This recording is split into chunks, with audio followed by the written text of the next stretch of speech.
打前排，这样打前排。打大树。大树没闪，我要追。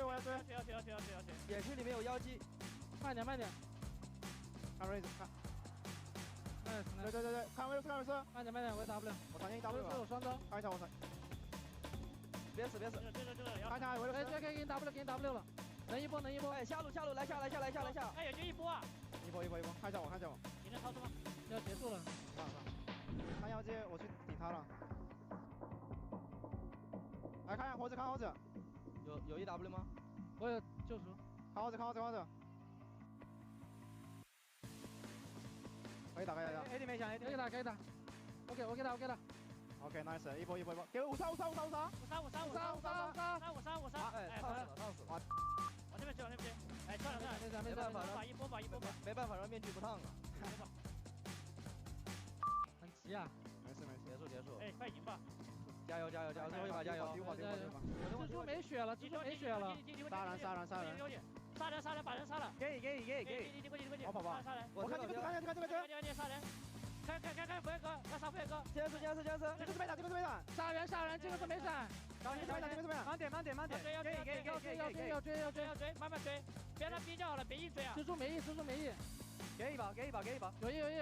我能杀散。围住他！确定。OK。围住很转。Nice。推子 ，nice，还可以。中上两路。只能了这波。只能了。别管了，直接了。哎，沿线走了。先拉！要打，加料没闪，前排。慢点！加料没闪，慢慢打，1秒。要看。哎，可以看我一扣。哎，加料能看吗？慢点！还行。可以看了，这样。哎，加料送了。有金色，满嘴。加料送了呀！慢点，可以打了。别死人。看不要哥！回个送的，龙坑里面。看这个色，慢慢看这个色。来！我下路。Nice。哦，来着。啊。哎，我怎么没踢啊？我以为我踢了。Nice，兄弟们，打得好。漂亮，佩子。漂亮，兄弟们。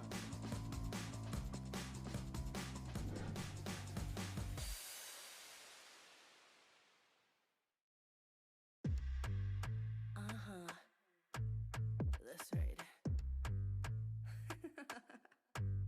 Let's go. Eat it up. Ow. I ate that, yeah, I slayed that. Keep shining, big fat paycheck. What you gonna do when I come through? Woke up feeling fresh, brand new.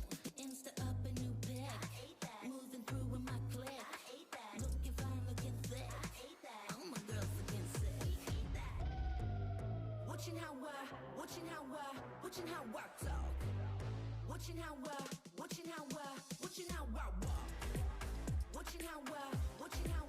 Watching how I talk. Make it look easy. Babies wanna be me. Come and eat it up. Come and eat it. Come and eat it. Come and eat it up. Come and eat it. Come and eat it. Come and eat it up. Dum da dee da dum da da dee da dum da dee da. Dum da dee da dum da da dee da dum da dee da. I like it, yeah, I like it. I like it, yeah, I like it. I like it, yeah, I like it. I like it, yeah, I like it.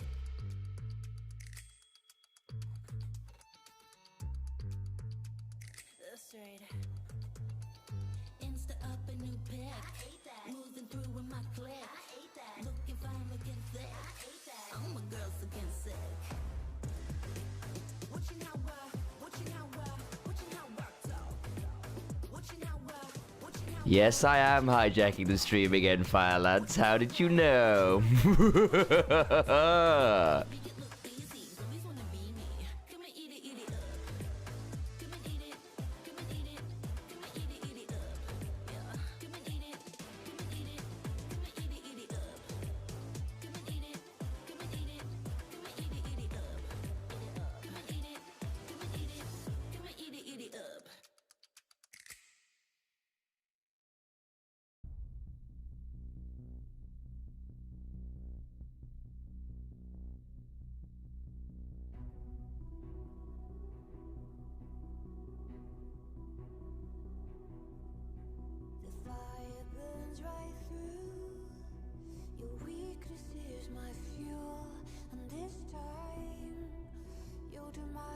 is my first prize.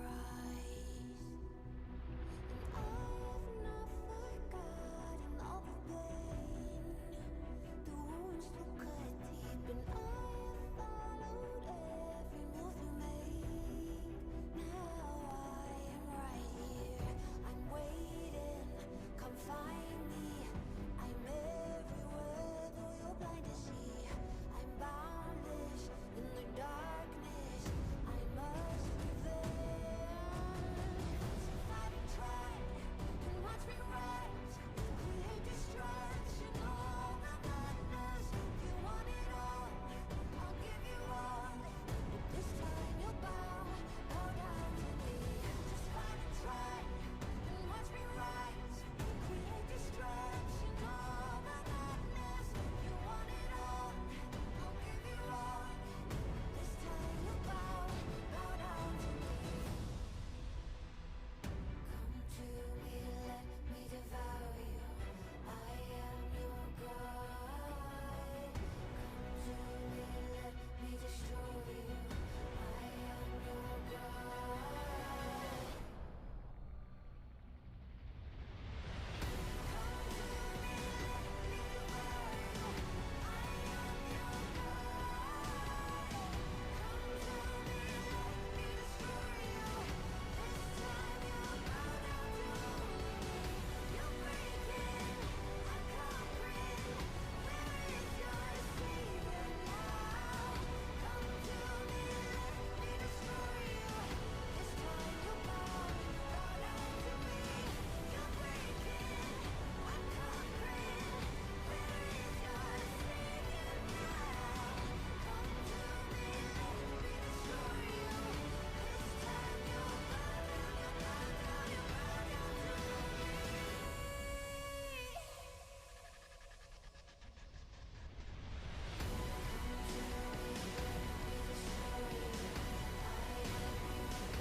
Come find me, 'cause this time you'll bow down to me.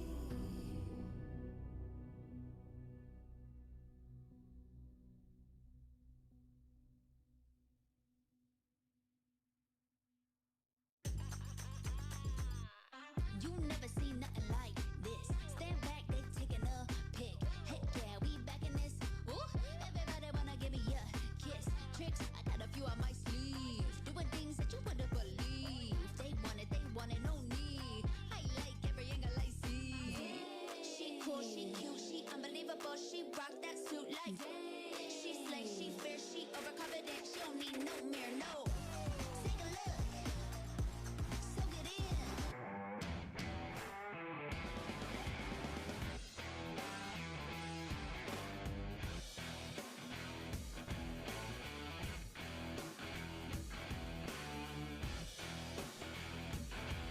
Hello everybody, that's some fun sounding music. Good to see you all. I am not Nymaera. We are on Nymaera's channel. I am Initialise. I am his older brother. We cast the LPL together pretty much every damn day here on Nymaera's Twitch channel. Also on YouTube. Also, to those of you out on Onivia's channel too. So we are live in 3 different locations at once. That's kind of damn cool. Not gonna lie. We've got WE versus Anyone's Legends. Hello, Harold. Hello, Mecca. I see you, Firelance. I've already memed with you. Good to see you. Feed me content saying, I remember Team WE being good, old. If you start bringing up Clear Love on WE or Wei Xiao, I will know exactly how old you are. I'll know exactly how old you are.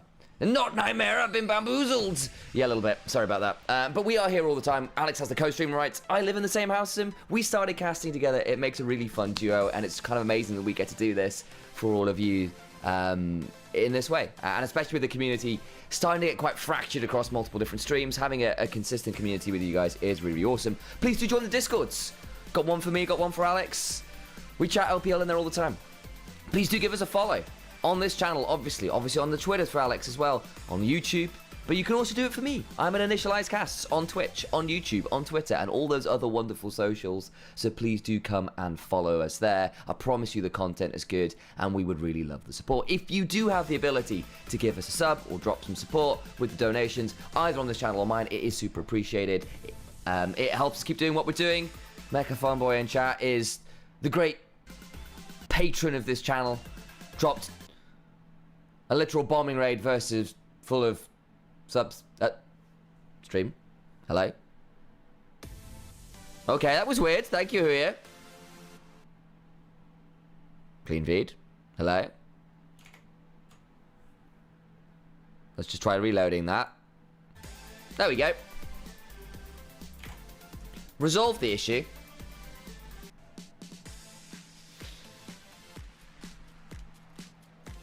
Clear Love wasn't that long ago. You know what? Don't say it. Yeah, it was. It was a long time ago, guys. It was a long time ago. But it's good to see you all here. Hello, Stinky Caster. Wow. Sam is becoming an old man. Evelyn is still young. Sad. I know. It's fine. It's alright. I'm going to turn into a silver fox, I've no doubt. Clear Love finished in 2019. 6 years ago since Clear Love retired. Holy moly. Holy moly. That's a long, long time ago.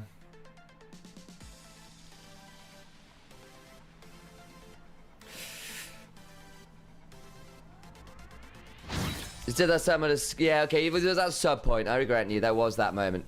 There was that moment. Okay, so where we at? As we can see, these are the group stages. Anyone's a legend, 2-0 in their group, beating out the likes of Top Esports. Worth noting, who kind of got shown up a little bit by the likes of Anyone's Legend, who I think are pretty cool. WE on the other side are in a bit of a rougher spot. They are going up against the 2-0 Anyone's Legend as a 0-2 team, but WE have not been quite as good as some of our other squads.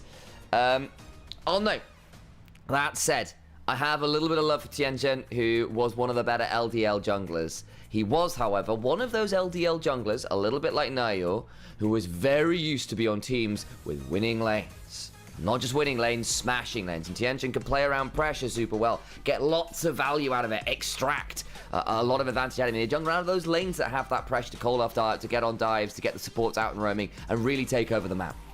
That's hard to guarantee at this level. That's hard to guarantee against teams who are better than you, rather than you being the best mechanical players around. And that then is a very different style of jungling requires. Partly why I found Milky Way's rise a little bit more likely, because he was playing on a team that wasn't always perfect. And actually he did have to find ways to play from behind and from more awkward game states, rather than guaranteed wins in bot and mid and all the rest of it. Alex is back in 3 to 4 hours. Oh my days. He might even get here for the last game. You never know. Never know, depending on how late things run. What do I think WE's strengths, and do you think they have a chance to take a map off Anyone's Legend? I think it is unlikely. I think Anyone's Legend, for me, are one of the best teams in the LPL right now. They've not always been perfect, but I genuinely think that having Hope and Shanks given an opportunity to shine on a team like this has been exceptional. I think Flandre is the perfect kind of weak side veteran top laner who actually has a little bit of a history and carries to him as well.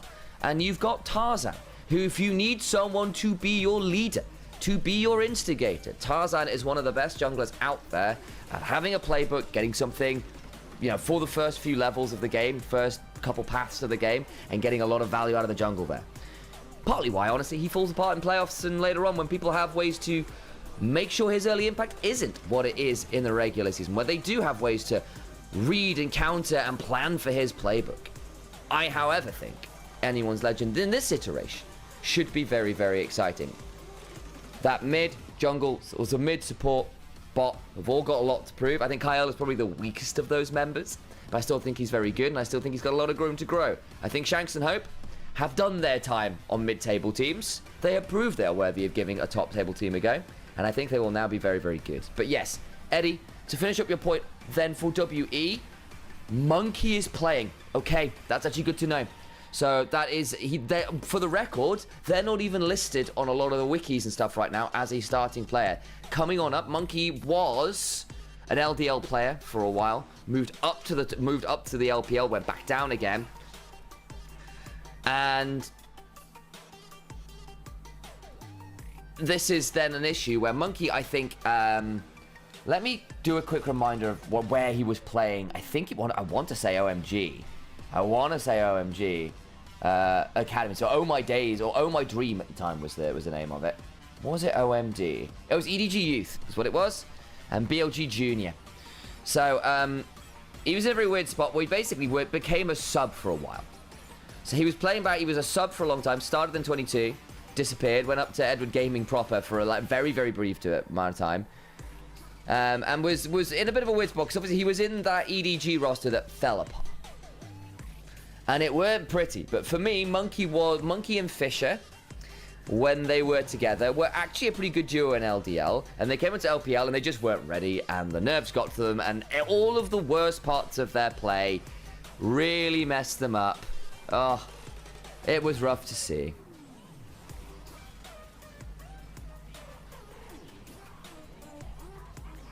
But I am quite excited to see Monkey again, basically. I think he is actually a decent jungler. I think this WE team is unfortunately going to be a bit of a trainee team.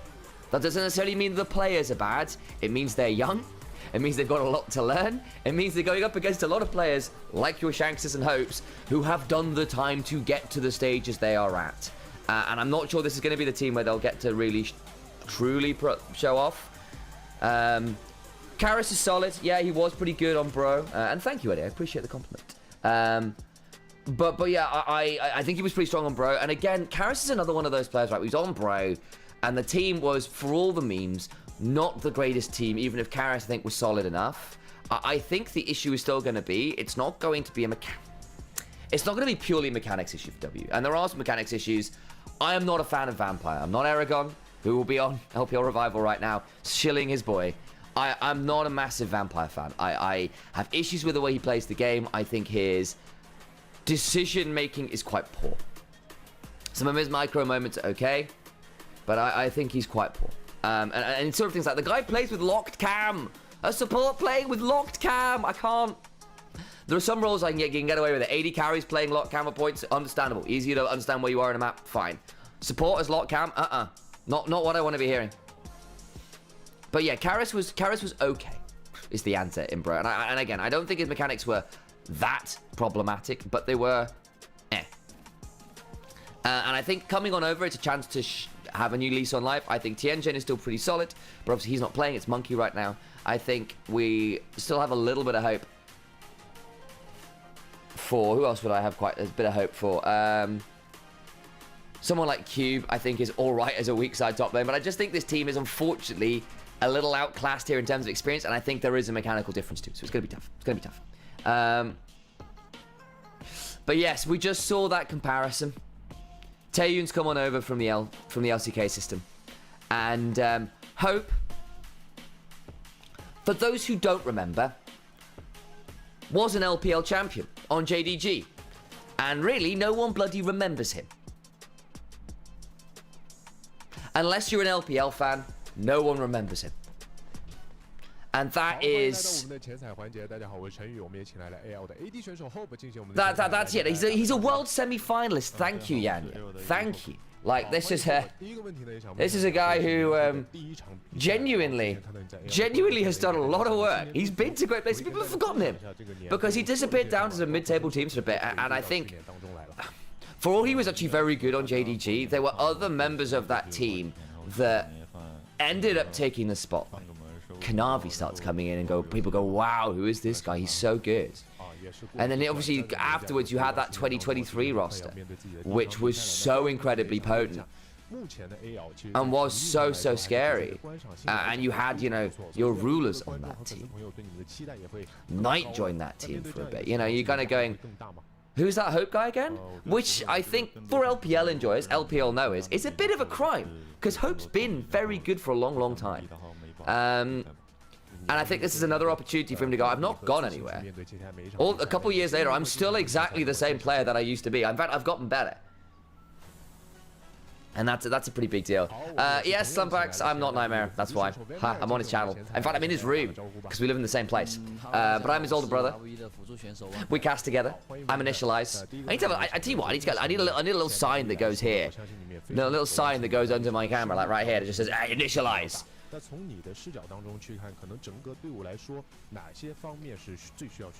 Forgot his wig. Okay, you know what, Yanni? You've made this joke before. One second. 沟通方面就是可能做得不够好嘛，就是我们就会努力在后面的比赛中就做到这些方面的提升嘛，就感觉我们把这方面做好了，我们还是能赢下比赛的。就是在团队协作和沟通方面努力去做得更好一些。那第二个问题，这个版本的节奏呢一直在加快，所以硬辅的出场率要远远高于软辅。那你自己作为一个辅助选手是怎么看待这个情况呢？就是这个版本，因为前面有那个草丛嘛，就是感觉草丛这个点。 就是关键在于硬辅前面比软辅强势嘛，就软辅更多的在于线上的压制嘛，硬辅就是前面资源团。Hi folks, I'm Nymaera. How are you all doing? 资源团能给团队带来更多的那种控制吧，就是更多的那种稳定的先手。This better? Do I look more like Nymaera now? 好的发挥，我们一会儿赛场见。This doing it for you folks.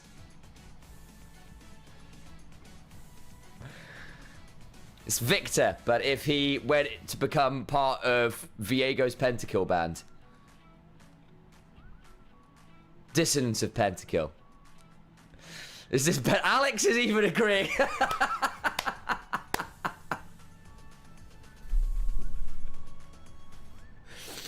Oh boy, well, you know what? I'm seeing a lot. Maybe I just need to grow my hair out. This is what I'm learning. Oh boy. Let me take this off. It's actually quite uncomfortable for now. I've worn this wig for very many charity events. He's got on the floor. There is videos out there somewhere of me and Alex doing the most unhinged charity event I've ever done, where we literally got flip chart paper and wrote out in big felt tip Sharpie a giant Star Wars opening crawl, but League of Legends themed, which went something along the lines of episode or game 4. There is no hope. Brackets for these casters. And I was Obi-Sam Kenobi. And Alex was Emperor Palpatine, which was great.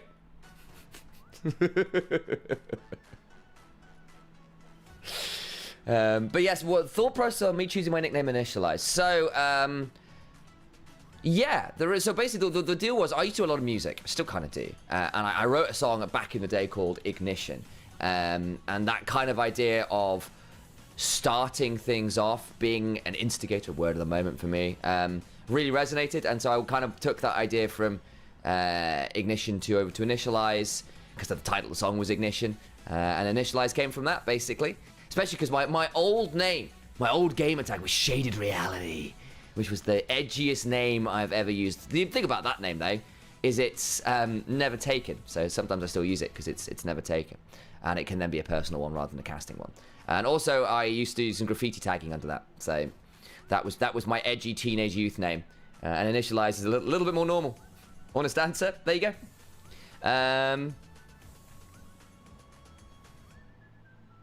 Don't have a blonde mare emote on Twitch, sadly. Oh, it'll happen. Yeah, there you go. You're welcome.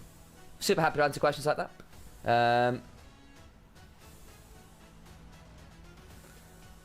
Okay. So, I think, guys, realistically, this is going to be an Anyone's Legend shutout. Should be. If WE are going to make this work, I need them to not just interway early lanes. I need them to come in with a draft that they are ready with, that the enemy team is not. And of course, some of these players have played LDL, played Fearless before, have played big Fearless matches before. I'm looking at people like Monkey, have done that before. I'm looking at people like Cube, have done that before as well, when he was down there a little bit as well. So you have got a little bit of experience in that matter, and the thing is, you're coming in as the underdogs, so have something a bit weird that is your thing to play. You can come in, that is not going to be super complicated, but is going to be something you're comfortable with, that you can then run the game with. And Alex, thank you very much. The next point I was going to make, they need to be coordinated on engages, for God's sake. Could not have said it better myself. They have not been on the same page with engages. I honestly wonder if that's partly why Monkey has come on in. because I think he is a bit more of a leader in some ways, and might be there to just say, we're all going now, and everyone goes, yes, boss.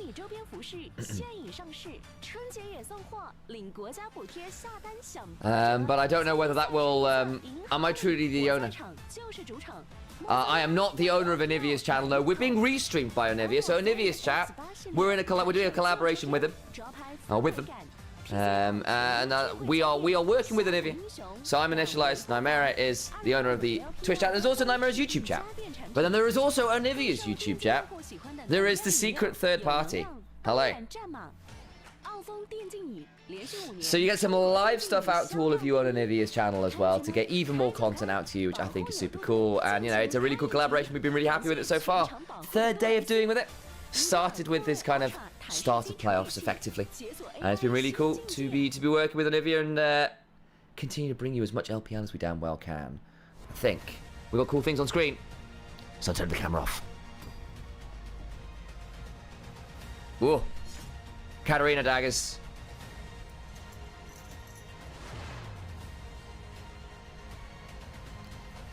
That's not a black rose, that's a red rose.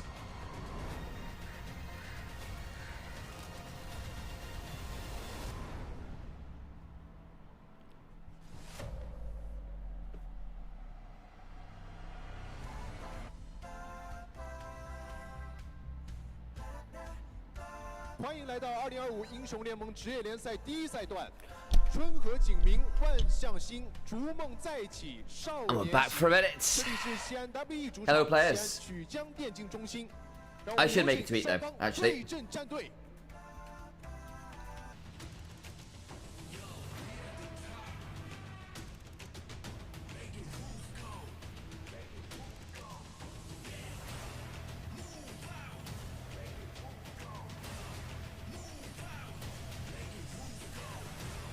Oh, that's horribly blurred. Try to take it with my normal camera. That might be the way to do this. 首先欢迎 Anyone's Legend。 Woo! AL, let's go.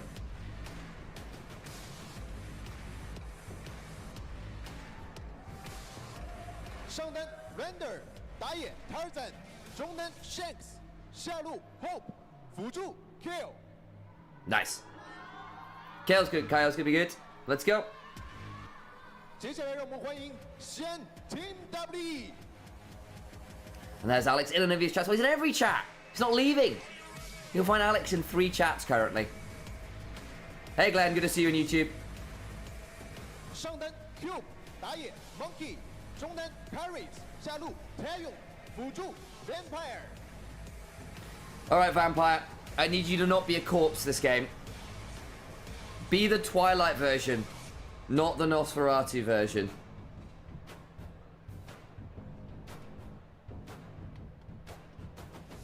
LPL 第一赛段小组赛第5周第1日的比赛由 AL 对战西安 Team W 即将开始。LPL 无畏进巅峰。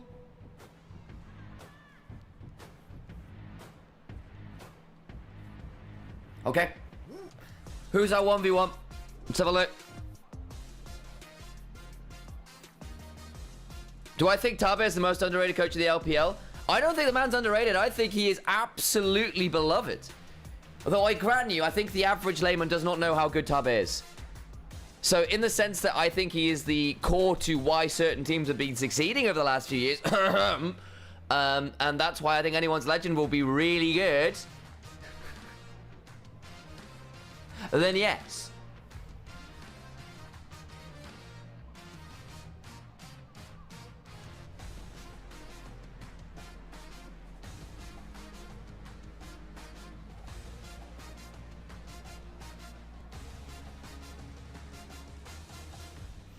Okay.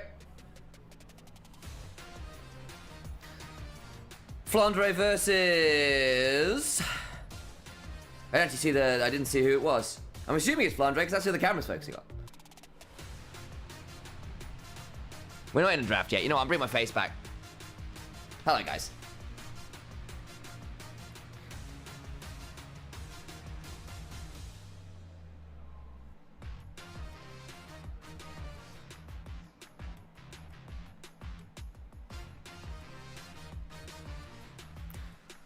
A little bit late to start today.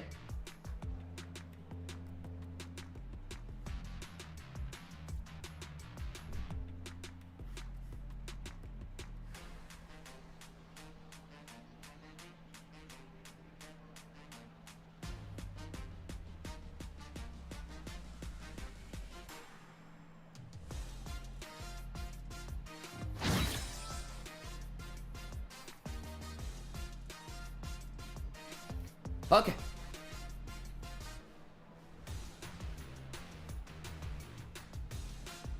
If ARNG or EDG coached by Tabe, then do you think they would improve? But I think inevitably they would, but there is still a level as we head into draft for this 1v1.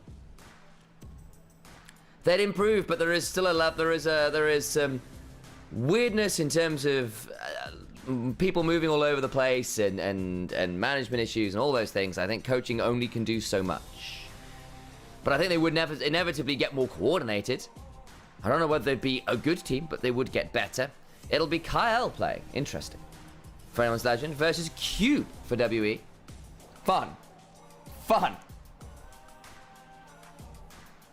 The support is your 1v1 option. I love it, AL. I love it, AL.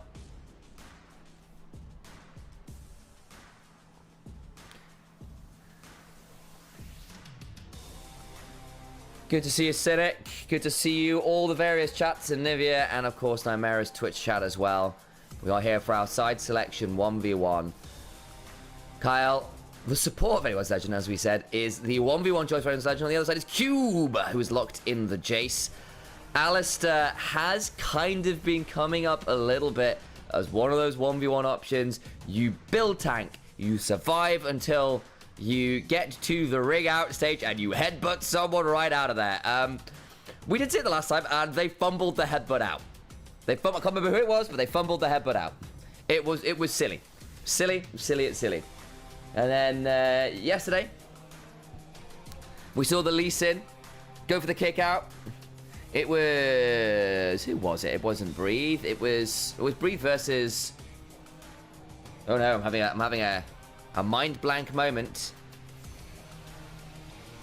Arla, that's right. And Arla won with the Lee Sin kick out. It was a big deal. On won the Solar King tournament LPL the year before that. So supposed to some of the best 1v1 hands. Yeah, well, they're not all in. That's for sure.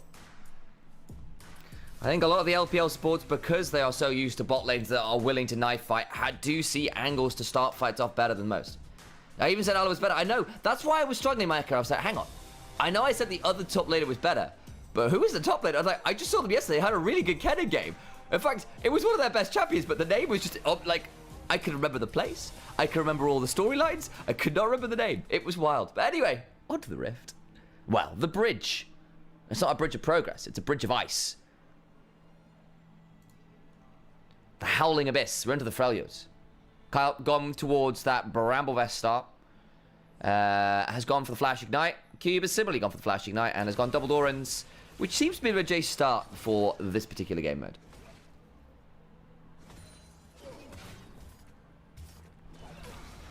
Okay, Cube gets a bit of a chunk. And this will be the way. The thumbs up. Trade it back.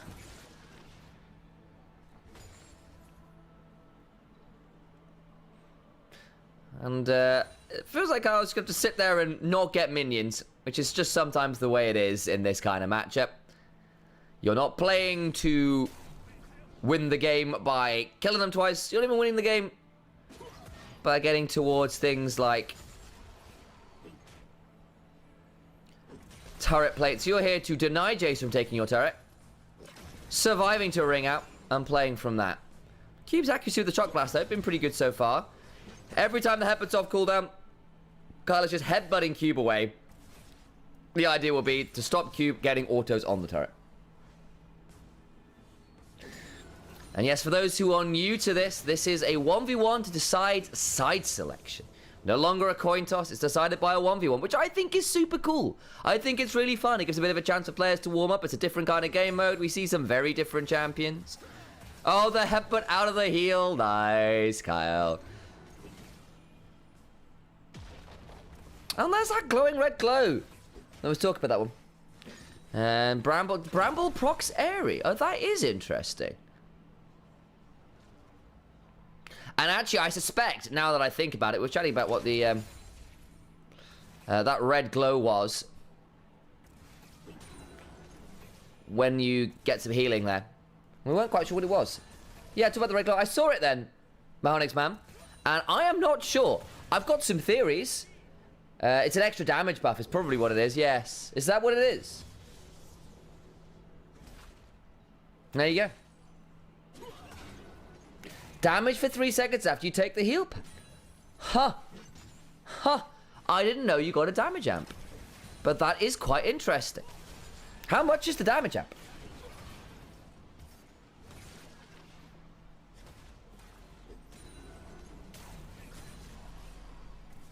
I did not know that. Things you learn. I just always assume those heal packs were just AoE heals. There we go. And Bramble is indeed magic damage. It's not normal on ARAM, right? I genuinely don't know. Nope. There you go. Specific to the 1v1 mode. There you go.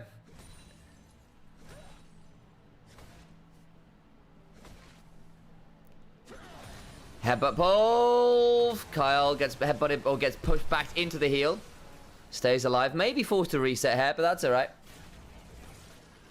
Normal ARAM does not have the firing. Very true. You don't have the firing in normal ARAM. Well, that would be a very different game mode.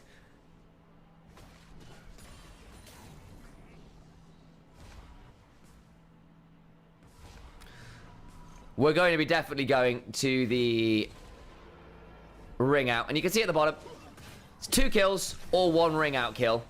Or 1 turret. No way you get to farm to 100. None of that.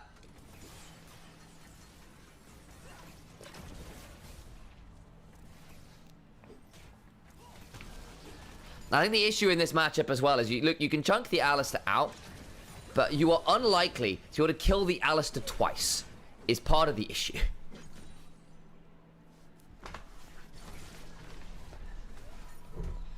And ARAM also has the Hex Gates, very true. They are in the game now.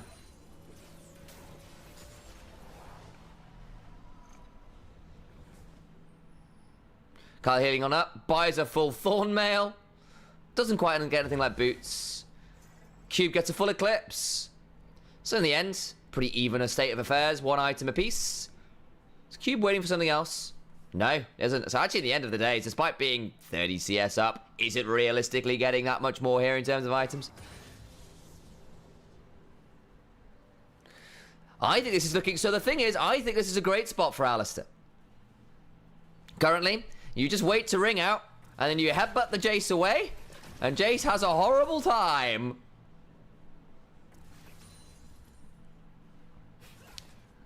And I think it's unlikely that Jace or the Jace is going to be able to get you to the point where he kills you twice. Might be able to zone you off the wave a bit, and that was a nice combo. That was a very nice combo from Cube.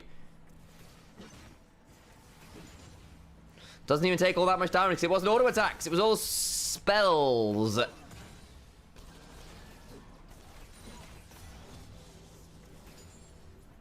Carl would love to get to level 11 before starting this. When is the ring? We don't have a timer. It's going to be relatively soon, I imagine. Cube, actually, half the HP on that turret. How aggressively does he want to try and trade for some of those plates? Probably not that aggressively. But yeah, exactly. The Jace is trading well here. And we have seen Jace win these. I know Harold's in chat, big Jace player. How's Cube been playing for you so far? But this, I think, will be an interesting one. Kyle, again, one of those players that has come on over. There's the announcement to say the ring is closing in short order. So reset's coming on through Cube. If he interrupts this back, could be really annoying. I think Kyle would love to get level 11 here as well. This is going to be a bit tight. No reset been allowed. I think Kyle might just need to back away here and try and get that last buy off before anything else happens. He's staying in the same position. I think he's just going to get a shock blast again. Yep, failed to get the reset off. Kyle now going to be playing this with the disadvantage. Doesn't really get a good headbutt off there. I think Jace's in a great space now. And the thing is, if you die now, Kyle, with the ultimate popped already, failed the reset timers. If Cube interrupts this again, it's kind of doomed. Kyle, you need to leave. Go. Okay, can't do it anymore. Failed the reset. Failed the reset. Cube denied the reset so many times. Kyle, you can't just reset in that bush. And you don't have an ultimate left. Cube is going to jump on your head.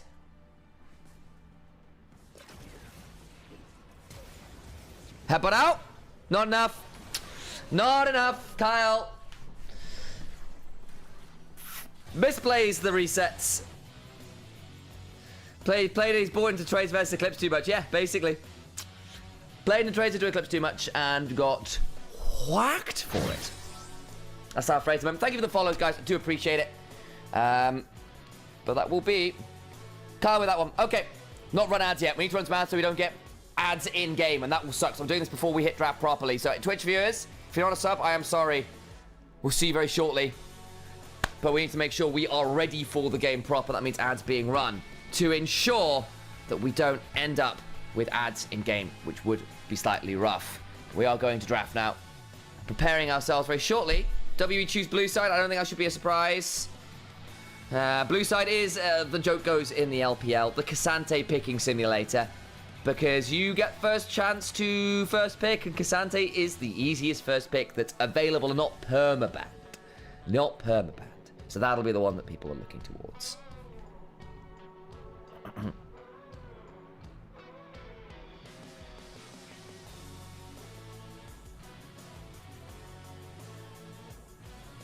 Okay.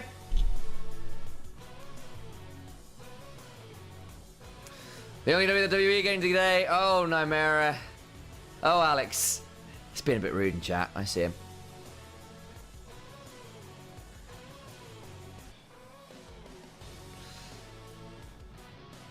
And here we are. Oh, ready to go. Who's casting? I am Sam, otherwise known as Initialise. I cast with Nymaera on a regular basis. We started casting together. Hell, we've known each other a lot longer than that because we're actually brothers. I am Nymaera's older brother.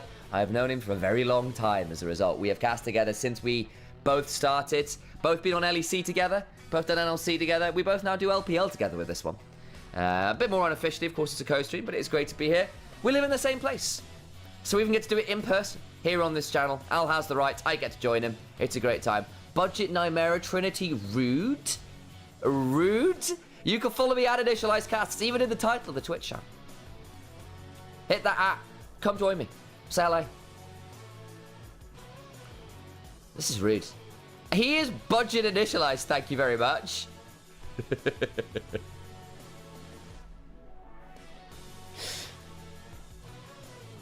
Prototype Nymaera. It's not getting better. What? Why are you like this? I'm just... What did I do to deserve this? He's not here. I am. Stop being mean to your streamer.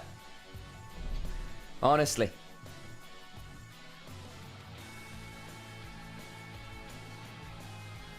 I also get paid to be a caster.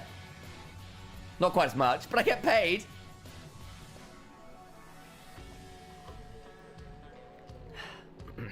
You know what you've done. Very true. Quite a lot. It's true.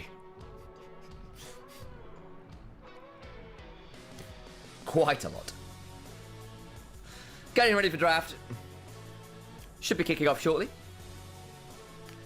If am I really on mod if I'm not throwing shade? Yeah, true. But okay, my budget is money, not mouse match. Sure. Okay.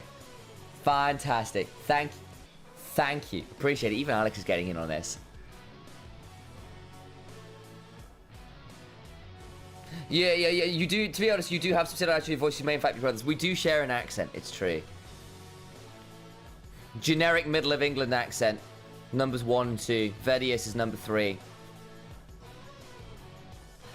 It's the casting accent, exactly. But draft is coming up shortly. My camera will be disappearing. And we'll be getting ready for game 1 of anyone's Legend versus WE. Kyle fumbled his 1v1 a little bit, but sometimes, I'm not going to lie, guys, that is why you put people into the 1v1s. You give them a chance to warm up. People who are a little newer, you give them that opportunity to show what they're made of. And Kyle is still a slightly newer player, right? He's come over from the LPL. was someone who had some really good moments, but was still a little bit raw. Was very much on the side of the I'm going to be on Rel and engaged. Spent a couple years, of course, on Sandbox, who were one of those pretty solid mid-table teams. And Kyle was one of those pretty great engagers, but sometimes would overplay their hand, would end up being one of those supports that, you know, got a little bit caught out looking for the plays, would overplay it, see things that weren't there, and it kind of got a bit dodgy. On this team, he's honestly been pretty good so far. But I would still say, I think for my money, he's still probably the weakest of the members on anyone's legend. Still pretty solid. Was on the All-Pro team in LCK back in, what, 22? Third All-Pro. So, you know, he's definitely had those high heights. And I'm thinking he's got a bit of an opportunity to do this one. Initialise is the beta version of Nymaera. Guys, stop. Stop. Stop. Stop this meanness. I'm going to get a collection of these clips with these phrases. Just, like, make a little, like, sad video. Well, can Nymaera grow a bit? No, we can't. It's quite funny. All right, into draft we go. Enough family bickering in the background. And we go on this. I'm the alpha version. Exactly. That's the correct way of putting it, Ferguson. We move on to draft W, of course. Over on blue side, Akali away from the likes of Shanks. Makes sense. I know Dr. Wobenstein in chat is a big Shanks enjoyer. Was a big WE fan as well.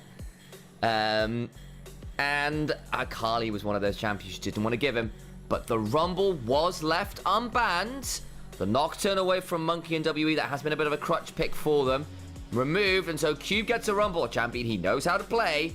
The response is a Jace. Galio is up and has often been the answer into Rumble in lane.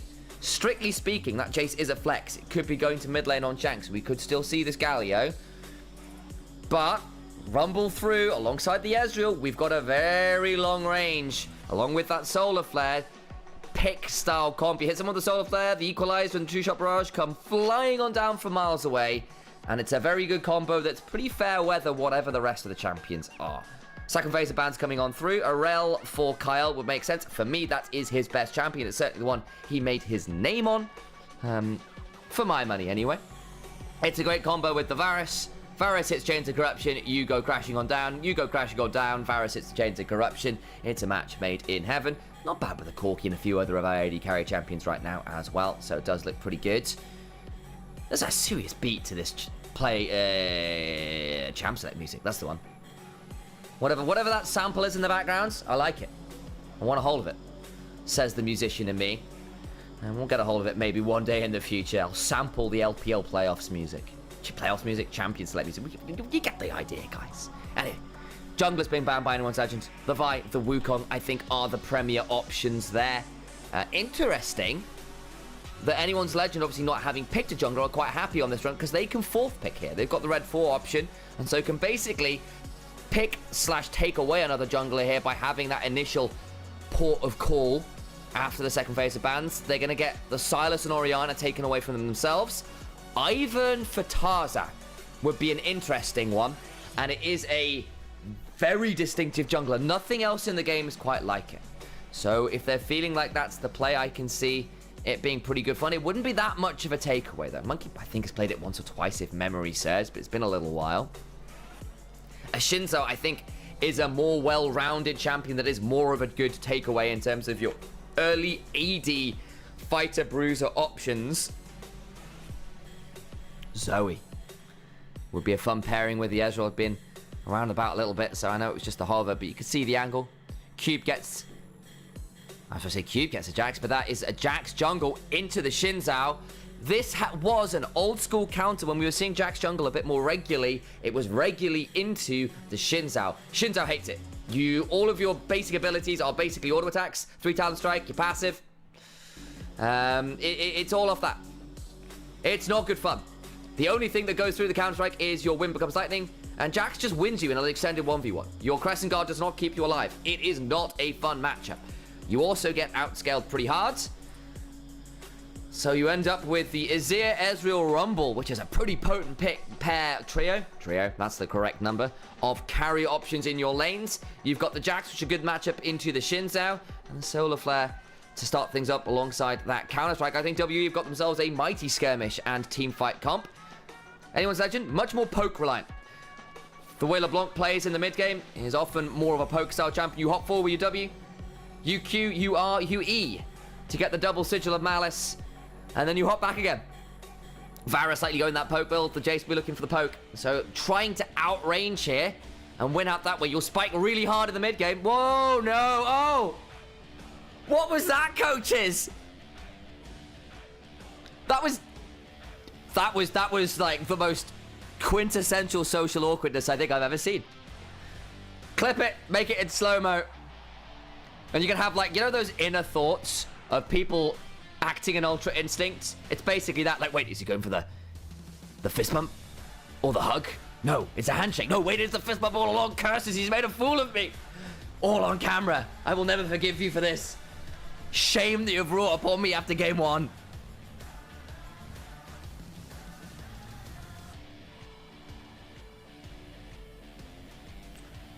Okay, game 1 coming on up. That is Invictus Gaming LeBlanc. Rookie. Of course, earned that skin back in 2018 and gave the LPL a kind of measure of pride that the region had been hunting for years. Been a while since they had been champions, but anyone's Legend looking to be one of the best in the LPL. Stealing some of that vibe. Crowd chants ring out. We'll let him take it away for a moment.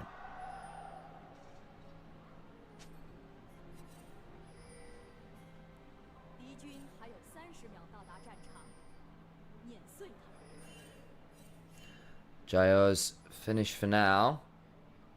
Shanks on LeBlanc. Didn't get the Akali, but got an AP assassin, a mobility play character with a lot of agency in the mid game. Could get really dangerous.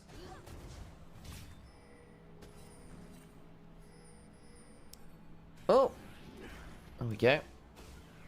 Oh, we've got a bit of lag on the audio there, guys. I'm just going to refresh the stream. Sounds like we've got a bit of an issue there, so that will hopefully resolve that lag. We had that issue the other day, actually. Hopefully that will have solved it.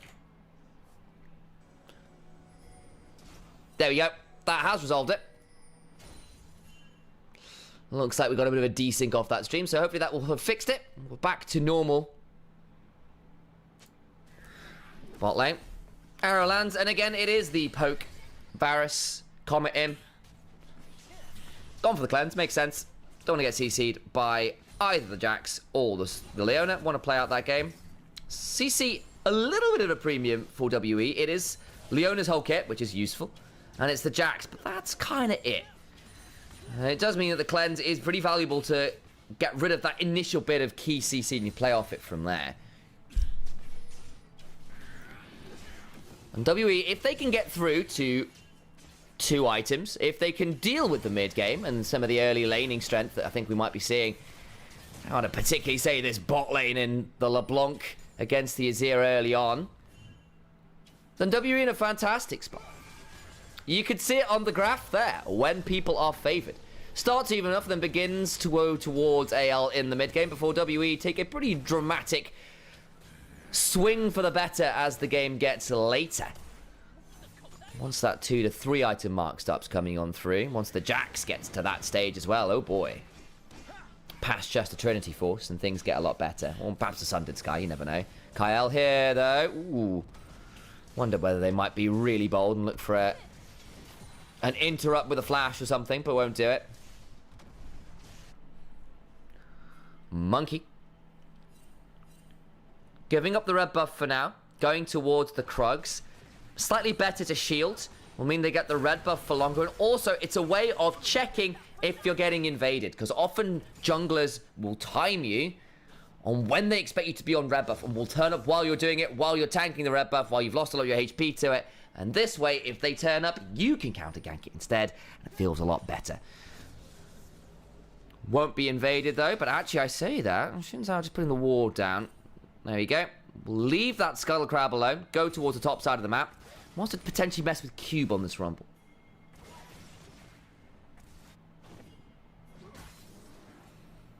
Okay. Okay.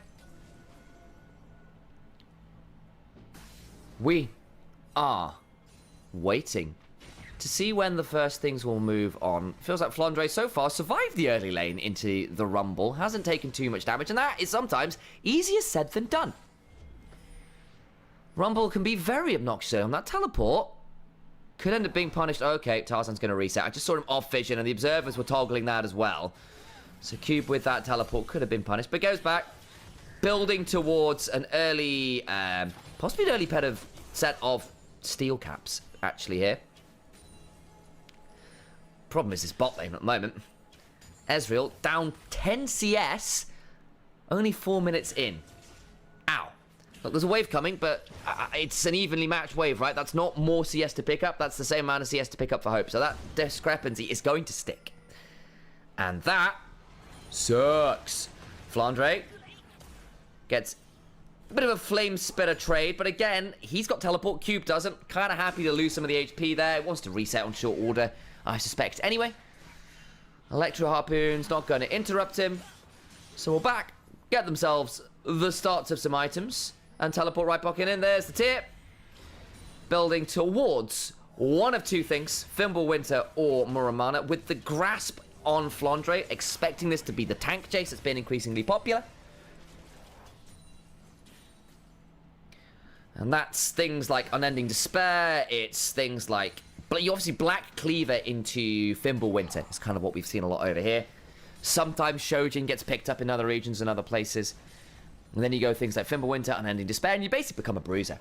If you remember, there was that little period when Gore Drinker Jace was a thing. Not a dissimilar kind of vibe. You do sometimes get that halfway house where people go for that more bruiser option, and Grasp allows you to survive in what could sometimes be lane swaps. A little easier. Mid lane, gank coming on through. Shank steps on forwards. Misses the point blank ethereal chains, which is a bit of a shame. Might have forced a flash or something there. Monkey on a control ward here. Might find Tarzan. There's the counter strike. Tarzan just backs away. Misses the wind, becomes lightning. Throws down his own control ward. Starts up the 3 Talon Strike. Looking for that knock-up shortly. There's the Honey Fruit to heal Monkey back up, and that puts Tarzan into a pretty tricky position here. Tarzan, audacious charge away, may be forced to flash out the back of the pit, does so. Oh, no, Karis goes looking for the shuffle, can't quite extend it. I think if he flashed, would have found it. Doesn't do so. Kyle now crashed down over the wall, and WE think they have a better position, and they do, but they've not actually been able to catch out the Anyone's Legend members who were in slightly tricky positions. Kyle going to try and reset here. Maybe we'll have to look for an execute instead. Dun-dun-dun. Holds up the wave. Big obnoxious. You love to see it. Where is he going? Is he just leaving? He is. He's not even resetting. He's just leaving. Kyle's grand adventure. Don Quixote. Tilting at the enemy red side. It's not a windmill, but it'll have to do. Well, WE somehow failed to get either Kyle or Tarzan. And they will get the grubs at least, and so that's still a win. And honestly, well played by Monkey in particular there. Good vision bait, and I think Karis going to be a little frustrated that he manages to just about extend the shuffle over the wall, tries to get Tarzan, and because they don't commit the flash, can't quite get the Shinzao, which is a bit frustrating. But hey, you keep your summoners, you force some key flashes, you do get the grubs. It's still a win. I just feel it could have been more of a win, guys. Still though, the laning looking a bit more Anyone's Legend favors. You can see it in mid, you can see it in bot. Just those CS discrepancies beginning to come on through a little bit. And if those keep growing, then WE have a problem. If it stays at this point, it's more than manageable. Lost chapter complete for the LeBlanc. I suspect in this game, she will be looking at a Ludens, and there isn't really that much of a true tank. You've got the Leona. Everyone else, bruiser at best. Maybe if the Rumble goes towards a kind of Rift Maker build, that can sometimes help you be a little bit more of a pseudo frontline. But even then, not exactly the tankiest champion of all time. That means LeBlanc, lots of targets who are not going to enjoy her burst once she picks up an item or two. And that is, again, when Anyone's Legend are going to want to spike. We saw it on the stats. I kind of was talking about it in the draft.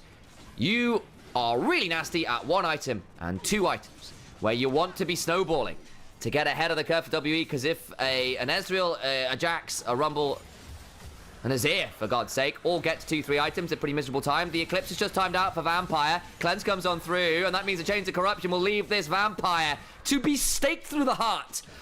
Courtesy of an arrow, which, you know, is a stake. It's just a flying stake. And Vampire is dead. Oops.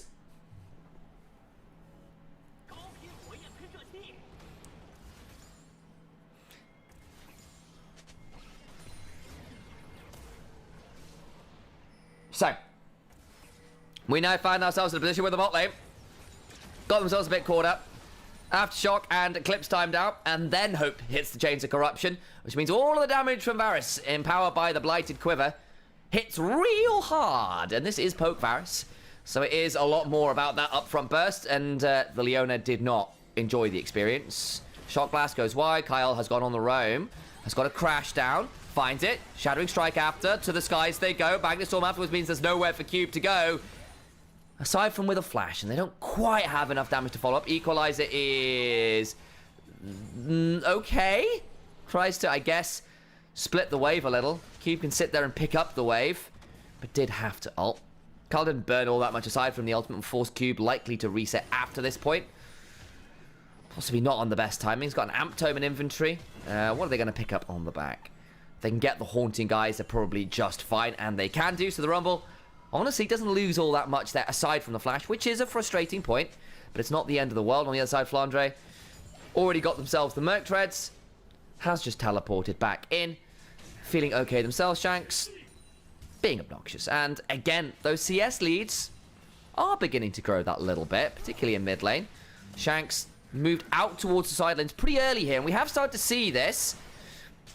Your mid laners move towards bot lane or top lane, and your bot lanes become your mid laners, partly because you want your bot lane, which is 2 people, to be able to be more free to move towards things like the grubs, towards the dragons, with all of these objectives spawning on both sides of the map.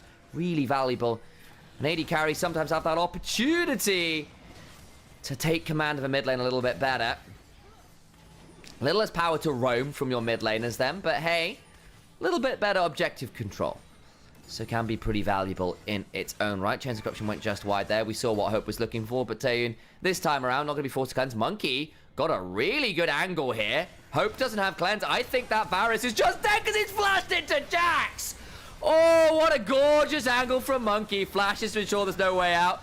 Tarzan will put up the Crescent Guard and make it a 1-for-1. The smite not being there is good. Wonderful shuffle from Karis. Tarzan gets over the wall. The Magnet Storm is decent, though. And Taeyun will likely die. No, wait. Just about surviving. Shanks needs to get a bit more damage. And that teleport in from the LeBlanc will perhaps buy a lot of time as Kyle does all the work required to keep enough people alive to get Shanks a lot. WE, I thought you had found a magnificent angle. It was a magnificent angle, but Tarzan takes too long to die. You burn so much killing the Jax that the limited CC proves problematic.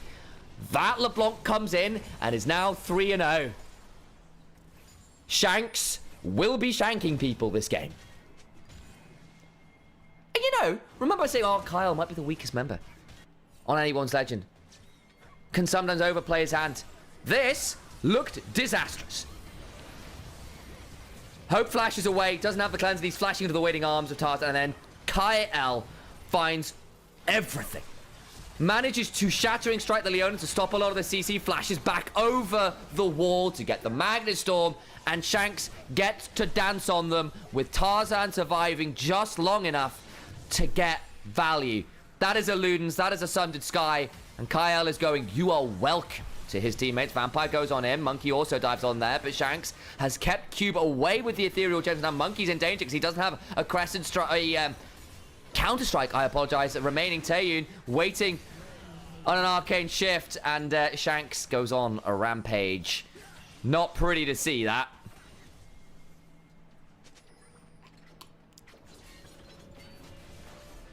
And Monkey C, Monkey do not pass that particular fight. Honestly, I thought Monkey had a couple good moments this game. 2 really good bush baits. But the thing is, you are a Jax at Just Trinity Force. You are not that tanky until you get that second item. A Sundered Sky, a Sterak something. Your survivability isn't super phenomenal until a little bit later on.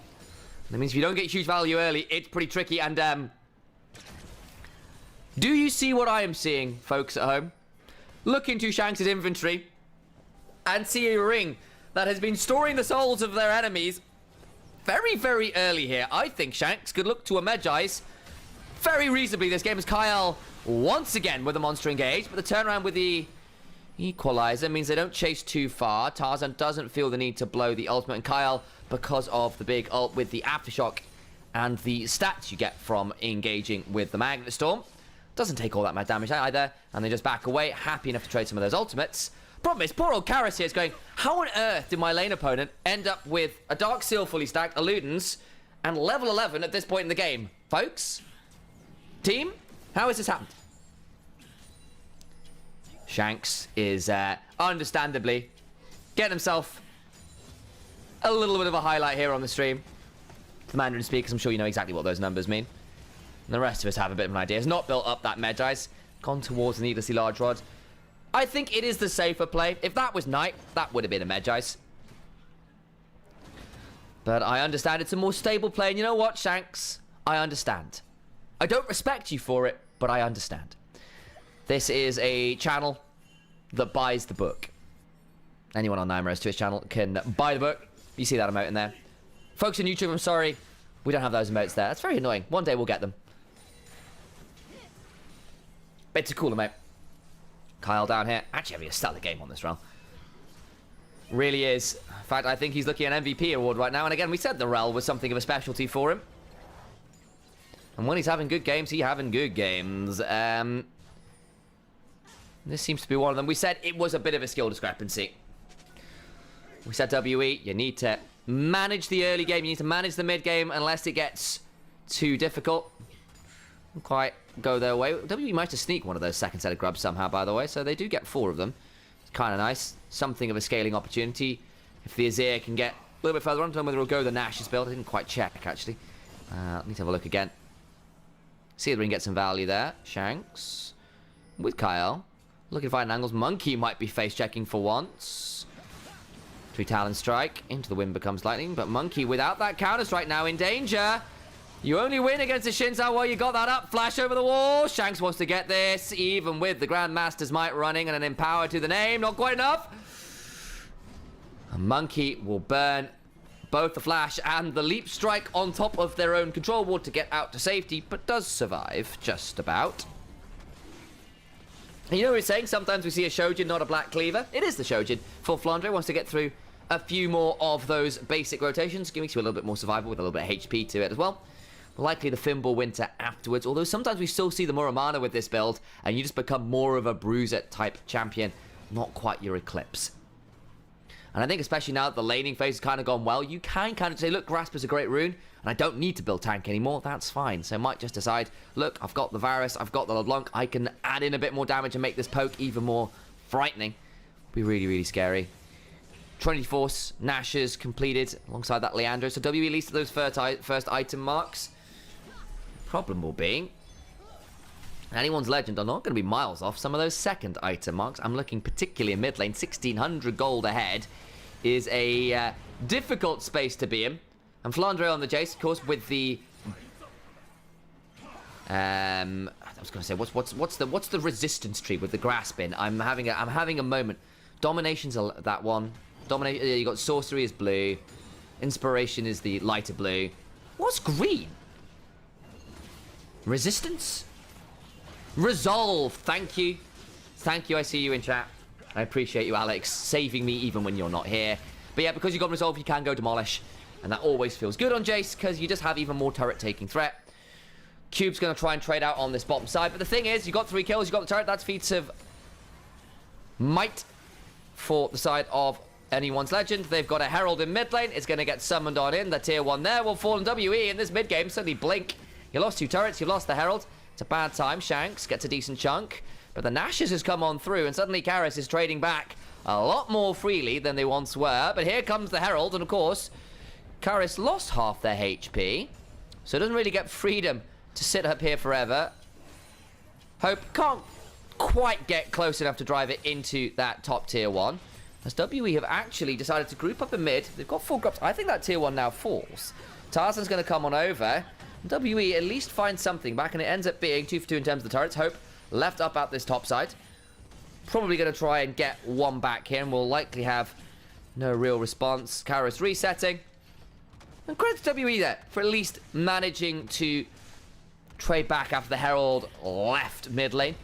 And re-pushing there to claim the turrets back in trade. And I think anyone's like will need to look back at that one a little bit. I'm not sure they had to give up that turret.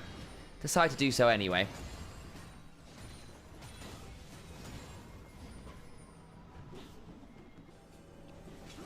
Okay. So, we have got dragon spawning in 2 minutes. AL have the first 2 dragons. They have just got LeBlanc with a Shadow Flame. Oh boy.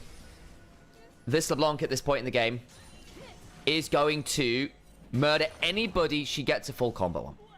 I don't care who you are.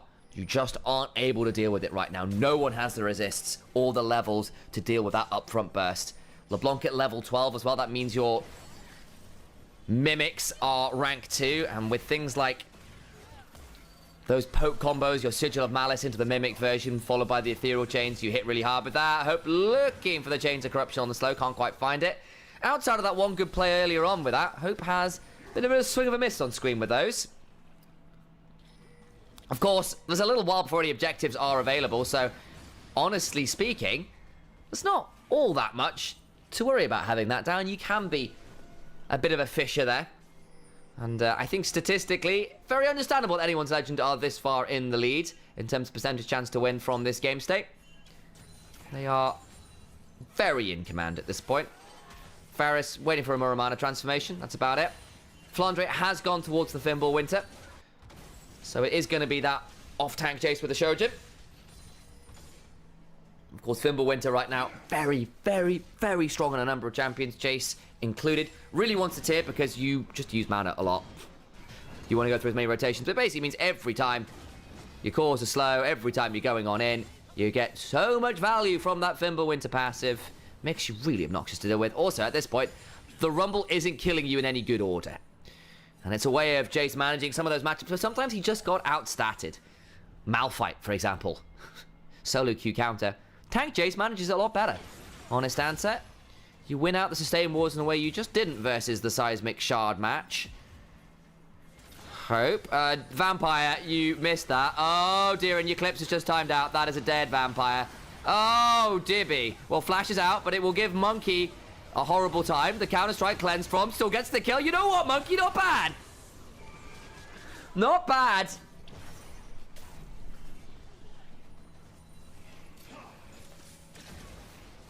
You know, that was looking really good for anyone's legend. Then Monkey goes, cool, well, you nearly killed my Leona, who did burn the Flash, but got out. And you go, cool, well, I can now turn this around. Hope, cleanse, flashes away. Monkey still gets to follow, gets the empowered auto. And the Jax, 2, 3, and 1, got the Sundered Sky. Could start to become an issue here. There's maybe a win condition. Let's have a look again. Vampire gets caught. Zenith Blade goes wild. All of the resists time out. And should have fallen here. Monkey gets hit with a load of CC, but then the thing is, they burned all the CC, and Monkey's Counter-Strike actually gets empowered by Tarzan going forwards and auto with the Audacious Charge. Doesn't quite time that right. Kind of gets Hope a little bit killed. Oops. Atacam been started, though. They're on it. Need to pull away again. Just testing. Taeyun got to the 2 items on the Ezreal now as well. Few for them. That'll be potentially quite important. But Dragon's up. Be sole point for anyone's action. But they've kind of, like, honestly, in this mid-game, last 5 minutes, not really managed to push the boat out all that much. Giving away a couple turrets, I don't think they should have.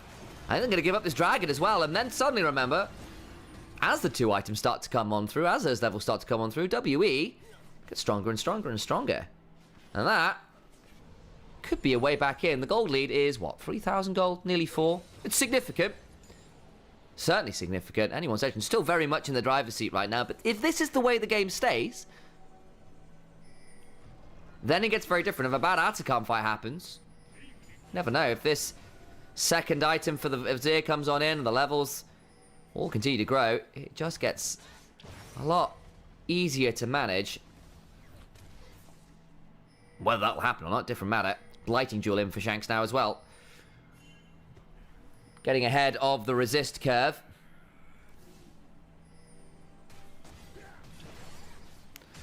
Trying to play around some of that vision. Play the map a little wider. A lot of the gold right now for Anyone's Legend in the bot lane. And in that mid, oh my days, Shanks, how strong are you right now? And again, another one of those players who was on WE last year, by the way. Was a WE talisman. When the team was looking solid for a while, he was one of those players you thought might take them to new heights, thought they would have a really deep run in playoffs, and then just didn't quite work out. The rest of the team falling apart a little bit. Of course, reminder, WE, or rather, Hope was on WE in 23. It's another former player. Left for Anyone's Legend in 24. Year before last, Anyone's Legend last year. I apologize. I'm thinking the year before, but I remember both those players being back on that one. Hope was indeed an Anyone's Legend player back in 23, as I was saying. And you're right. It was Anyone's Legend last year for Shanks as well.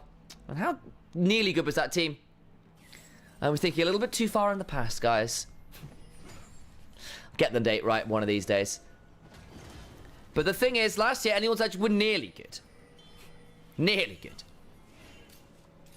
They picked up Arla, remember? And suddenly in summer we went, oh man, this team could be something really good. And then it just didn't quite click in playoffs. Picked up some slightly new members. Flandre's come in and stabilized the top lane really well. He's been playing a lot better than people had a fear for. There was a point, remember, when Flandre was fighting for his starting spot with Sheer. And people going, why the hell is this old man still playing? Despite the fact, a reminder, he was a winner of Worlds back in 2021. Engage onto Tarzan. Turn around. Vampire. Runs out of stats again. Flandre's here first. Good shattering strike timing onto Cube. Shanks hops on forwards. Vampire chunked real low. Remember, still doesn't have the flash. Equalizer is in a great spot. But there isn't really all that much follow-up, and Anyone's Legend get to pull away. And no one dies again.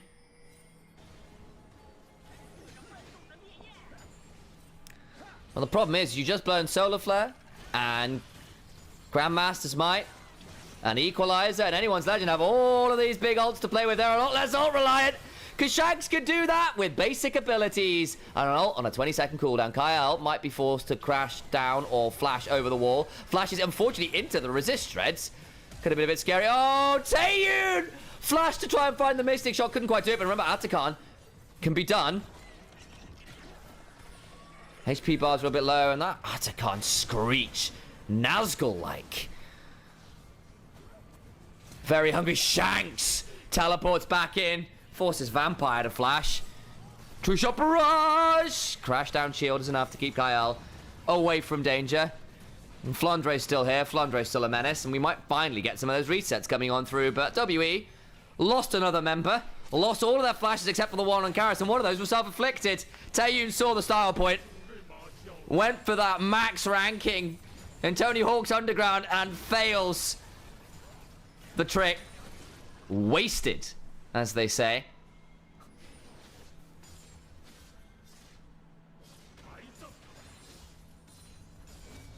And they pull away. Dragon spawning in 25 seconds. It'll be soul point for Anyone's Legends. The Void Staff completed for Shanks now as well. Oh my days, this LeBlanc. Even if you get later into the game, this LeBlanc is still going to be terrifying. That's what Shanks do, I'm assuming. Distort. Chains. Dead. You love to see it.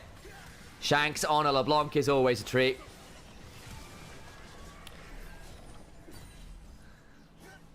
Taeyun went looking for it. It was a blind read, but the problem is then, still in a dangerous spot.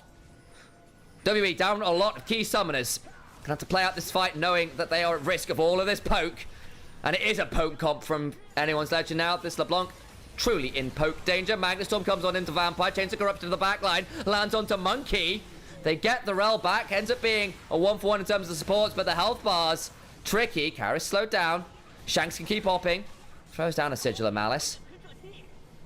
A good disengage from WE, and they do end up going 1-for-1. Vampire, 0-3 and 4, not having a great time. He's actually been involved in all the kills, so credit to that, but struggling to stay alive. And because of the health bars, it'll be Flandre asked to start up this dragon alone, but WE say, okay, now is our time. We're fighting Atacon. Go, go, go, go, go. Anyone's searching, coming on up. Tarzan, Shanks, and Hope are coming. Down a half HP. This might end up becoming a flip. This might be the way back in for WE. Shuffle away. And Atacon is taken. Karis dies before the withdrawals can come on through. And that, honestly, big win for WE. You take that from behind any day of the week. Anyone's actually thinking of starting up the Baron. Karis is going to be around for 35 seconds. It'd be a 4v5. Potentially a playable game state.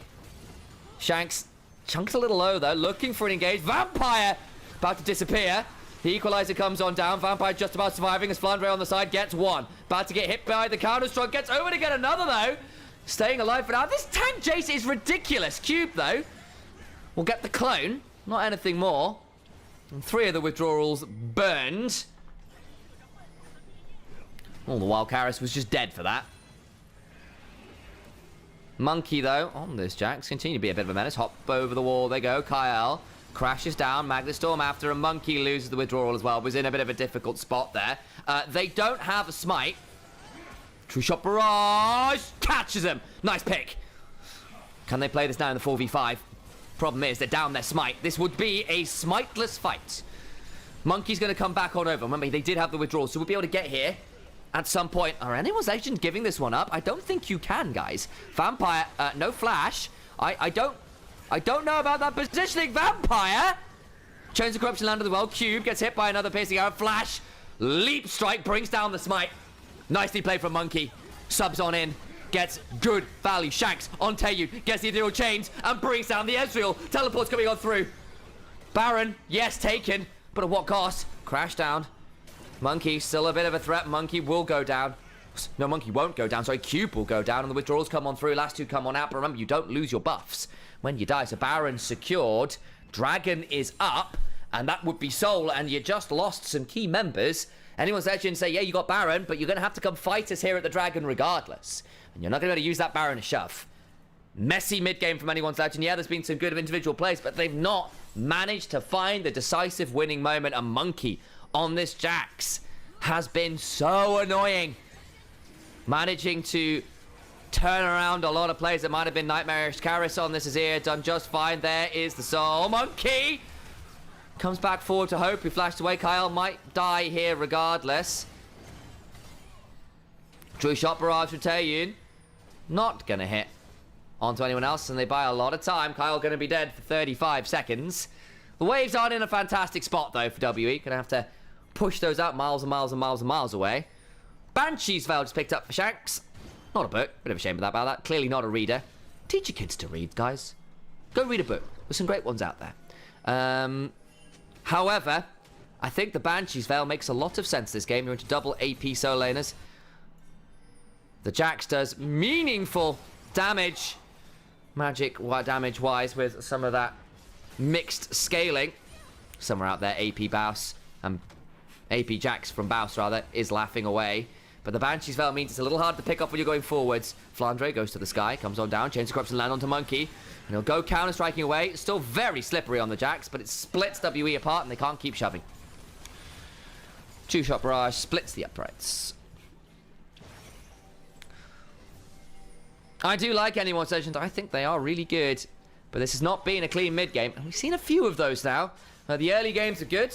The team fights have been good. But some of the plays to snowball the game in the mid-game to play for these tier 2s just hasn't been there. Still a bit of work to be done. I still think this team will eventually be really good. I think right now they are just good. A matchup against the likes of, say, NIP with Doomby running rings around their oppositions.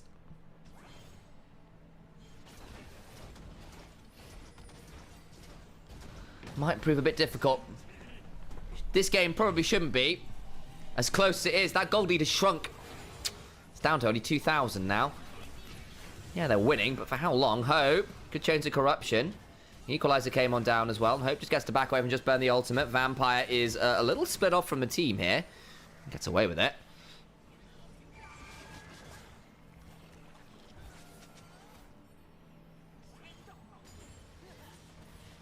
And the problem is, this LeBlanc is still going to be a menace at any stage of the game.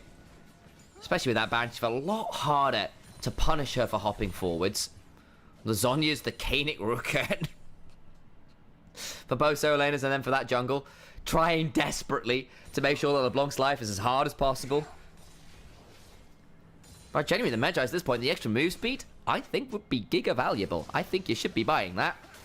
Hell, with the way the game has gone, that Magi's would be very easy on 20 plus stacks. Monkey, I don't know if you can sit there, mate. Chains land. I think Monkey is dead. He can't keep hopping. There'll be another distortion available. Oh, I don't want to keep chasing. I think you could have had that one, Anyone's Legends. I really do.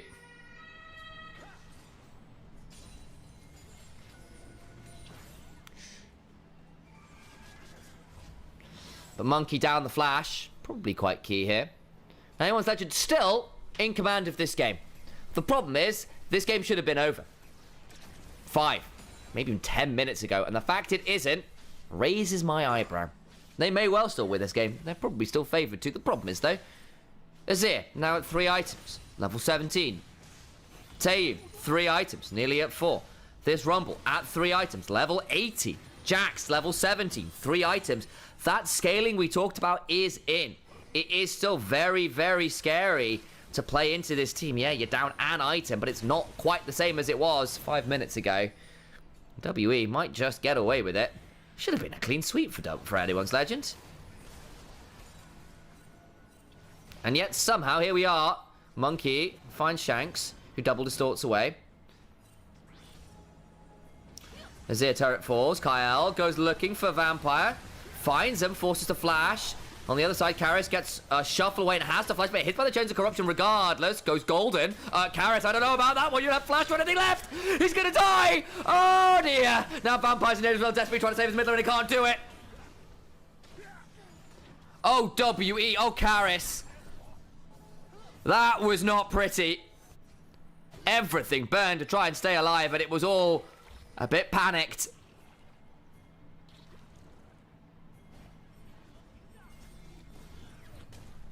If you'd kept your head there, you could have walked out. Instead, you fall down cube, forced to flash as the LeBlanc comes on over. That is the threat. When the LeBlanc forces you to blow key summoners with basic abilities, it is a scary, scary day. 10, 0, and 4. This game does not look the same if Shanks is not stabbing people in the neck. Soul about to be secured. Some ways, Anyone Legend a bit frustrated. It's just the Chem Soul. Not the best for them this game. They're not really asking to play around low HP bars. Any other Soul would have been really valuable for them. Sometimes Chem Soul is deceptively valuable in teams. Not this one, I don't think. Tarzan Flandre probably gets some value. Shanks Hope, significantly less. Vampire 0, 5, and 6. Again, not having a great time. Let's have a look at the replay, because it starts with Kyle seeing a moment, is on vision. They know he's there. Over the wall he comes. Doesn't really find the angle he's hoping for, but Vampire still has to flash. And then Karras goes in. Immediately has the Banshees popped. Ult flashes away. Gets hit by the Chains of Corruption.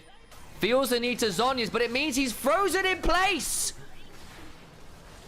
And it makes it the easiest follow-up of all time. That piercing arrow wasn't going to kill you, mate. You could have taken the damage and walked back.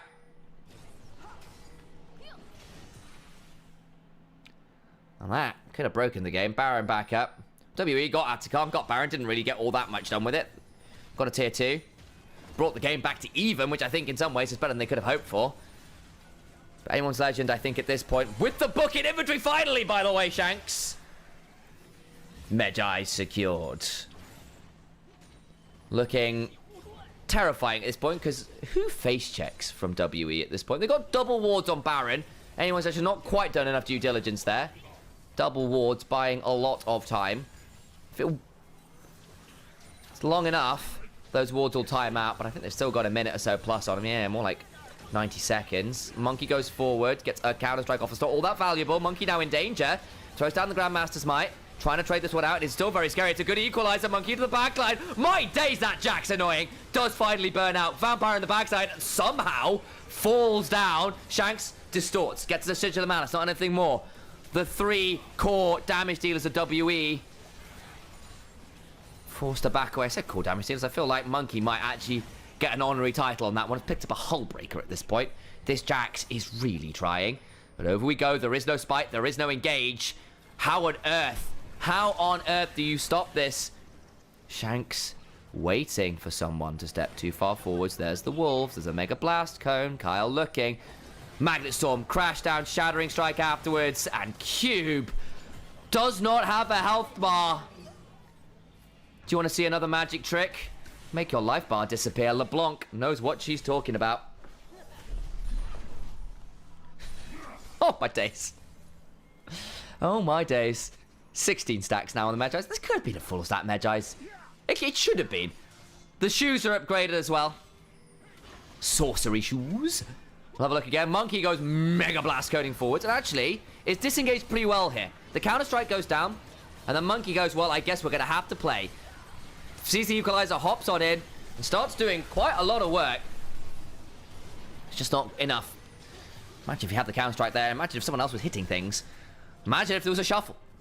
None of those things happen. Vampire goes in and the rest of the team can't follow up. He's actually got an Abyssal Mask. Let's try and buy a bit of space for that Rumble and Azir to do damage. Doesn't quite happen.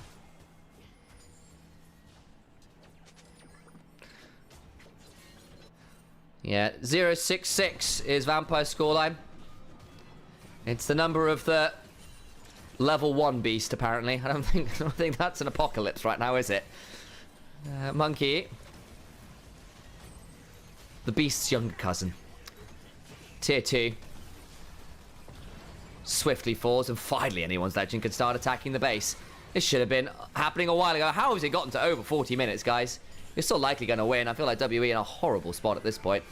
But it took you a long, long time to get here. And part of that's credit to people like Monkey. Credit to people like Cube finding big equalizers. Big fights on the Jacks that have threatened key members. The problem is, I think it is now too little. It is now too late. Cleanse Force from Taeyun. True Shot Barrage does not hit Hope.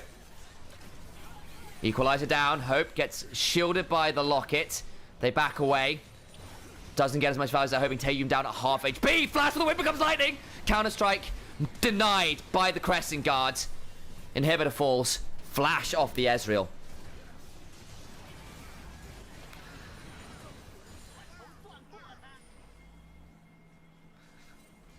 And despite a pretty nasty counter matchup, Tarzan on the Shinzao has still been pretty impactful. Some great ults.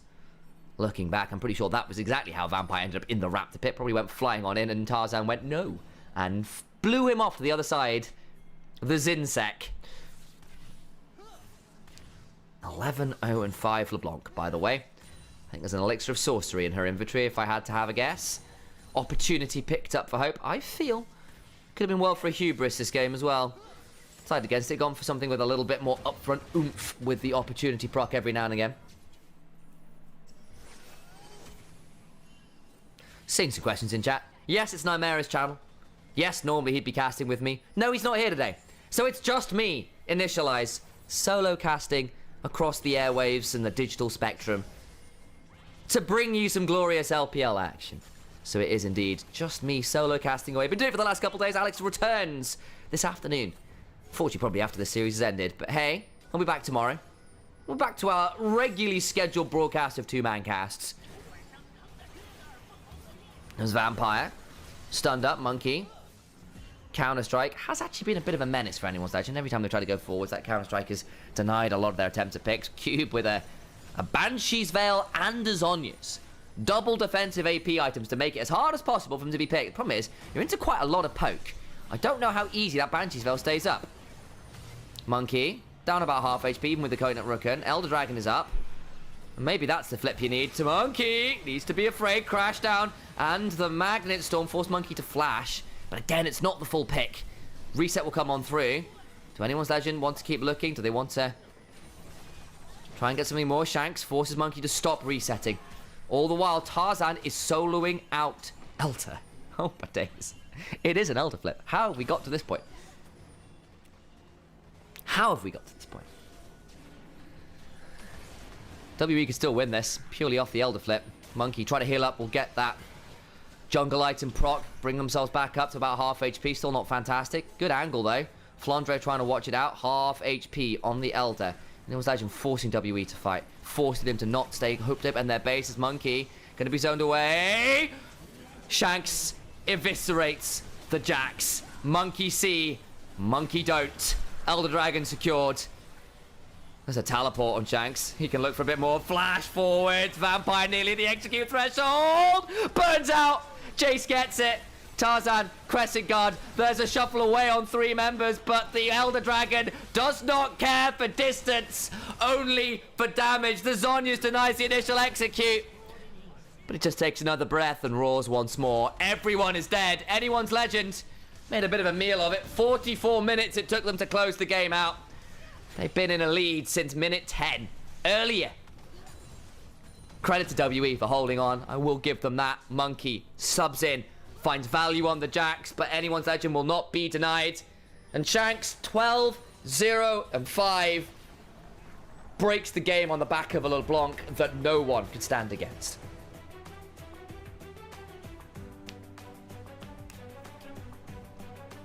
I think there'll be some questions anyone's legend need to ask about that mid-game.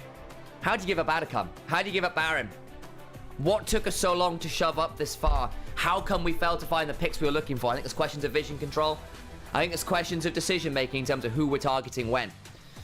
Yeah, they got to Soul. That's great. I think this game might have been easier to take control of enemy jungle and kind of catch people out there. And I think WE did a really good job of holding on to vision control. I think Monkey did a really good job around playing some of those pockets of vision and threatening the Shins out and the Varus in particular, making their lives very, very difficult. Vampire with a less than 1. KDA. Karis as well. Some of those panic button presses.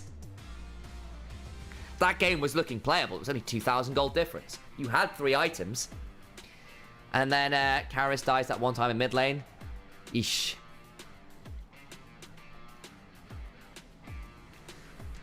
But there you go. Shanks and Hope, former Anyone's Legends players, doing WE a little bit dirty here. Ain't 2023 anymore, folks. I'm sorry. But hey, let's do a bit of housekeeping. Hello, I'm Initialise. We are on Nymaera's channel.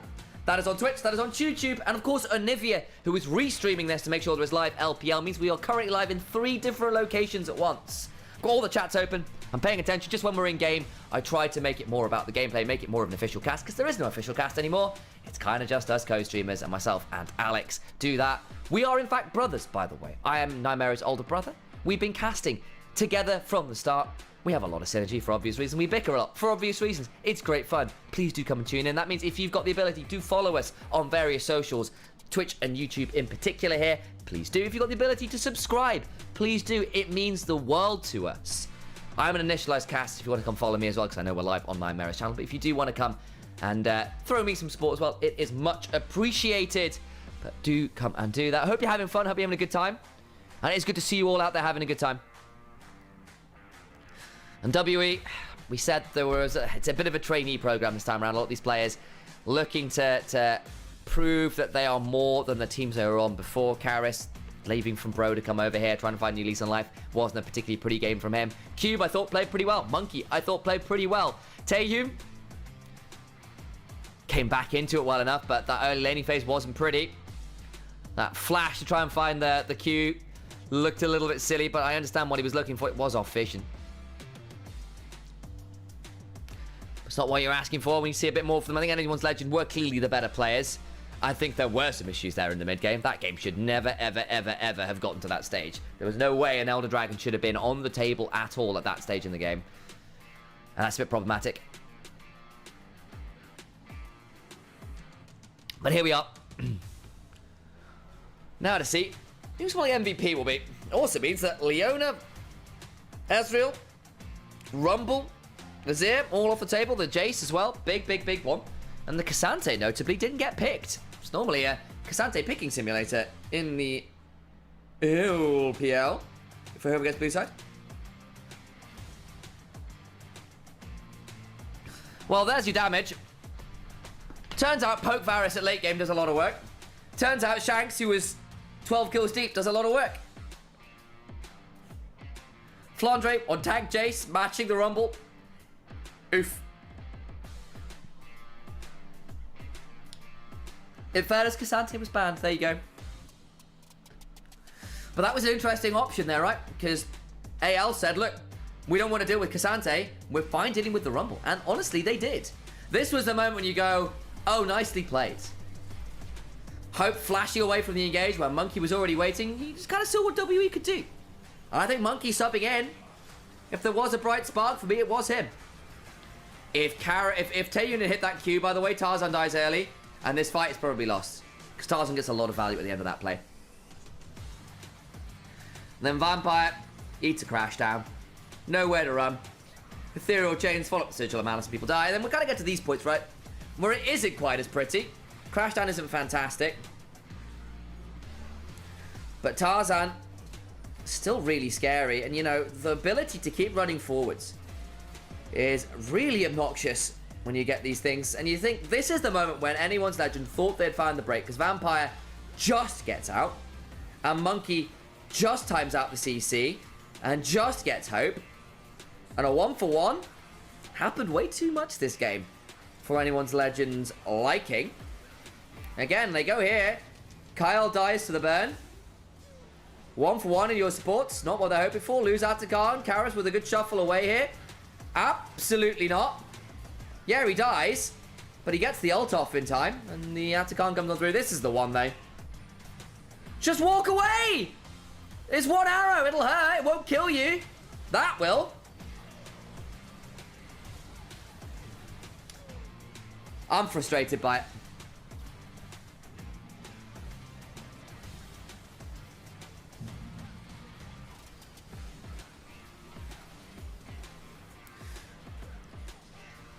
Whee! Tarzan, king of the jungle.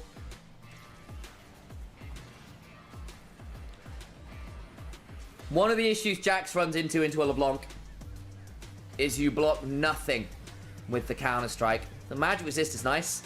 Don't get me wrong from it, it's something. The Kinetic Rocket is something, but the problem is that is a full item LeBlanc who's got upgraded sorcery boots, who's got a void staff. Like, your magic resistance does not mean anything there unless you get a monster Grandmaster's Might to steal all the resists. That's the only way you get tanky enough.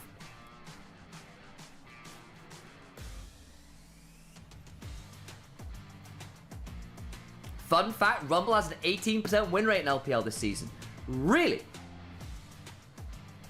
So my question then, Alex Strass, is this. Who is being allowed to play Rumble? Because Rumble is banned so much. Is it only teams who can't play Rumble that are allowed to play Rumble and then are obligated to pick it, and therefore the win rate is low? Or is it that everyone's losing it? Because if it's teams like WE who are picking it, then I can see it, right? Because anyone's letting them, well, we're good enough to deal with it. So you got to interrogate that number a little bit more. Tell me, why is it 18%? Is it because the champion is not as good as people think it is? Or is it because good teams are not getting it and bad teams are? Which is a slightly different stat. Is it only into Galio as well? Is it Galio that's countering it? Is it basically Rumble into Galio? Here's player of the game. I think we know who it's going to be. Ah, yeah, baby. Let's turn the camera off and bask in the 200% damage efficiency there. 30% the team damage. Sheesh.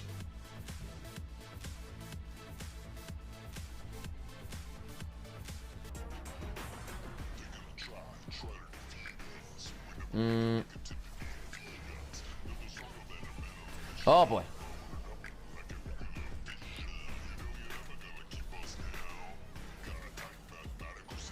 Oh boy.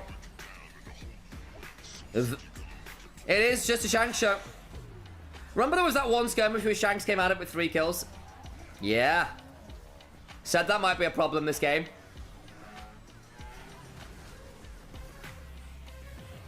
Is this on the current patch of buffed Electrocute? Oh yes it is. We are on 15.3. And our Electrocute champions are having a great time. Signed Evelyn Main over here.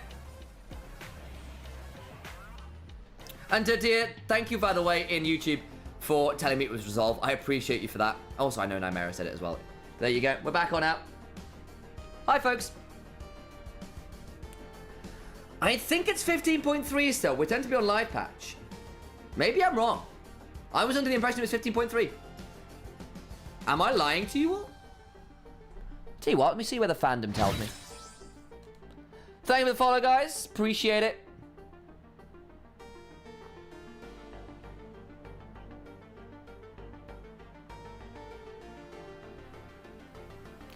Yeah, we're S1.2. You might. S1.2. So it's not S1.3. Yeah, we might. You know what? It's 0.2. You're right. We don't. This is before buffed electrocute. This is before buffed electrocute. Not the change hasn't happened.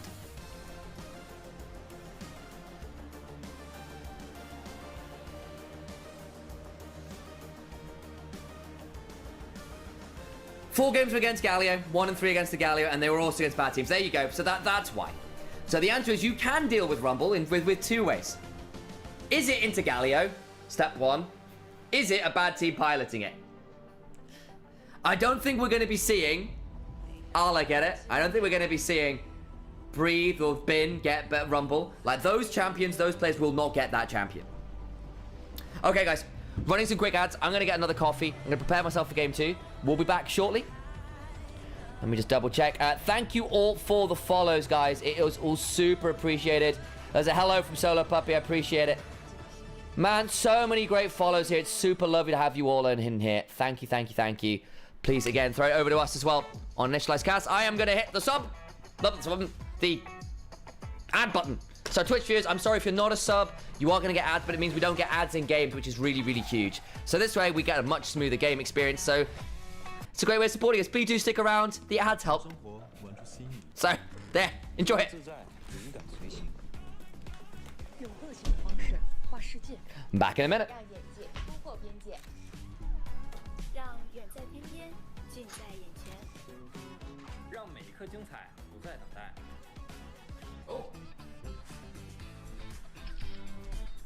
I left my mug behind. No.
일단 타베 감독님도 되게 선수들한테 좋은 픽이랑 좀 좋은 전술 알려주려고 하고 탑이랑 정글이 되게 소통을 잘 해줘가지고 융합이 서로 잘 돼서 좋은 성적 나온 것 같습니다. 탑 정글이 새로 오면서 서로 말들이 많아져가지고 전체적으로 그냥 팀이 한 목표를 바라볼 수 있게 된 것 같아서 좀 잘하게 된 것 같고 그리고 25년도에 좋은 성적 낼 수 있도록 같이 열심히 했으면 좋겠습니다.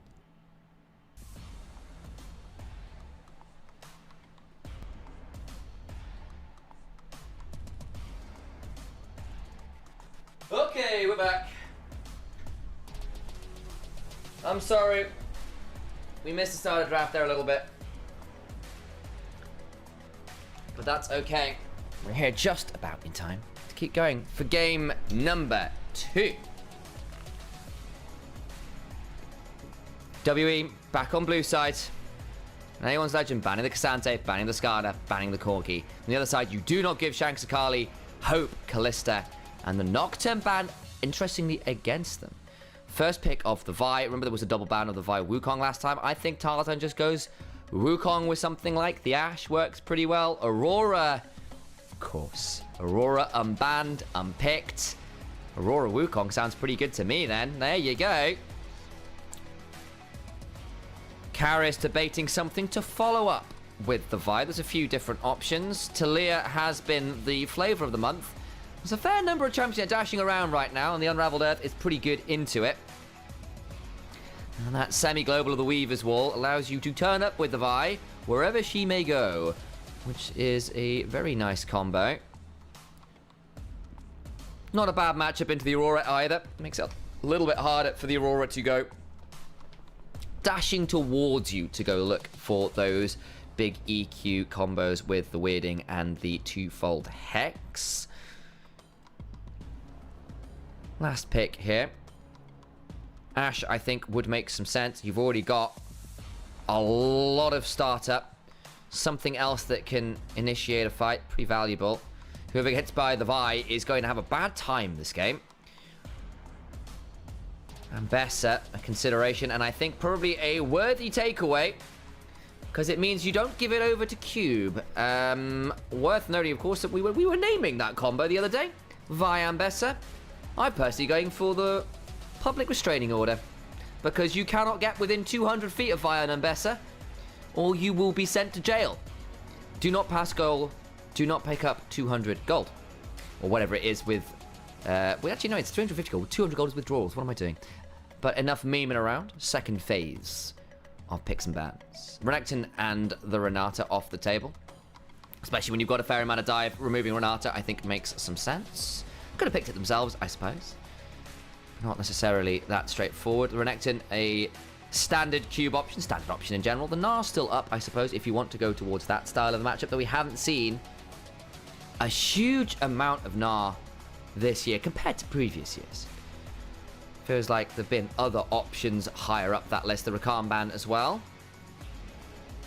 Kind of makes the Xayah option a little bit harder. I think Jhin makes some sense. You can follow up the Aurora and the Wukong pretty well. It means if you're diving for the Jhin as well, you have to go a long, long way away. And you can somewhat match the range of things like the Ashe with your Dancing Grenade, with your W, with your R. Not necessarily a winning lane, but you can certainly have options to trade back, and it sets up a lot of supports, and people like this Ambessa and this Wukong very, very well. Seen a fair amount of Jhin look really good. Shout out to Rusty Sniper in the NLC. Dropped a 28 bomb the other week against Ruddy Sack. Yankos and Wonder didn't know what hit them. Maokai is a bit of a response here. Can go support. Can go top. Poppy in a similar space, actually, if they decide to lock that one in. The Braum, I think, might be valuable here to try and keep something like the Ashe alive, especially with everybody else going forwards. Locked on in. A lot of lockdown now for WE. A lot of lockdown. Not that many tools on anyone's legend to tank it up. Wukong clone. Probably the best of it. Bard, an interesting choice. Just a hover right now, so we'll wait and see what it's actually locked in. There's a few people who've been hovering Bard of late.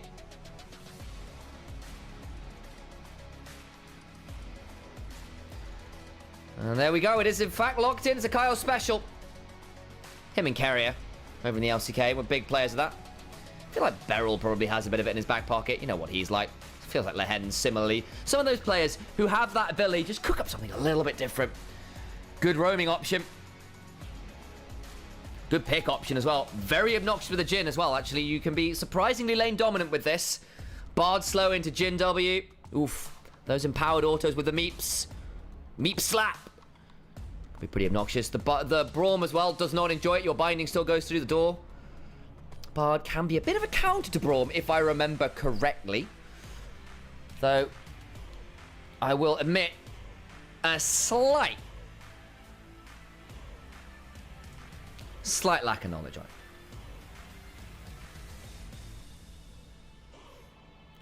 Getting ready to head into game.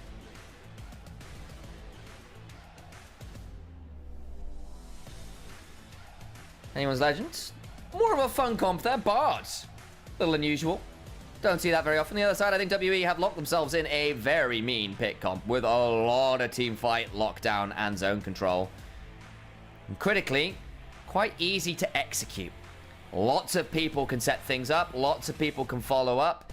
Quite flexible in that regards. And Monkey, I think, was a shining star in that last game. Onivia, someone who can lead the way and kind of be that point that the team rally around, which I think they have been needing. We have had questions about how disjointed their engages have been. I actually thought there were moments last game where they made some really good moments. That little flank angle from the Jacks to catch out Hope. Delicious stuff.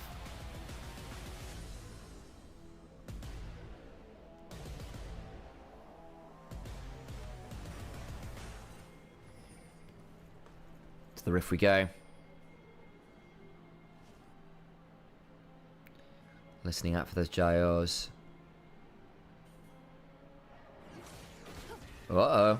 Well, I don't think we've got time. Monkey just about gets away with it.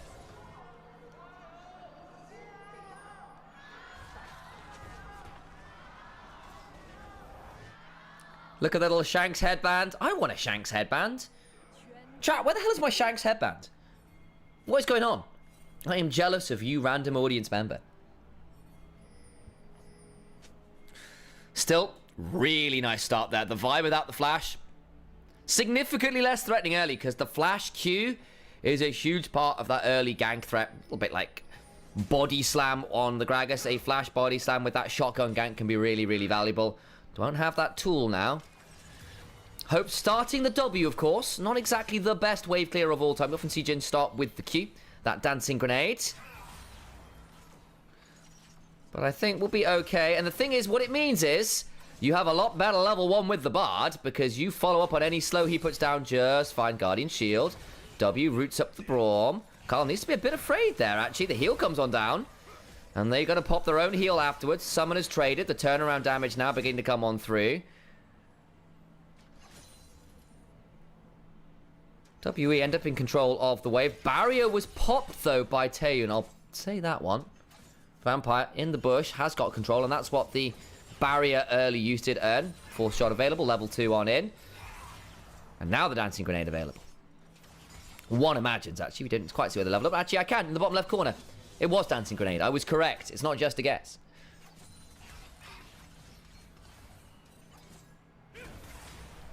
Door comes up. Hope's fourth shot. Impacts on some festive wood.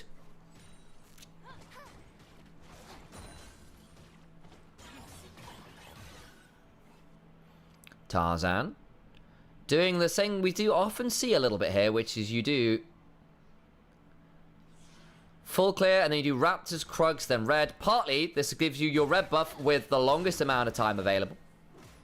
Not using it to clear camps then. And 2, saves you from invades a little bit. You can check out if someone's looking to get on into your jungle. But again, you're in against the Vi who burned the flash. I doubt that was going to happen. Vi, being a little different, just does a straight top to bottom clear. Does mean you end up finishing your red buff a little slower, so we'll not be finishing on that 330 mark to be in the river as the Scuttle Crab spawns quite so freely. We'll look towards this bot lane. Actually, credit to Vampire and Taeyun. They're on a pretty good spot down here. Nice timing on that ward will allow them to spot out Monkey going forward. It does now mean topside. Cube's in danger, has no mana. Just about gets away. Tarzan was looking. Cube is swift enough to retreat from that scuffle.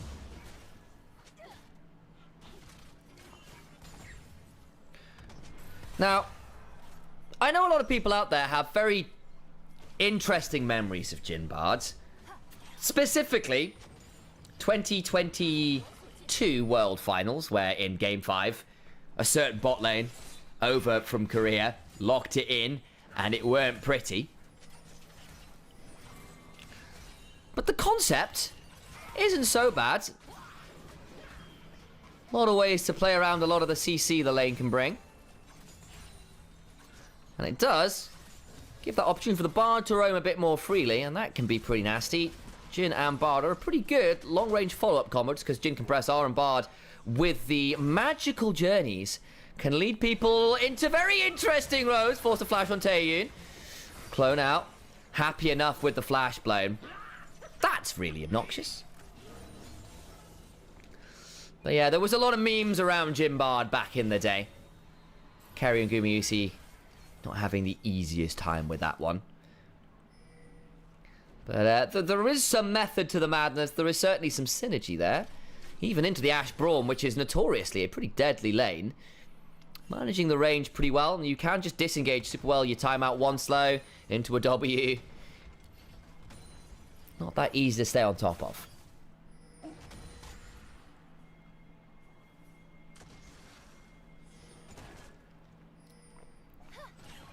Shanks, though, was a superstar last game.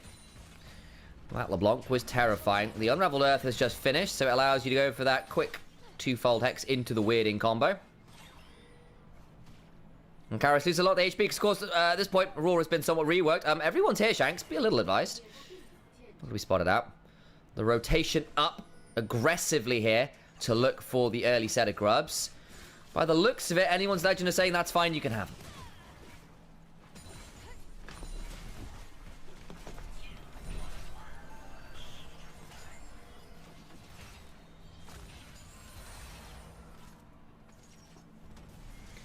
The Infernal Drake is spawned. I don't know why I did that with a sort of like pseudo Christopher Lee voice. Infernal Drake is up.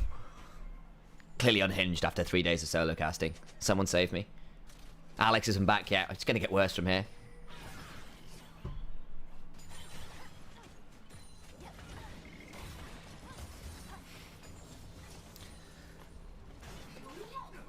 Now for WE, as I move away from that one.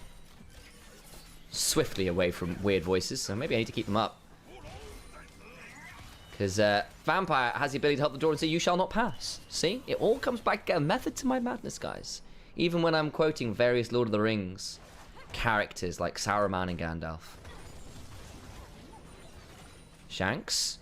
Decent time on the W there, and again, the Unraveled Earth doesn't get much value bot side, though. Kyle's gone forwards. The Cyclone there is Big Monkey. Nearly available, though! Kulut's come on in. Can't quite get the kill on Taeyun, who has gotten the heal to stay alive. Danger now for Tarzan, who's getting stunned up. Flash forward! And Tarzan gets it. The heal's back off cooldown.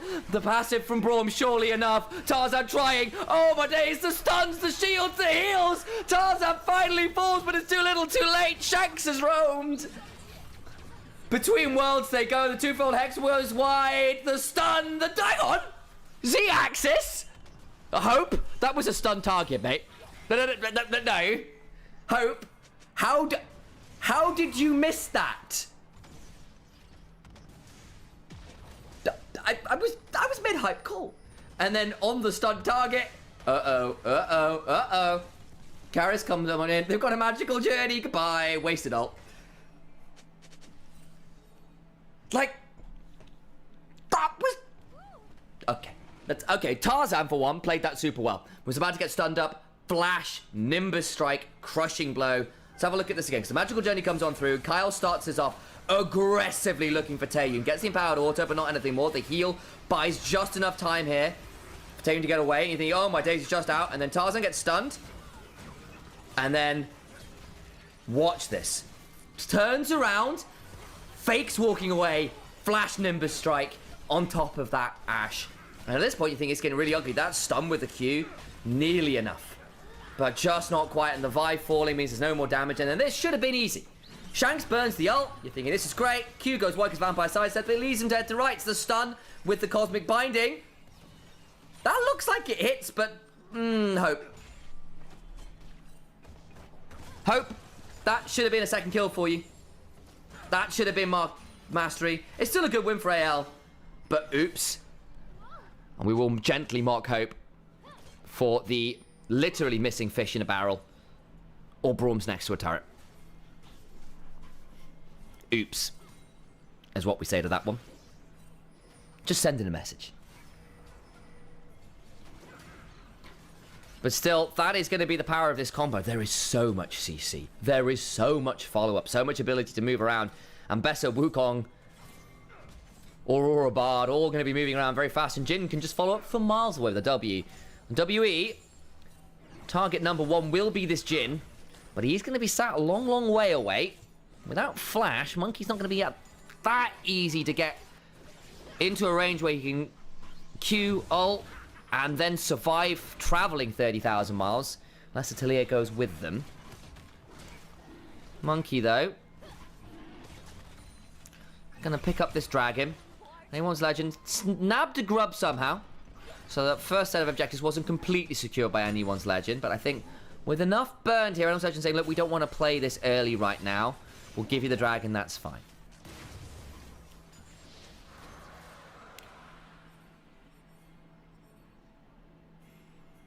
Okay.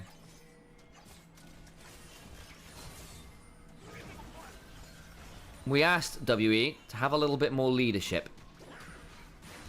Over the wall we go. Tarzan's nab one. Pull back out. Second grub secured. Do they want to play this top side? Cube and Flandre trading. Lacerate used. Sundering Smash comes on down. Still a Cunning's sweep available, but big chunk. Flandre still has the teleport. Maybe forced to burn it. But with everyone roaming, anyone's actually claim another 2 grubs. 4-2 in that trade. Shanks is still down bot lane. Karis is teleported to match. But that is leaving this Talir in a very tricky spot. Remember, AL roam real fast because they've got a magical journey. And the fate has been tempered. And Karis does not have a lot of fun to work with. Goodbye. You are the weakest link. Unfortunately, did not pass that quiz show test. And a nice dive comes on through. And that is another bit of the power that you have with this composition. Jin turns the turret off. Everyone else dives, and you have so much follow-up. You don't really get to survive that if it's well managed. The Talir needs to respond very quickly, but when the Talir's being the one targeted, your global isn't as much use. Hope clears out the wave. Is falling a little behind in the CS, but it's only 10 or so. Still more than fine here. You often see that with Jin lanes. You'll be down about 10 CS, and you'll still be just fine. And Tarzan having the lead should be pretty scary because Wukong's one of the best scaling junglers in the game. Get to 2 items, get to level 11 plus, and you do a lot of work. Lots of CC. Shanks will go across the veil. And Monkey will not pull the trigger. Kyle is around, picking up some meeps. Gets a decent cosmic binding. Shanks gets a weirding afterwards. Vampire's here. So is Karis. Be a 2v3 strictly. Don't know if they want this. That control ward very swiftly deleted. Don't know about that one. Guys, are you sure? Monkey's going to find Tarzan running away. The arrow. Backstep. Nicely done by Tarzan. Still has the flash. That was weird. That was very necessary dodge, actually. And credit to Tarzan for the backstep. Because actually, WE did a lot of good work there. Tracking with the sweeper. And having the roam over from the mid lane by Taeyu. Oh no, Vampire. You probably can't reset there. Yep. And another control wall goes down. That's 150 gold down the drain. I feel like if you're going to put down wards like that, you need to be able to defend them. Especially when there's people around who are immediately checking where they were. You don't really get a lot of value out of those at all. Flandre back to the Eclipse. Suddenly having a lot more fun. Public execution. Cube will make sure that nature grasps the Ambessa tightly. And that warm hug of Roots prevents Flandre continue the all-in, but Cube down to 20% HP has denied his reset. Kyle can look to go over the wall. Another magical journey. Gonna try and find Cube. Finds him. The slow with the auto empowered by Demeeps.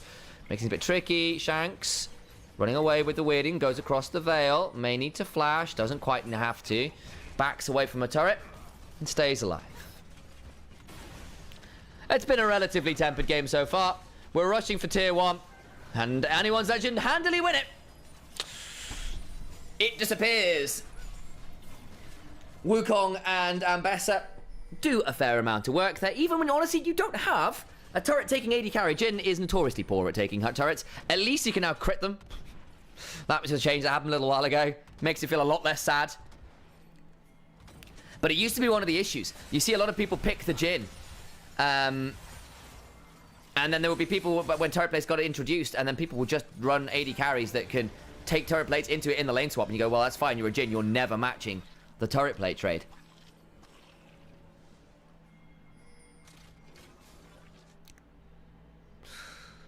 Happened a while ago, and double left having that conversation. Shanks, waiting for this wave to come on up. Dragon spawns in 25 seconds, and WE have been the ones to start up a lot of these early objectives. Feed of Strength stole anyone's actions. They were the ones who got the first turret and the first 3 kills. So they're in a pretty good spot this game nonetheless, but you don't want to necessarily give up all of these objectives for free. Shanks needs to be a bit wary here. Gets jumped, goes across the Veil, gets on the other side. The Tempered Fate doesn't save Shanks' life, but the Veil and the Between Worlds will not be quite enough. That's a couple big ults used, and Shanks dies. And Dragon now, foregone conclusion for WE. Hope with the static shift first for a bit more wave clear. Jumping on Taeyun has to flash.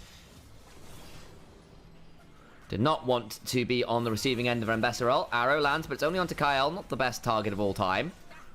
All the while, though, Dragon started. There's a teleport from Shanks. I think the Dragon's gone, but anyone's actually might still be looking for the pick. They land onto Vampire. Nature's Grasp comes on through. Tarzan gets behind the roots. And Kassan cycloning on 3 people. Monkey had to flash over the wall. There's a magical journey available. Tarzan will likely fall, but the response is monstrous. He bought so much time. Monkey into the backline doing a lot of work, but the weirding is there. Shanks has returned, and Cube is trying to run away. Unfortunately, we all know you can't be square in League of Legends. You turn up to the dance late, and Flandre's going to put you to the Drakehounds, I guess. That's what she wields. I want to replay that fight because I want you to look at how Tarzan absolutely messes up what could have been a wonderful flank from WE. He gets behind the roots. He sees 3 key people for the majority of this fight. So Hope, initiate target, flash Cyclone, gets 2, gets behind the roots and can go again. It is so obnoxious, and all the while, 3 members of anyone's legend put Monkey down to 10% HP, and Karis can't join. Doesn't have Weaver's Wall, doesn't have Flash, isn't doing anything again until now. That is the next point that Karis is involved. And yeah, you lost Tarzan, but he did so much work at this point. And Flandre, Drake Hound steps all over their graves. It is beautiful stuff. That is what you want to see out of a Wukong. That is partly why that champion is played all the time. There is not a composition that doesn't work with a Wukong right now. I swear to God, he's good disengage. He's good engage. He's good carry. He scales well. He's a bruiser. He shreds armor. Kyle has a Mikhail's and a magical journey, and so says, see you nerds. Monkey will Vault Breaker away.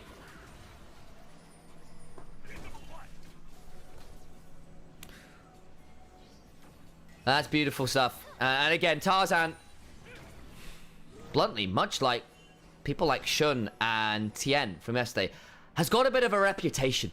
And there's a few of these junglers in the LPL, sometimes rightly, sometimes wrongly, of being players that do not turn up when it matters, that choke when it matters. Tarzan was on that Griffin roster that didn't make it work, was on the LG roster that didn't make it work, was lambasted for the 2023 performance. Much better at 2024. Be looking to show that he can be one of the best in the world. This is a decent engagement. Tarzan survives a long time. Flandre's in the backside alongside. A little journey between worlds. Vampire about to be on the wrong end of a curving bullet. Angelina Jolie only going to get some slows on the cube. He's still actually fairly tanky, so can't curve the bullets enough. Time to go back to training, Hope. Still, Jin's got 3 kills. Ambessa has 4, and a Black Cleaver completed. Oh boy. Yeah, you got an Unending Despair, but the thing is, it'll be a double Black Cleaver comp, and that makes Jin's life a lot easier. Wukong stacks Black Cleaver in an instant with the ultimate. You get 5 stacks off the Cyclone so fast. Every tick of the ult stacks Black Cleaver. And here we go, Tempered Fate. Only lands on 1. But it means as Monkey goes on in, Tarzan drags him way over the wall, and Hope is untouched. Flandre has a flank. Shanks has a flank. The backline perishes. Cube has turned up now. It is too late. Flandre survived so far. Kyle is here, buying a lot of time. Remember, this is a Bard who ain't actually the easiest to take out at this point. Yeah, Tarzan is there. Hope is donated the kill. He's got a rapid fire cannon at this point. It is a utility gym build. 4 kills, yes, but it's gone static shift rapid fire. It's not my favorite gym build. I think when you are even or behind, it really sucks. You do nothing. It is a hornet sting. From ahead, much better because your base stats allow those static shiv procs to actually hit pretty hard, the 4th bullet shots to hit pretty hard, and it gives you a lot more lane control, which is nice. But it delays you getting to a Lord Dom's Infinity Edge a long, long way. That's what happened in the replay. Flandre got jumped. Lacerate, part 1 and 2. Cunning swipe. And just keep running away. Gets just hit by the seismic shove, but has Eclipse. You get so many shields, has Repudiate. Will buy so much time. Another Drakehound step, another bit of healing. The heal. The heal from Karis keeps Flandre alive, and at that point, you've lost your mid, you've lost your jungle, and it looked like a relatively simple state of affairs. I don't blame them for looking, but you missed some key skill shots, particularly from Karis there. And Ambessa will just dance out. Taeyun just picked up the Flicker Blades. There's something that, and oh boy, that's not a pretty stat chart. The Atakan is up. Kyle goes whoop, whoop. In the picture-in-picture, Tarzan will stop the Drake stacking. 12 kills to 3. And yes, anyone's legend have not played around the objectives. They have played around the fights. And now they have a 4-kill Ambassador, a 3-kill Tarzan on that Wukong. Playing a jungler that's probably quite apt there. It's not quite George of the jungle, but Tarzan will do. Monkey was looking to see whether Hope steps to the wrong side of that lane. Stays far enough away to be fine. Kyle, about to get jumped on. Flash, needs to ult themselves, does so. Actually invalidates the cease and desist across the Veil. Hope and Shanks try to bring people. Tarzan summons the Herald in mid lane. And they're going to head on over to this Atakan, knowing they picked up the Bards. Had to burn an ult or 2 to do it, and now Tarzan's finding an angle onto Monkey. Doesn't quite get enough damage. They will have a Cyclone part 2, and that's actually a big ult to not have. WE, is this your moment? You could get quite a lot of value here. Herald's still charging. Shank's going to be pretty scary. The heal has to be popped. Flandre's got a flank. If he gets onto Karis here, it's deadly. They've spotted him out. Gets onto the backline. It's onto Braum, not the best target. Will get seismic shoved. Falls. Big pick. The flank looked good for a second, but was well scouted out. Glacial Fissure lands onto Hope, has to back away, and that is now a huge fight for W with the Atakan. They've got the withdrawals. Hope's going to keep running best he can, but I think he's just dead to right. And WE have done it again. Anyone's legend fumble in the mid-game and give up Atakan. Yeah, they got tier 2. The Herald did a lot of work. That's something. You're still up 3,000 gold, but oh dear. How? How is it happening? Inhibitor turret down to an auto, 2 away. But you cannot give that kind of gold over. Monkey, pick now 4 and 3, is becoming a problem. You've got a lot of time now to try and get value out of the Atakan. Now, of course, if Atakan, all it does is buy you time, not the greatest Atakan of all time, but that sweeper from Vampire, a player we have criticized relentlessly, is important. It gives Taeyun time to flash. If Taeyun is on the receiving end of that public execution, that looks different. It's not. Good Glacial Fissure afterwards means that Hope is in danger. Tries to run away. The flash on out isn't going to be enough. They get the mid-tier 1 finally. WE come back into the game in a big, big way.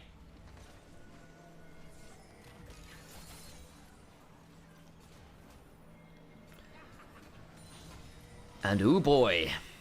Again, the game is still fine for anyone's legend, but it should have been great. And that is now 2 games in a row, for different reasons, that we've seen WA be able to crawl their way back in. It was a good pick. Monkey leads the charge, and they find a good moment. Vampire with a clutch sweeper gets a lot of value there versus Flandre, who was a problem on the Ambessa. And sometimes Atakan just offers you a way back in. Karis, with that withdrawal, might be a target here. Monkey's here. Nature's Grasp gonna be here. Gonna try and find something to work with, but they get a decent between worlds, and they get the withdrawal off. Tarzan stays alive for a moment, goes into the back line, trying to buy some time, will eventually fall. Kyle is here, Flandre into the back line, that means Tyon's in danger as the curtains are called. Vampire trying to stay alive, Flandre flashes over the wall, shots land. Karis now low as well, a phenomenal cosmic binding. Shank's just about alive, will not burn out, and Cube alone here, and WE's withdrawals all disappear. They have none left. Atakan swiftly removed, and AL go right back to where they started. They pick up, what is that? 2 times 5,000 gold. Everyone's dead. Who do they lose? Tarzan, that's it. And they hold the turret. And Atakan is wasted. Oof. AL's lane assignments and resets are quite worrying. I think that's a fair statement from Nymaera in chat. It's his channel. He's allowed to have that moment from me. The problem, I think, that WE are running into is where AL are not struggling is some of these team fighting calls have been really, really good. They are team fighting pretty damn well here. It's getting to those team fights in the mid game. Those lane assignments, I think, correctly called out as being problematic. It hurt them in the last game. They couldn't push the advantage because their lane assignments were poor. Gave up a mid-tier 1 for free. That kind of thing. This game, the resets were a bit late. They were a bit awkward. Vision comes down for WE. Kyle gets caught out in their own jungle. Leads to Atakan going down.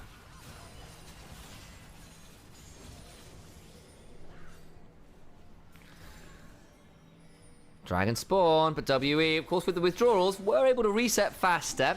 Be sole point for them and a Cloud Soul this game. Really nice. For a Vi, for a Talir, for a Maokai. Oh yeah, you can get behind that. Hell, even for the Ashe. She of the space gliding legends. Tarzan, though, got a great flank. Teleport is very deep from Shanks. Looking to push out that wave. Tarzan on Vision. There's been some good wards here as well. And there's another part of the gameplay from Anyone's Legend I think will be a bit problematic. Their warding game has allowed some wards to slip through the cracks. And that's either good prep from WE to spot out Anyone's Legend's warding and sweeping patterns, or poor discipline from Anyone's Legend in terms of the map control. Dragon started.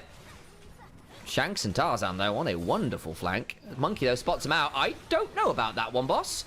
Monkey gonna try and buffer the way through Cyclone Part 2, and Tarzan, I think, will die. But the other side is a monster engage on the other half of the map. They lose the Ashe. Big moment. How about the play afterwards? Flandre is a nightmare on the Ambessa.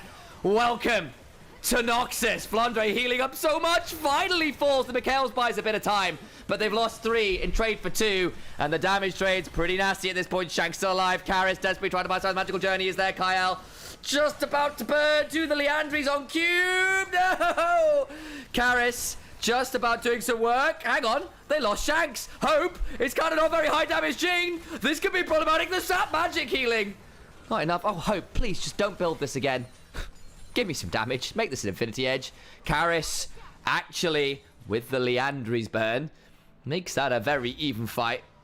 Holy moly. That game, that fight nearly went very wrong. They nearly got Karis, but survived long enough to keep doing damage. And Leandries across that fight was huge. Let's have a look again. It starts with Monkey going over the wall. Shanks hops out. Tarzan pops the ult. Buys quite a lot of time. It's 2 of your main damage dealers. Got into Tempered Fate. Locks down Taeyun and Vampire. And the Ashe dies fast. She dies real fast. You think, okay, well, this could get really ugly now. You've lost so much of your consistent damage. Karis gets to fight for a lot of this game. Flandre does get Mikhails, but it's a little late. And, of course, you're still dashing across the Unraveled Earth. That Tilia has a lot of value there. And then, basically, in the 3v2... Kyle goes over the wall to try and get some value, but the Leandries burn is problematic. Hope can't get close enough because of the wall and the Q speed. Being some time across the veil alongside the Between Worlds. So it's a beautiful combo. We come back out alive into the massive fight. Again, the Ashe dies to start. This time, Karis is not allowed to fire. And Hope 4th shots him in the head. Put down. That might even be game, you know. Monkey and Cube have to hold on. You've got 35 seconds on Karis, 25 on Ashe. Yes, you've not got the fastest turret-taking team of all time, but there is a wave, and people have not reset yet. And look on the mini-map. Kyle is making sure that Cube can't reset. It's Monkey alone who has to clear the wave and can't. The game is over.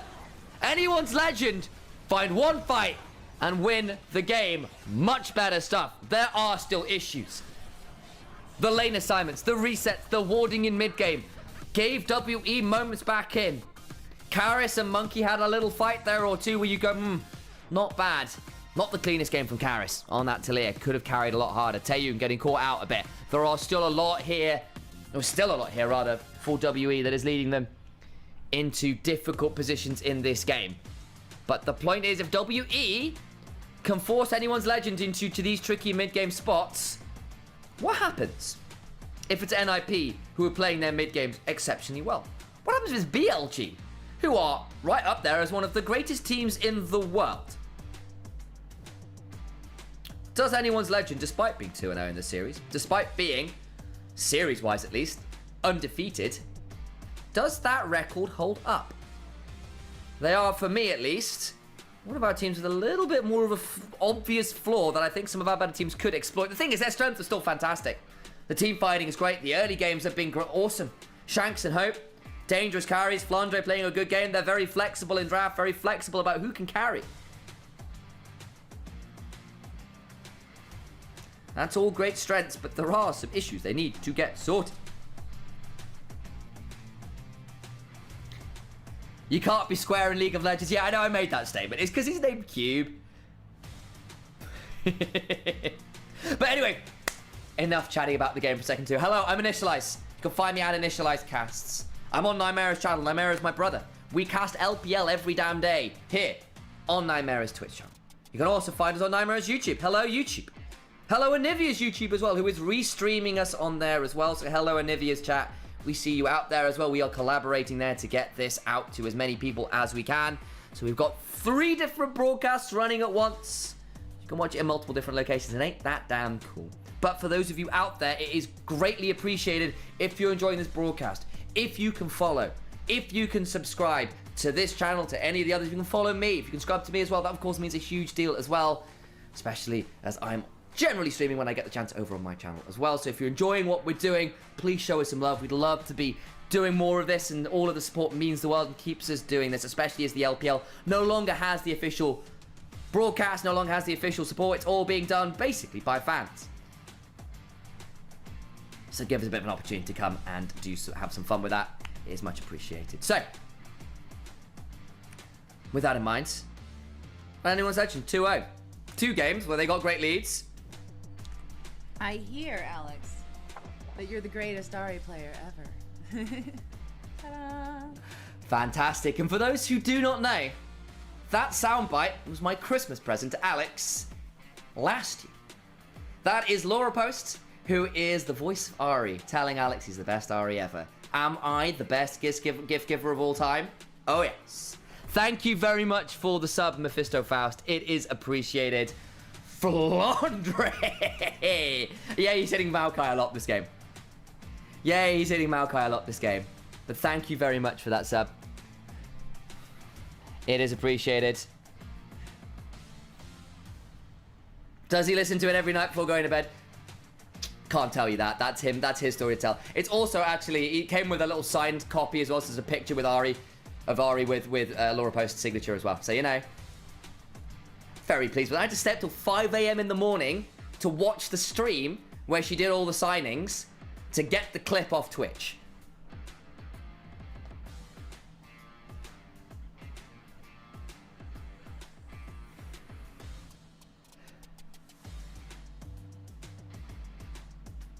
Worth. I was very pleased with that one. It's up there on the shrines and my own picking up. It's Alex's to show you guys. It is quite cool though. And again, thank you all for the follows. Thank you all for the subs. It really, really is, especially Mr. Fister Fast, as we said. Give us an opportunity to listen to that cool soundbite. Here's the replays. There were some good team fights from AL. The Cyclones in Between Worlds was a very unfun time. Flandre forcing this 2v1 to be as extended as it was is just ridiculous. The heal from Kyle turns it all around, and then suddenly Karis is up a creek with no paddle. And certainly not enough rocks to throw. Sinks like one instead. But it wasn't perfect. This was a great sweep. This was after Kyle got picked and the Atacon was being forced 4v5. And Flandre doesn't have the team supporting, particularly they can't get that close. And what could have been a really good flank angle from Flandre was sniffed out, shut down. And this was a moment where WE got back into the game in a way they really, really shouldn't have. And the NA1s actually had to fight their way out of a slightly trickier scenario like this. Into all the withdrawals. And NA1's Legends still managed to prove WE that they are, or prove to WE that they are the better team fighters. And Taeyun, again, just this Ashe did not get to play the game. Did we see a good team from Ashe ever? Ever? Nope.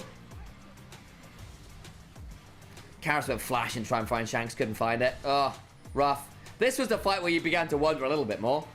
Because Karis, for once, isn't removed from the play, even though Taeyun once again was.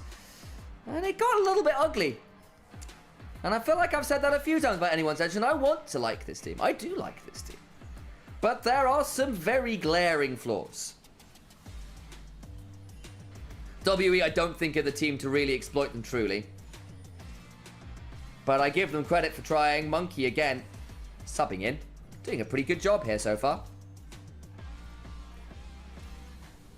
And yeah, it is a well-earned 3-0, I suspect, for anyone's edge. One more game to go. But there will be caveats. And that is still going to be a little bit problematic.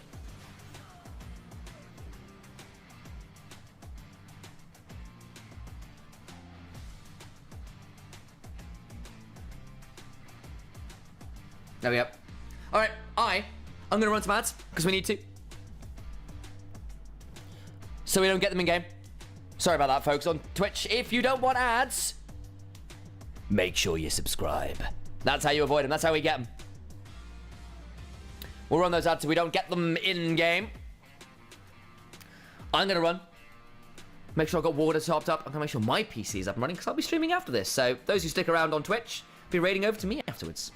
You're not going to lose me. And I'm casting G2 Hell again this evening. That'll be a lot of games. My days. And we'll keep on going from there. Okay. Oh. I need to go stretch my back out as well. My days. Who's the MVP? Player of the game. It is Flandre.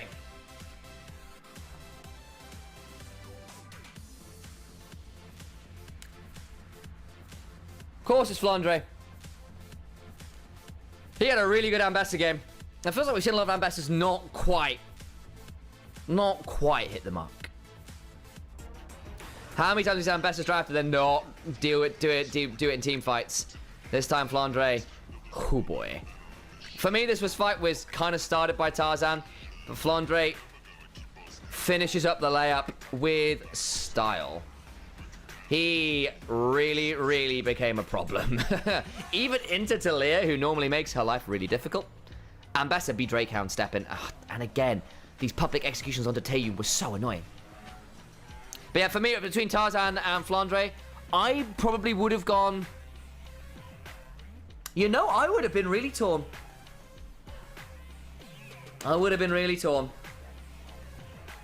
Flandre winning that 2v1 was pretty damn cool. It was a good Flandre game. He probably does just edge it. Although Tarzan was also pretty phenomenal. Right. Let's see what the voting was. I want to know.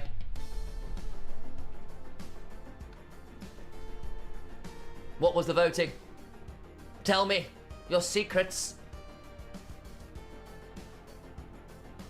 Ooh, support. Kyle got a few. In fairness, it was a pretty solid bard too.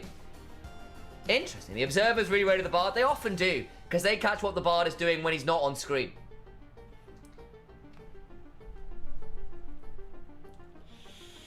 Oh. Right. I'm going to run and make sure I'm all set up. Back in a second or two.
进化至细节尽显，细腻光影，丰富明暗细节，典藏级影像体验。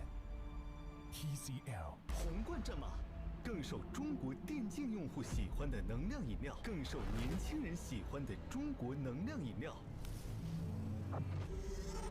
中国电竞，当然有我，有能量，当然战马。不要逼我出手。我来为你画上句号。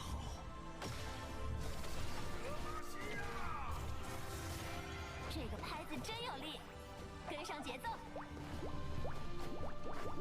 放轻松，来和我玩吧。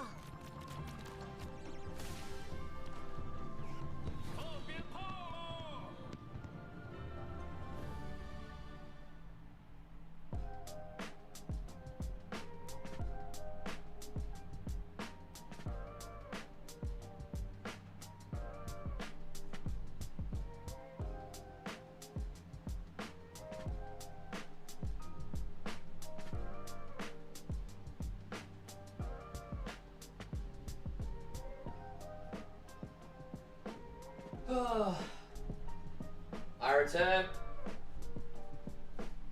Did you miss me, folks?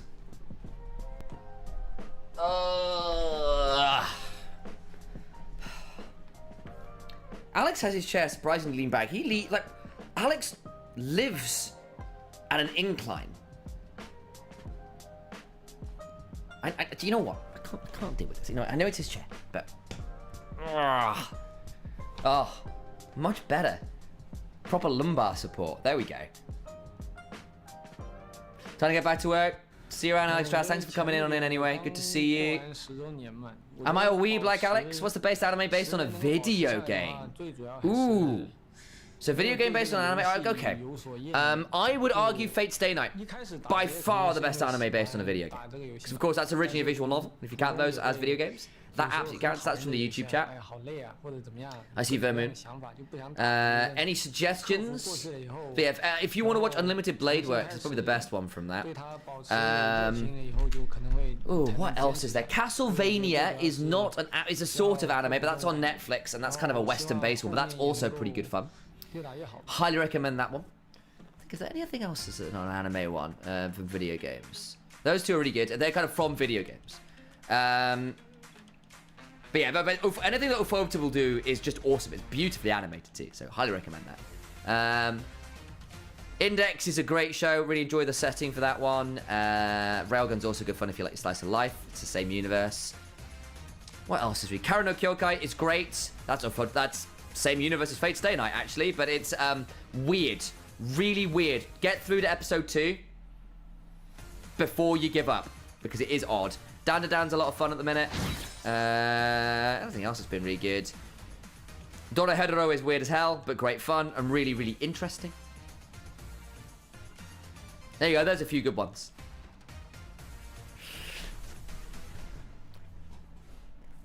And for the record, you know, am I a weeb? I used to live in Japan, guys. So I lived in Yokohama for 2 years. So it's always really weird to me playing games like Persona. So I was a teacher out in Japan for about 1.5 years. It's always weird to me playing games like Persona or watching a load of anime. It's like, yeah, no, schools really do look like that. It's really weird to me. There's a certain sort of like dissonance / weird uncanny valley thing where I go like, no, that is actually how school look. That is exactly how school uniforms are. All those kind of things. You go, yeah, no, that's it. That's truth. It's very weird. The cities as well. It's great.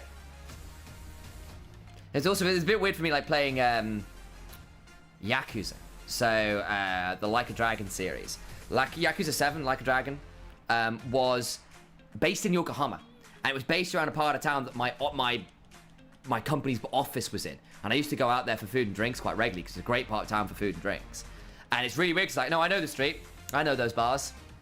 Very, very uncanny. Very cool, but very uncanny. So there you go. Bit of Initialise lore for you all. Yeah, chair stream, says Solar Puppy. Woo! Getting ready to go into game 3. Have I missed any additional things? No, I have not. Wonderful. Wonderful.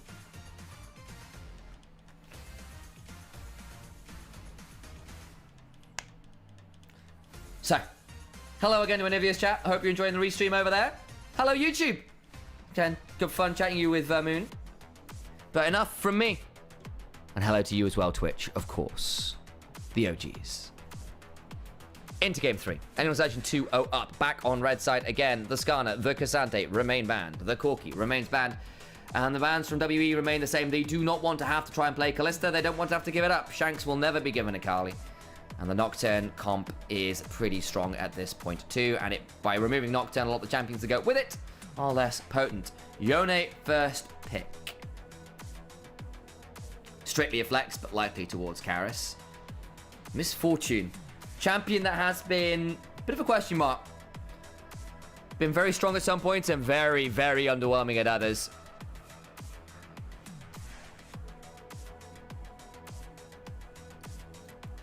Tarzan Nidalee. Shun drafted that yesterday. And despite a rough early start where Zyra from TN got way ahead of the curve, that Nidalee did absolutely crazy things. Tarzan is another one of those players who gets the Nidalee pass. He made his name when Nidalee got a rework. Back on Griffin on champions like Nidalee. WE, though, are going for a dive burst comp. Nautilus lands a hook, Ziggs presses R, Yone presses R. Whoever is in that particular circle of doom dies a horrible death. A little easier to pull off, I think. A little more straightforward in a team fight. Alistair being in consideration, one of the remaining engaged supports. Not bad into a Nautilus as well, and a bit tanky as well, because Nautilus has fallen away a little bit. Because you just ain't tanky when you go in, and people are currently blowing up the Nautilus's down. Is Alex here? Alas, no. Not quite. He's due back in a little bit. He's in chat. Maybe he can tell you. Smolder lock from Anyone's Legend. Double AD carry plus an Italy. Strictly speaking, you kind of got a poke option here as the game goes on. Smolder with the Achu, Nidalee with the spears, and the Primal Surge actually gives Nidalee a little bit of an amp to those AD carries. It's one of those things that brought Nidalee back again, as actually she scales better now into becoming a pseudo-supportive option. If you've got AD carries to buff, that extra attack speed is really valuable. Of course, the Misfortune and the Smolder are a little bit more caster-based, but still, the thought process, I think, is there. Renekton banned. Ironic, considering you're the one with the Nidalee. But then again, you're also the team with the red 5 pick. Luke Skywalker standing by, ready to offer a very nice counter pick to Flandre, who deservedly got themselves an MVP last game. A few hot top performers, but he was certainly right up there among them. Getting rid of some of Cube's easy anti-stop. The Sejuani, I think, makes sense. With Maokai already used, you are out of tank engaged junglers in a lot of way. What's left? Lee Sin might be an option, I suppose. The Xin Zhao's used. The Wukong and the Vi both down. Jack's out even. Elise locked. That'll be a support pick. And now when you've got the Nidalee and the Elise, your early power, your early invades and dives, very, very potent. The Smolder, insurance for later, sure. But the early game right now, very deadly for Anyone's Legend in those side lanes. Viego probably makes some sense here, especially when you've got squishies like that Elise, like that Nidalee. Viego, I think, makes some sense and will work well with the burst combo you've got. Lilia, another option. Don't know about that one so much. You can match the farm with the Nidalee, but how realistic is it that you're going to get in range of the Misfortune and Smolder on a regular basis to bring them low? Viego, I think, the more safe option. Good ways of going behind. Still farm 12 scales well.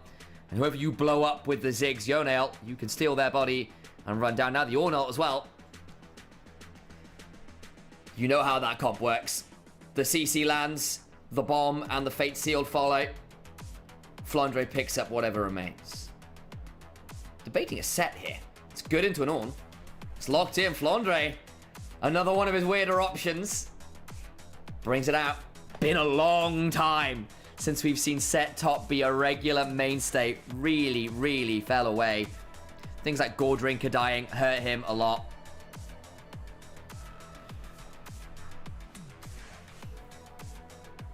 And I think we're looking at it as well. If Set can take out the Ornn, it's a good lane option. If you see the Yone and the Nautilus go forwards, you go, thank you very much. let me yeet you right back where you came. Of course, set build HP. Doesn't build armor, doesn't build magic resist. His resist stacking isn't that huge. And that can prove a little bit difficult in terms of survivability as the game goes on. And your target access, sometimes a bit maligned. You just sort of run at people real fast and pray. And I have some concerns. The Nidalee, the Elise. Oh my days, the Elise. We have seen Elises fall behind and become free pickings for range. Free pickings for, say, a Viego this game. And a stolen body that can start rappelling in to get another R off afterwards. Yeah, that could be risky.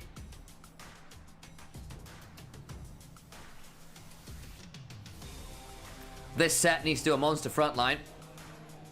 Anyone's Legend, phenomenal pick. Very scary early game.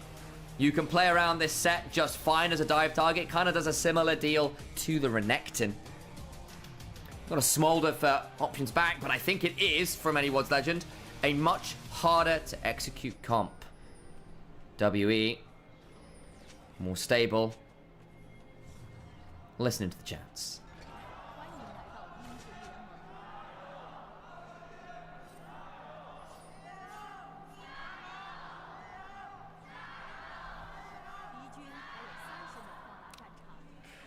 Always great to hear the fan support. Possibly our last game of the day. Tarzan, 1 for 1 on the javelin tosses. 1 for 1. 1 for 2, sorry.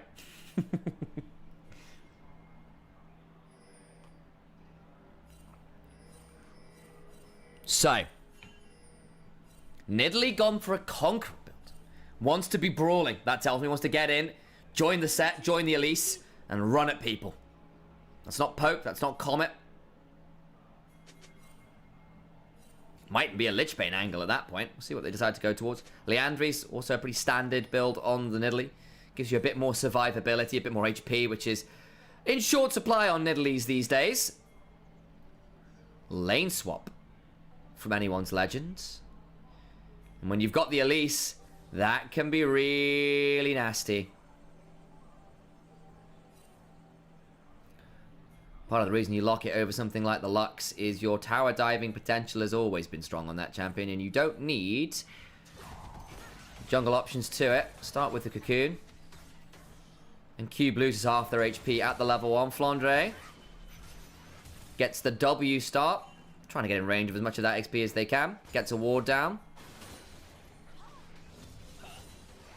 Shanks trying to bully out Kara as best they can. Yone really needs to get to level 3 to be as threatening in the lane as they'd like, and ranged champions can really mess with them. Often good Yones will stack their Q as the wave comes in off the Raptors. Not take any, but just Q it a couple times to have that ability to dash forwards. Get onto them, get onto people. Offer a little more threat than you might otherwise have.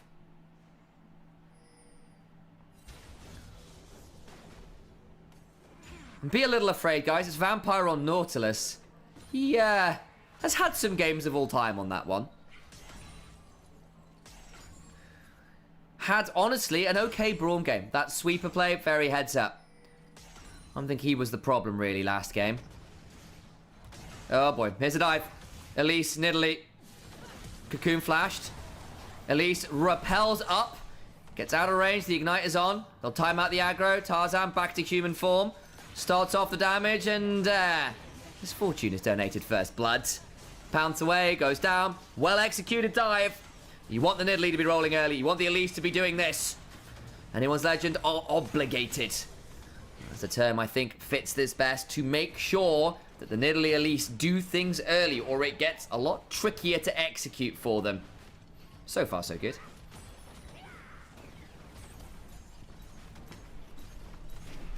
On the other side, Viego has split the map with the Nidalee, who still got a couple camps to pick up herself.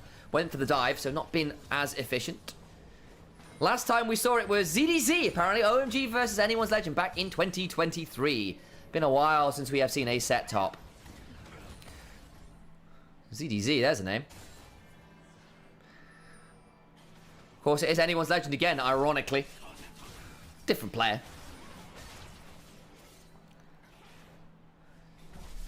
Not sure whether it was a win or a loss. Maybe someone can look that up. I'll keep an eye and see whether someone knows.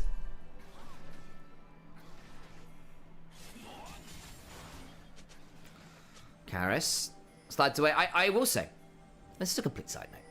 Bit of a personal gripe.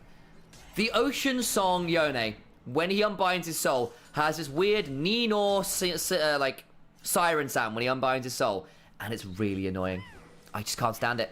It's really obnoxious. It's a whiny siren. I don't want it. Stop it, Yone. You can have cooler sounds when you unbind your soul. Listen, for the next time you unbind your soul, the Ninor noise will come out, and then you too will understand why it's annoying.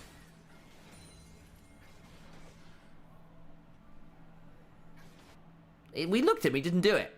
I was waiting to go see. That didn't happen.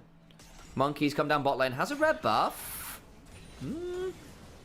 Actually been farming very well here. Nidalee needs to catch up a little bit. It's behind a little bit on the clear timers, but that was the price of the dive. Could flash over here. Oh, satchel back forwards. Hope needs to be afraid. Repel up. The slow is decent, but that is a very dead release. Decent speed away, thanks to the Nimbus click. Flash blown, but Monkey's flash also blown. And they kind of chose some weird targets there, WE, I think. It was a great satchel back, but did Vampire land the right hook? I don't know. I think you could have chased Hope there. Now Tarzan can look to invade. You just remember, Monkey below flash. He's not as tanky as he once was. Kyle gets a decent cocoon. Vampire hit, misses the hook. Actually lands it onto Tarzan because Kyle went up into the air. Decent turnaround though, means Vampire just dies.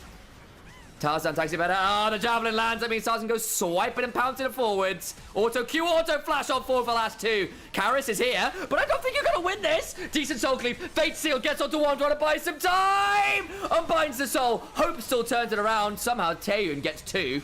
But it still ends up being a big old trade. Flash away from Mother. And I don't know whether Taeyun's going to get to reset here. Waiting for the wave. Satchel out. Trying to trade it. No, the barrier. Oh no! At anyone's legend, you just gave 4 kills to a Ziggs.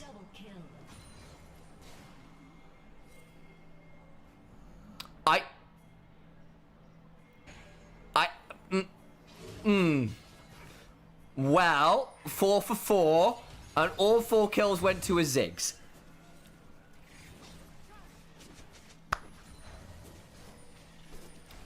So anyway, we're gonna move on from that, purely because I'm going to pretend that was a hallucination.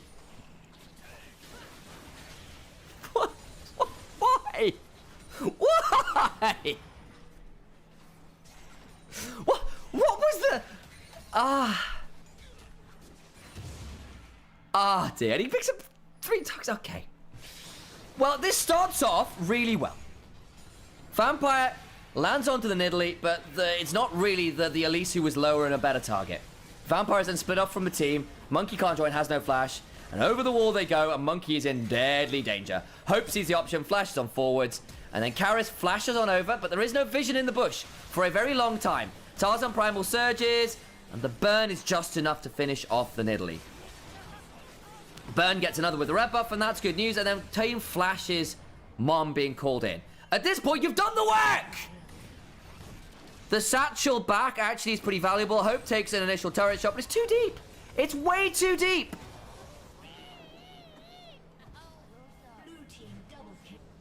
Yeah, it was a blue team double kill.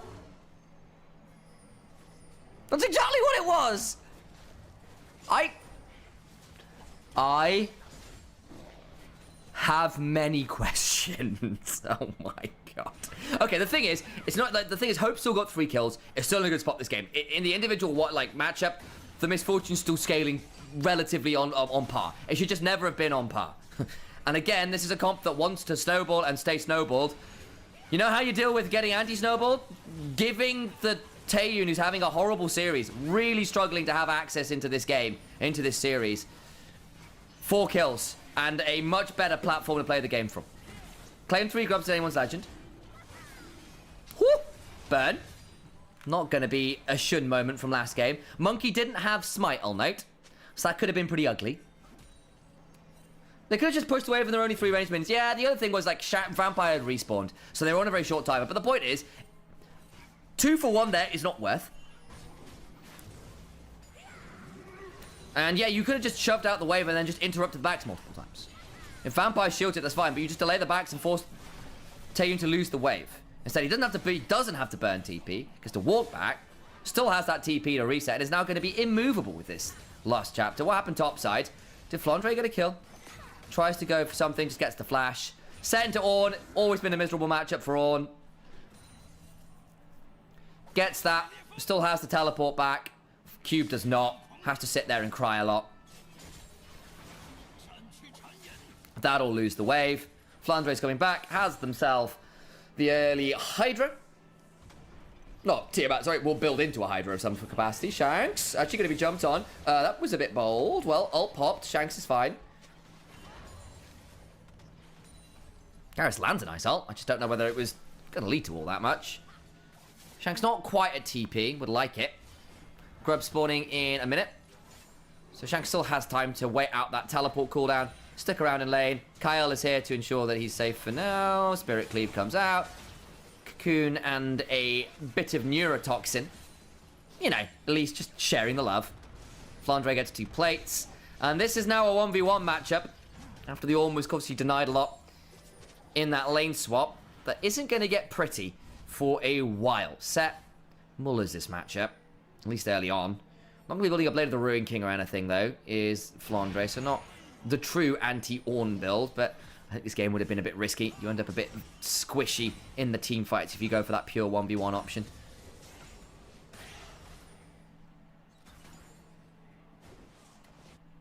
Vampire, Saturn Award, Monkey's there. Shanks has Flash and Mother, so I don't know whether that will be a problem. Taeyun, Satchels. Decent slow though, bullet time. Trade it back out the minefield. Solid enough. And kind of prevents Taeyun resetting. Which is pretty nice, because otherwise he would be TPing in.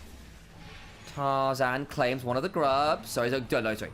WE claims one of the grubs. Flandre flashes and out the call of the Forge God. Cocoon lands onto Vampire. Chunk back as well, Karis. Stacking up his Q best he can. Shanks! Got caught! That's the combo.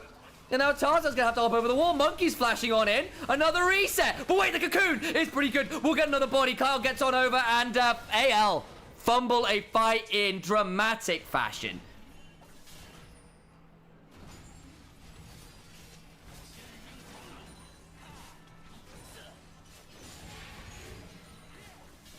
What on earth happened there?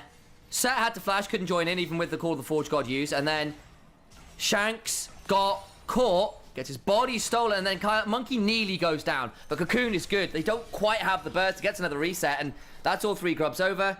AL don't get to that point they really, really wanted, and the gold lead is now next to non-existent. Let's have a look at the replay, because Shanks summons Mum.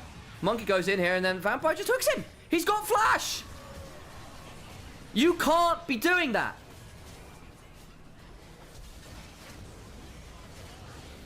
Oh, no. Taeyun even flashes to get the additional kill. This game is looking like a 1-1 for WE at this point, as far as I'm concerned. Yeah, you got the smolder scaling, but 2 critical fumbles from anyone's legend have broken what was an okay start to a snowball. And Shanks, player we've been hyping up all series, made a very, very poor set of decisions there. And Taeyun, a player who come over from LCK Challenges, I believe, and not been all that exciting. Had a pretty rough series. The Ezreal didn't get a lot of value done. Rough early lane. Game 2. Less said, the better about that Ashe, unfortunately. This Ziggs, though. Whoa, off the races, 5 kills. 2 of them somewhat donated, but now that they're with a lead, I think we might be seeing a little bit of a different side to this play.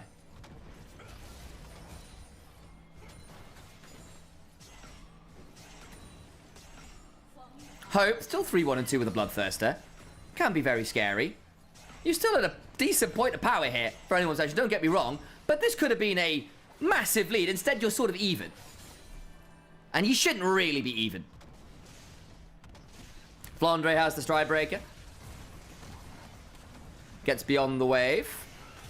Haymakers. And looks for a little roam elsewhere. Oh, Kyle gets hurt, but the turnaround is decent. Vampire does not have a lot of fun. Mum is summoned. Remember, there's still a bit of damage to work with as Kyle gets that one. with a bit of that burn damage. It might be the spiderlings actually as well. They were chasing quite a long way. But they get a quick kill on Vampire, who face checks and dies. Oops. And now the dragon is next on the line. Dragon secured, and anyone's legend back to their pick-off ways. And this is still a pretty good pick comp. Whoever gets hit by the Elise Cocoon will immediately have a lot of people pouncing on their head, and that will not be fun. It's just in the team fights themselves, I think it's going to be a lot harder to execute in a straight 5v5 without the advantages. And without the leads that you were supposed to have, folks. Of course, Flandre is still up 40 CS in this lane. Fine. The Smolder, scaling alright. Flandre, TP's down bot. They'd like to play, I think, for this first turret if they could, anyone's legend. And as a result, Flandre's come on down. Teleporting in. Hope and Taeyun left to deal with the mid lane. Taeyun satchels away, chunked out again. Hope really using that bullet time purely for chunk, it feels like, not for the team fights. He's still got 4 minutes until the next big dragon. Herald, yes, spawned in 40 seconds, but I think Misfortune will be okay to trade out that one and get a bit more shove mid, force a slightly more awkward reset. Double Fiendish Codex for Taeyun to get even more cooldown in. The ability haste is in. And because the play towards the bot side didn't lead to the turret and Flandre's earlier work into cube, Smolder is donated that topside turret. And with Taeyun being chunked, didn't really get to teleport up there to save it and wasn't in range for the Mega Inferno bomb, I don't think. Call on the Forge God. Nice ult from Flandre. The Brittle, though, is pretty scary to be careful. Facebreaker. W! Where's the Haymaker? Was it on cooldown? The thing is, the ult still landed, so there was still a Brittle proc. And the tank assassin on strikes again. Where was the Haymaker? Must have been on cooldown. And Cube gets that turret bot side. Oh, Flandre. Been playing this lane so well. And then Ornn finds a moment to strike back out and evens that gold lead back down to even. No teleport on Flandre. Karis into the backline. Kyle CCs him, though. Ah, the damage is brutal. Has to Fate Seal away. The burn is good. Ignite on top. Looking to try and get the kill. And the Make It Rain helps a Javelin Toss bring down the side of the Yone. Monkey has to flash. No, has to ult away. Doesn't flash. It's a Kyle looking for the engage. The Herald was secured, though. So WE, yeah, they lose a member. But they still get that Herald. And that is pretty nice as far as they're concerned. Monkey gonna start the fight over his blue buff, loses it. Monkey has to flash on out as Tarzan can look further forwards. There's Vampire around. I don't know whether Vampire wants to be around. Volatile Spiding allows a bit of scouting. Happened on screen earlier in the trade. Okay, there you go. W was on cooldown. We'll have a look at the replay now. Stride Breaker. Yeah, there's the Haymaker. It's a long cooldown, that. About 15 seconds, I think. Yeah, 10 seconds. 9, 8, 7. Ult across. 5, 4, 3, 2, 1. Oh my days. 1 second off W. 1 second, if that.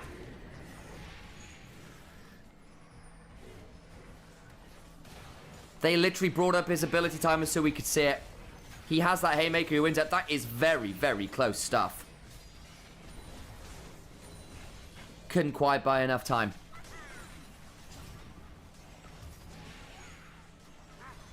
And Brittle procs do the work. Call the Forge God gets you 1. The Bellows Breath after got another. Very tight run set of affairs. Karis will get that tier 1 top, and that's actually a second turret for WE. Smolder's going to trade out on the other side. So it should end up being an even trade of turrets. Bullet time, the wave, cleared out. Vampire hooks the turret! But it doesn't matter, they still get 1. Tarzan gets jumped on, and the bodies keep falling. Because the Mega Inferno Bomb is nasty. A Monkey on his Viego, a champion he did nasty things for EDG Youth with. Now at 3 kills deep. Did alright on BLG Junior. They were pretty good last year. And despite Vampire missing everything, everything else lands. The Call of the Forge God, the Mega Inferno Bomb, and the turret will fall in short order. Monkey gets to seal, and they do, in fact, have no front line. Fine if they're on the front foot, if they're the one making the picks. not so fine if that's what it looks like. And this comp from Anyone's Legend was a bold one. It was a risky one. Let's have a look again, because Vampire initially hooks on in. They clear the wave. Wave is cleared. That's a lie. Wait, he hooked the misfortune behind the turret. Vampire. All sins are forgiven. You didn't make any. The hook actually landed. What am I talking about? That's a lollipop and a half. It's because he got pulled to the turret because he couldn't go through it. That's why I got baited. Slow-mo and zoom in from the observers. Help me turn that around. Hope dies. And actually, you know what, Vampire? Not bad. Not bad. Infernal Drake stolen. Stolen, taken. Flandre gets a decent face breaker. Gonna look for a haymaker after. Gonna look to fate steal people out. The smolder is deleted. Flandre still hasn't found a good ult until just now. It's a bit too little. It's a bit too late. Kyle is running away. Lands a cocoon. Doesn't have a flash. We'll have a spider form to speed up briefly, but the call of the Forge God means I don't think Kyle has anywhere to go. And yeah, team fights aren't great for Anyone's Legend. I think we're going to game 4 because they cannot stand and deliver anymore. Did they get any kills there? No. They lost Shanks again, who once again had flash. Not been a pretty smolder game from him, and some of these are just bad decision making. The gold lead now swung heavily in WE's favour. 3,000 gold. Mid-tier 1, mid-tier 2 falls, and long lanes for Anyone's Legend, not fun. The amount of threat if you don't have safety of turrets and structures, very challenging. We'll have a look at this because they take the dragon and they look for a play, and then what happens to Shanks? Flandre steps forward, gets a pullback on Cube. I think, okay, that's playable. And Shanks hit by another good hook from Vampire. 2 dredge lines in a row and 280 carries dead. Credit to the man. That's an important hook. And Kyle tries to run, but there's a call of the Forge God. And the spider, splat. That's how we deal with him. We're going to start up at Atakan here. WE, do not fumble this. You've not control of that tri-brush. You should be watching Nymaera's Atakan strategies. How does that about Atakan? Control your tri-brush. Are they even going to play this? They're not. What happened to Hope in the replay? Oh, Vampire. Okay. Okay. Yeah. Just deleted. We said that the long lanes would suck for them because of the amount of range CC and pick. It did. Very swiftly.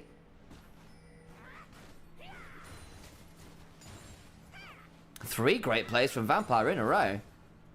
Again, a man who's been hit with a lot of criticism. I've certainly leveled a fair amount. That, though, is a couple very good plays in a row.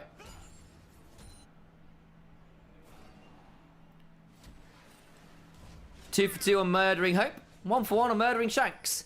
And that, with Atakan, has realistically taken this game way beyond where Anyone's Legend can manage it.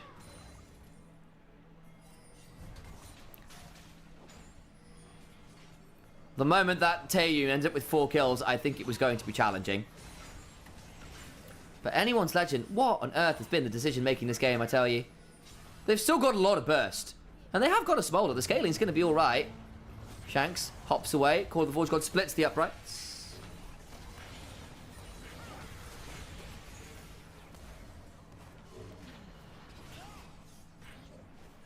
And you have still got a lot of damage. The Storm Surge on Elise will still hurt. Actually, alongside a Blood Song. You've got double items on your AD carries. Double items on Tarzan. Like, you can, if you pick someone important. Namely, this Ziggs, if you can find him somehow. Blow him up. Still think the extended team fight's really tricky, especially as all items start to come on through Sundered Sky. Gonna be breaking the heavens for sure. That is a Gurren Lagann drill right there.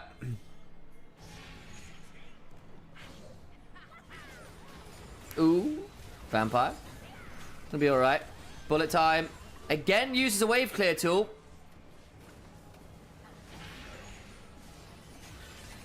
The Karis goes looking, doesn't find it. The turnaround with the Mega Inferno Bomb deletes the Nidalee. Withdrawal still come on through, though, as Flandre finds a phenomenal angle into the backside. Hang on, they've got real deep Karis! Dies as well. Another withdrawal down. That's everyone but Taeyun forced to withdraw. Hope, I don't think you want this. Got a Bloodthirster, so we'll heal up just fine. And WE proving why they are still not a great team, unfortunately. They burn the withdrawals, trying to find some picks. Flandre slaps him. Gets some gold back. Most of the withdrawals popped. Atakan doesn't get all that much aside from a couple tier 2s. And it starts with Karis missing the ult, and then Vampire goes over the wall, and we've just been praising the man. And yeah, they killed Tarzan, that's nice. Problem is, Cube on this Ornn gets delivered like a 10-ton bomb, megaton bomb, that's the way that's phrased, into the backline, courtesy of a showstopper, and splats everyone else.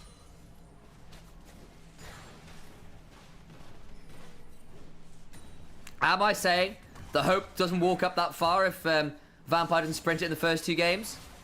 That's just it. He's playing the long game, guys.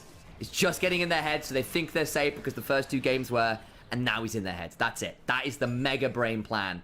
The 4-head, the 5-head plan from Nautilus.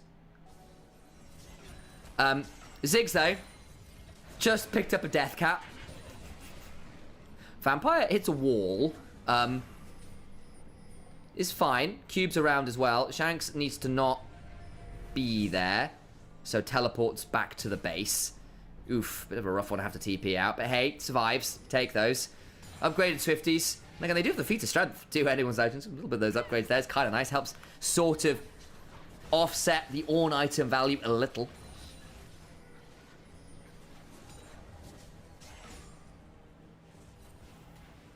And you still have a Misfortune, a Smolder, a... Actually, Tarzan jumping on Karis here. Gonna have a bit of an unfun time. Flandre, not having a great deal. Gets a decent chunk, but Monkey's gonna just wreck him. The teleports come flying on through. And Kyle is about to get mullet. There's nowhere for this guy to go. Misses the cocoon, will die. Second kill comes on through. And Hope dies to the call of the Forge God. They just aren't tanky. There is no frontline. And they have snowballed far enough ahead to play the pure damage comp. This comp required a lead. Smolder was a bit of an offset. And again, you've got 230 odd stacks. Maybe you can win with that one, but that's going to be Baron for sure. Karis was attempted to be picked. Flandre got TP'd on. And goes 0-4 this game.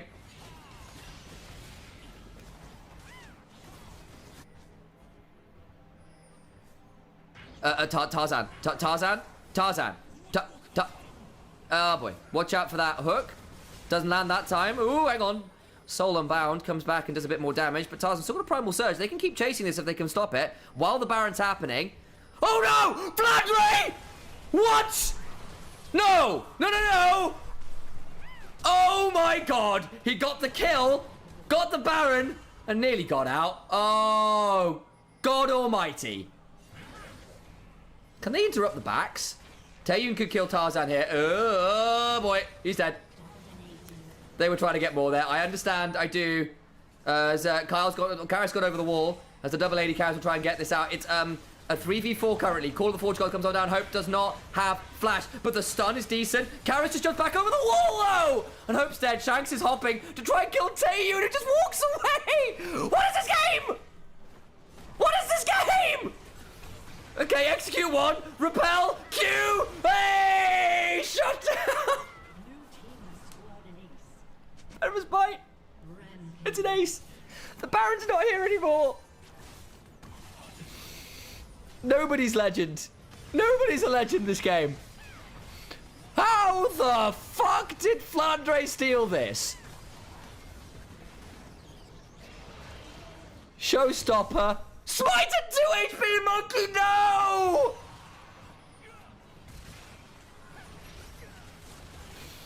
Hello? Is that 999? I'd like to report a robbery. Saw an angry man suplex a god and steal a Baron. Royalty. Nobility has been robbed.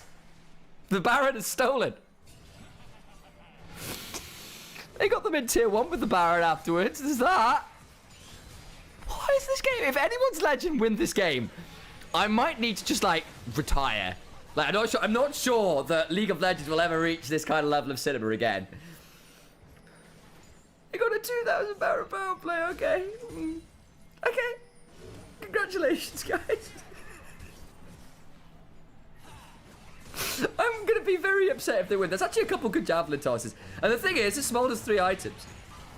Good repel, but you're up in the air. The slow with the make it rain is solid. I need to try and be serious for a second or two, because Vampire is in an unfun spot. Vampire, ooh, my days. Cube also now kind of trot out. The poke. Starting to land a little bit from anyone's legend. That is a 10 and 2 Ziggs, by the way. This is not... Okay. People who are not League of Legends viewers. And there might be a few of you out there. This is not normal League of Legends. It's not. There is nothing sensible about this game. It's very silly. Stop that. I'm here for sober, normal, structured League of Legends. How dare you set up the clown music? Okay, guys. I take it back. I'm actually quite enjoying this. Right, roll up, roll up! The circus is in town and anyone's legend are here to join in. WE, start up the Infernal Dragon. It'd be soul point for either team. The call of the Forge God is sounded. Flandre gets a haymaker, gets one with it. Holy moly. Vampire dies to flash on forward with the stolen body from Monkey, but the bullet time gets a value, but there's still just so many bodies for Monkey to steal. It is a necromancer in a morgue. Very, very happy indeed. Monkey finds 4. Kyle's gonna run. That game is over. Surely it's over. Kyle will blast cone over. Monkey is slowing. Up we go. Down we go. Itsy bitsy spider climbed up the water spout.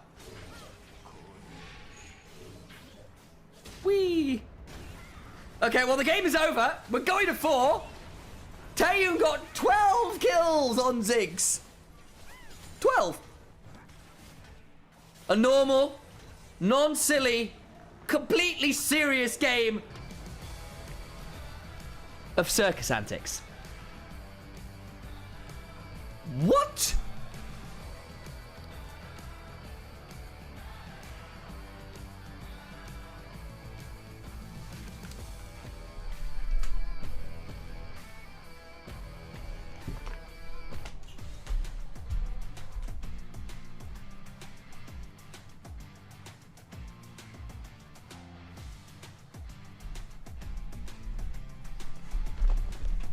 Huh. Huh. Well, that game was many things. It was fun. I don't know whether I'd call it good. Vampire actually had a killer game that time around. Taeyun also, very good game on the Ziggs. You know, I'd be tempted to give it to Vampire. There was some really good hooks there. But then again, the Ziggs was unspeakable amounts of the damage. My problem with the Ziggs, I feel like Ziggs was donated most of that gold by anyone's legend deciding that they were going to do a Lemmings impression. What do you mean that game was incredible?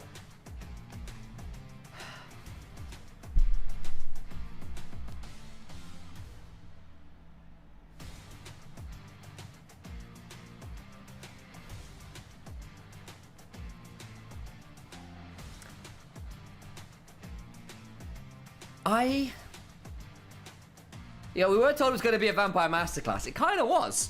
I'm not going to lie. He actually had a pretty good game. There were a few moments where you go, that hooked a wall. That missed. Another one, that might have died.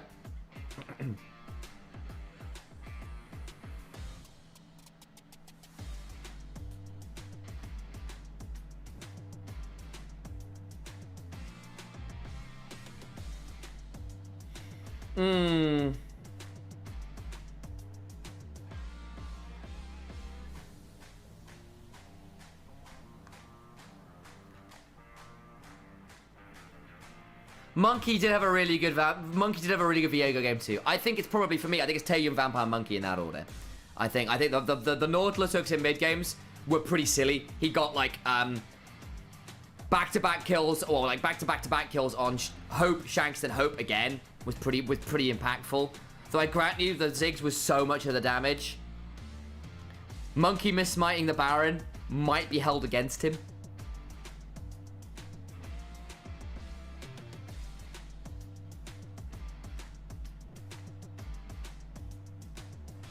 see what the the draft from Anyone's Legend was very, very greedy. It was Smolder and Misfortune press R, everyone else dives, and we get a lead, and we never take our foot off the accelerator, and we drive like hell is behind us. They instead drove straight into hell, and gave over all the kills, and they were playing mid-game from even to behind. Can't do that with this comp. Can't do it into that comp. It's very easy for WE. Whoever gets hit by the CC has Ziggs and Yone press R, Monkey ults, steals the body, and keeps jumping. And everyone is so squishy that the Call of the Forge God was a legitimate assassination tool. Let's have a look. Who's our MVP? Taeyun did a lot of work that game. Damn.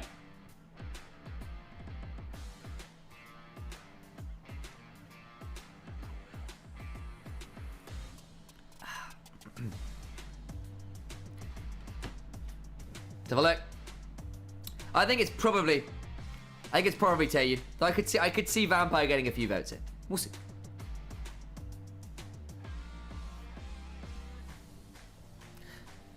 In fairness, Vampire on a Nautilus is only involved in 46% of the kills, which is not actually that great. There are a few flashy hooks, but 46% kill participation isn't great. I grant you. That's not fantastic. How is a Nautilus in a game like this only 46% kill participation?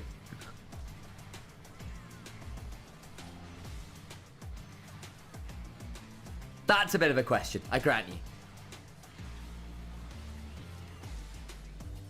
The last auto follow and the red buff. Oh no, that comes on now. Burn, baby, burn. And Shanks like, good God, you need to flash that. Ah.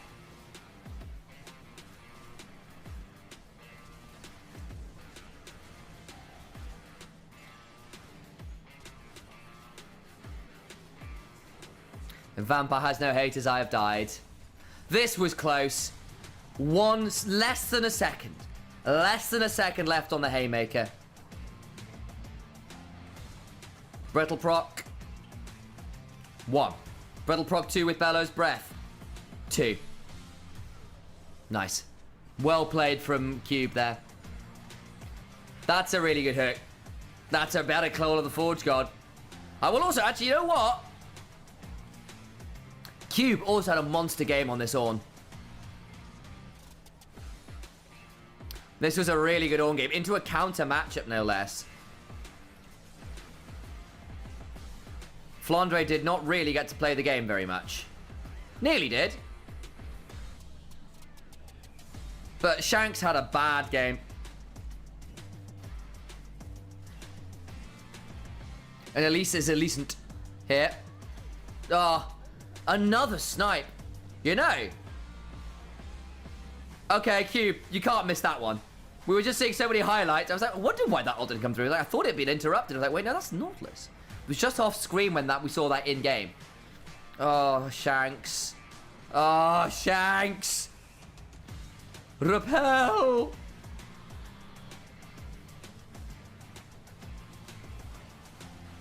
Good call of the Forge God again, actually. Cross 3 people. Body number 1. Flash phase breaker. Haymaker. Heartbreaker. And Hope is needing a pacemaker.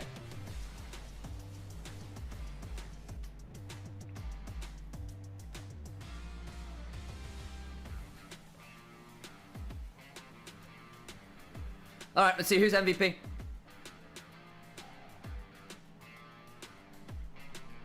If someone got a team together with the original Griffin members, coached by Sword maybe, how winning would they be? So let's see who that would be. Chovy, Viper, Lehens, Tarzan, and then was it Doran? Who was the other side of with Sword? I mean, that'd be a pretty good team still, wouldn't it? That'd be a very good team still. I think you're looking at Doran's performing exceptionally well on T1 right now. Tarzan, very good jungle in the LPL for multiple years. Chovy was realistically the best mid laner in the LCK. Arguably the best player in the world for the majority of the last couple years. There's a couple people fighting for it, but he's right up there. Viper, best AD carry in the LCK for my money. At least was last year. This year, tougher. You know, HLE haven't quite connected so well. They'd be worlds qualifying, I think. Yeah, I think I agree with you. I think they are. I mean, assuming the synergy is still good. A lot of creativity. Carries in 4 spots. Chovy and Viper are your main ones. Tarzan and Dora make fantastic secondary carries. Great champion pools. Lehens has some weird stuff in his back pocket. Nymaera's back in Berlin. He's zooming home. Oh my days, we might even get him here. How exciting. Let's have a look who's the MVP. It is Taeyun. There we go. Zigs. 12, 2, and 11. 201% damage efficiency. 4,000 gold diff.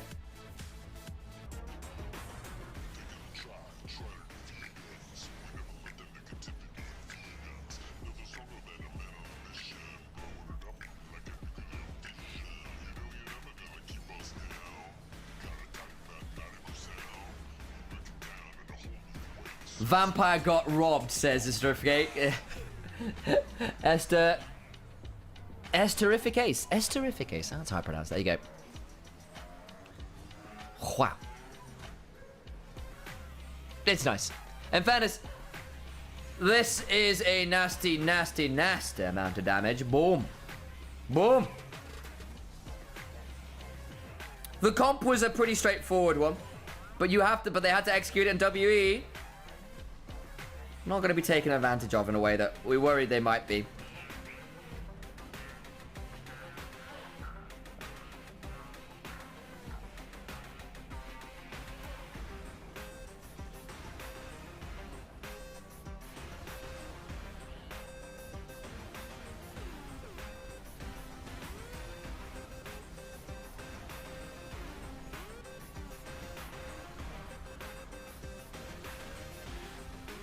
It is a really good Ziggs performance. Don't get me wrong. Incredible setup from the rest of the team. I think Cube, really good on performance. Vampire hit a few flashy hooks, even if there were some dodgy choices too. But hey, it's fine. Right, guys. Am I going to hit that advertisement button? Hey, JDG Scout. Good to see you, boss. We go again. Adverts incoming. Support got one. Vampire got one.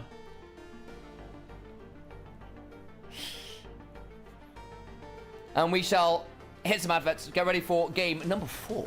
Alex home soon. Hopefully, so we might even get a duo cast to end it all. That'd be exciting. But there we go. Right. I'm hitting the advert button. And get some more water. Back for game 4. See you in a minute or two. Bye-bye. Whoop. Ugh.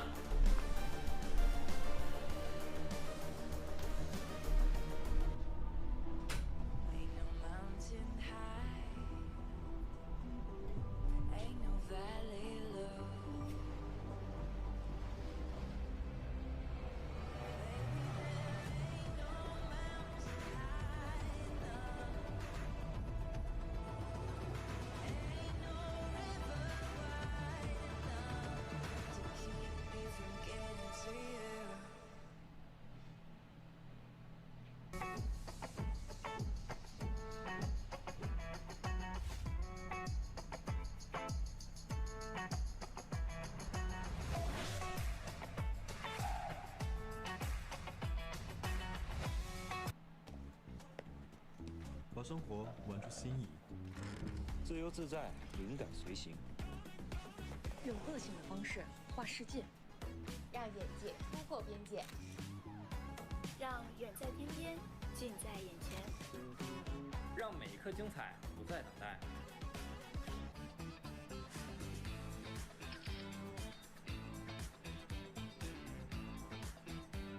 激动。诺克萨斯人总是爱念叨力量至上什么的，我不仅会赢，而且会赢得很漂亮。这儿是我的场子，滚出我的老家！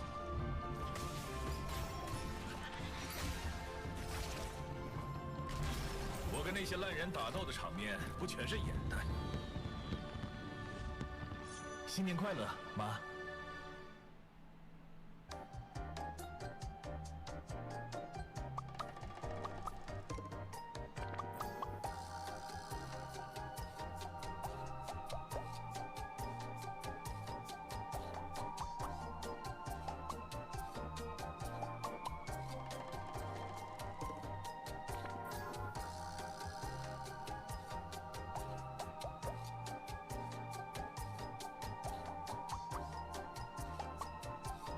下场比赛对阵 AL 的话，就我觉得现在这个版本，因为新出了一个2塔韩嘛，然后草丛、小龙这些，感觉每波团都很关键吧，所以我觉得我们现在要做的就是先打好团战吧。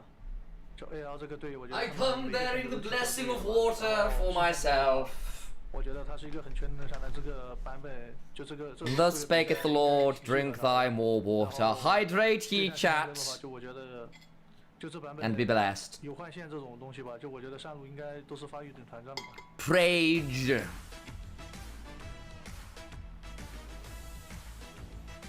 What does zooming mean? It means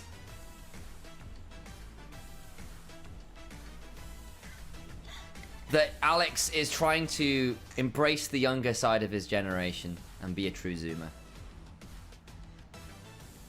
You should see what he watches on TikTok. And at what speed? It's ridiculous. He 2 times TikTok videos. He 2 times his TikTok videos to listen to Reddit stories. Like extended like agony aunt stories with someone basically doing Minecraft speedrunning in the background. At 2 times speed! And an AI voiceover. It's like there is a level of ADHD that I'm not quite at, and that's that.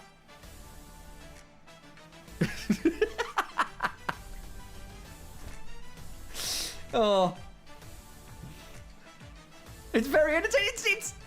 It was like. Don't get me wrong. There was something slightly entrancing about it, but it was also like, I feel like I am getting a certain like. This is like, it's very stimming. It's a big stim. I'm just like, ooh, pretty lights.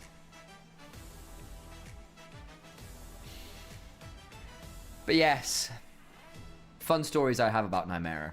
Quite a lot. I could share somebody can't stop me on his own channel, no less. Oh my days. What should I tell them about you, Alex?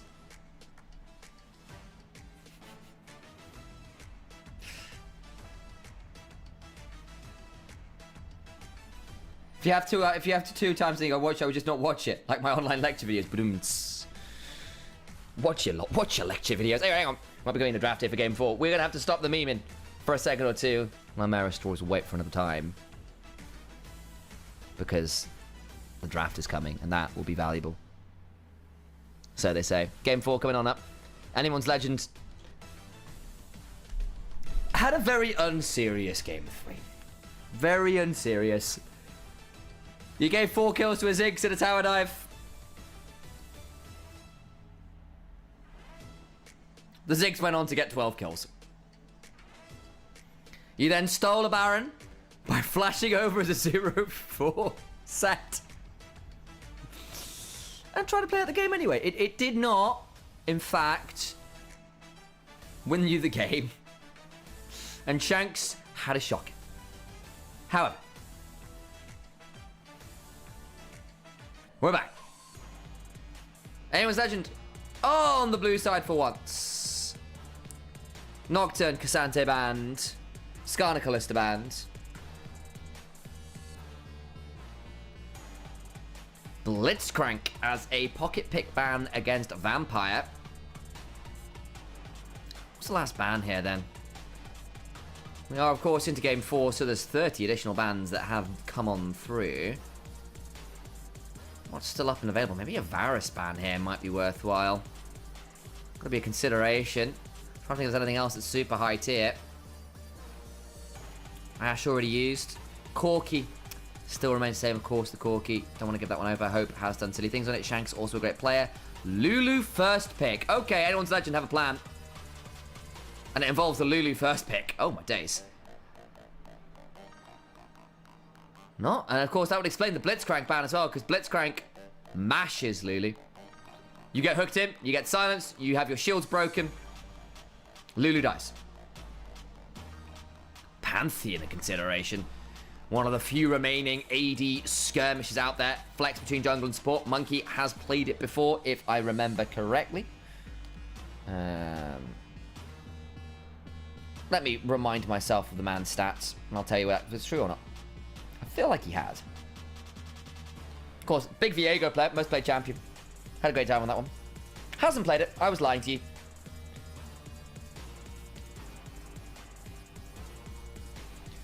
A little note from Nymaera in chat as well. Lulu's solo lane has apparently been turning up and about. The Jinx for Taeyun taken away, of course, from the side of AL. Does work very well with the Lulu. Zeri Lulu is a combo we've seen quite a lot of in that old copy pasta that send Kitty and Cage off the deep end. Lives on, apparently, in 2025. A Galio angle, potentially, to work with keeping the Zeri alive. Also a bit of an anti-Pantheon champ. Pantheon goes in and Galio and Lulu say no. Can be pretty problematic.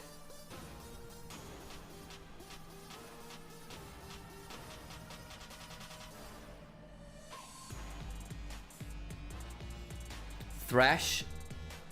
Kind of down to that part of the champion pool and the lanterns to give Jinx mobility. Make that a combo for a while. You can also do things like flay people back onto the chompers or hook people onto chompers. And there are some decent CC chains with that duo if you pair it up right.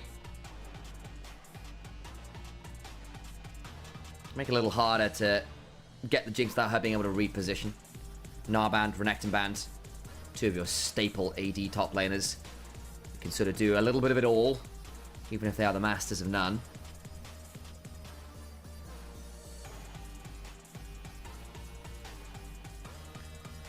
Little note, we are on 15.2, so season 1.2, such as it is, 15.1.2, or whatever the designation is now. So Electrocute not banned, not buffed as yet. That will be next patch. Lee Sin ban. The last, in some ways, of those really high priority AD skirmishes, I would imagine.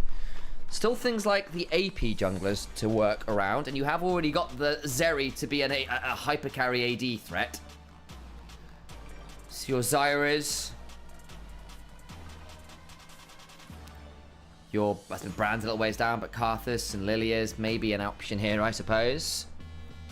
Might be obligated to look at one of those. Udyr. Been cropping back up with the build of the Unending Despair and the Fimbulwinter. Actually scales a lot better and teamfights a lot better than he once did. I'm going to play into it. Volibear. Something that Monkey's put a lot of time into actually back in the past. These are some fun hovers. We'll wait and see what's actually locked in. Sejuani, of course, has not been picked or banned and would make for a pretty good tank and engage option. Not always the most fun time into a Pantheon necessarily, but I could see that being a valid option if they want it. Camille locked in, more lockdown, and you can't get lanterned out of that. Will eventually be okay into the Udyr as well. Kindred Galio, an option if you want the additional AD threat. You've got a Lulu, so a double AD carry would be nice. Galio Jarvan, a similarly good combo. See what anyone's legend is thinking there. A lot of those options are quite nice, and it forces difficult choices from Taeyun on this Jinx. But they decide that they want the more direct front line in the Sejuani, a little bit more guaranteed CC. But you've now got two very good Galio targets. Camille Galio is a combo that's been dangerous for a while. Zeri with the Lulu, would love to have the Galio coming down on top of them as well, and Sejuani not a bad option either. So there you go, comes on through. No AD skirmishing, but you get to the team fights. Whew. Orianna doesn't really have that many good ball delivery systems. It's Pantheon or bust. And if you Grand Starfall, I don't believe the ball goes with you. So not the easiest option, but it's AP threats, big team fighting. And it's protection again for the Jinx with the command protect. Going to be critical this game. WE, team fight comp. With a little bit of skirmishing, but really it's about making sure that Jinx stays alive.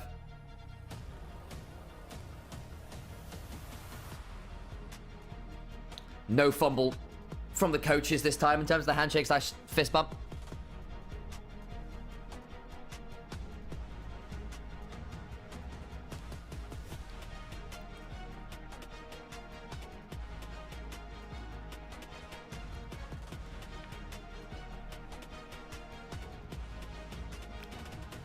Anyone's Legend still at series point.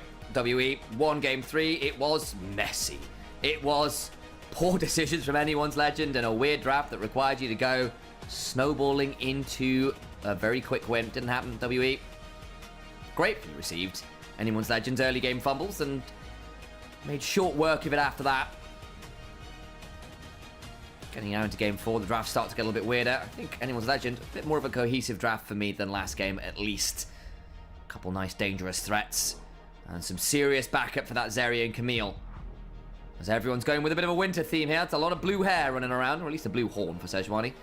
Not the same level of Skinergy for WE, but onto the rift we go for what could be our last game. Set the crowds. Tell us exactly how happy they are to be here.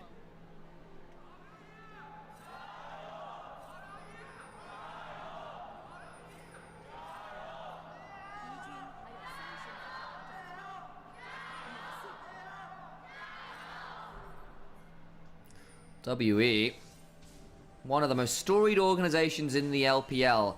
The original, for my money. Superstar team. It's the reason they've still got a big fan base all these years later. It's where Clear Love came from. It's where Wei Xiao, back in Season 2, put himself forward realistically as one of the best AD carries of all time for a lot of people. For many years, he was the best AD carry of all time. That was Season 2. That was 13 now years ago since Wei Xiao was dominating the Rift.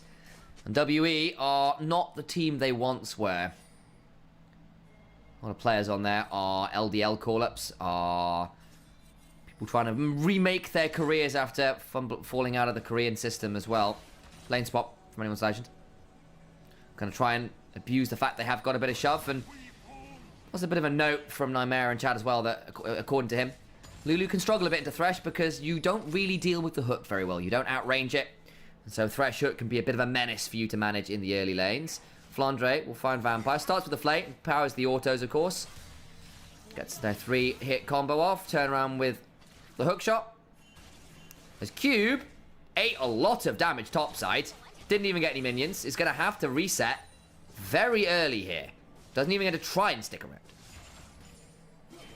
And that's normally when Udyr is one of the better champions in a lane swap. Tarzan coming with the squad, though. Monkey is very deep flash on forwards. And Tarzan secures that initial smite to get the Raptor. Level 2 hit. Flandre goes over the wall. It's Galio that picks up first blood with the Winds of War and punish on that attempted split map. Let's have a look at the replay. Well, how on earth did Udyr lose so much HP? He just walked into them with the Wingborn Storm and didn't have fun. He's got level 2 now at least. Empowered auto from Hope. Took a turret shot for it though.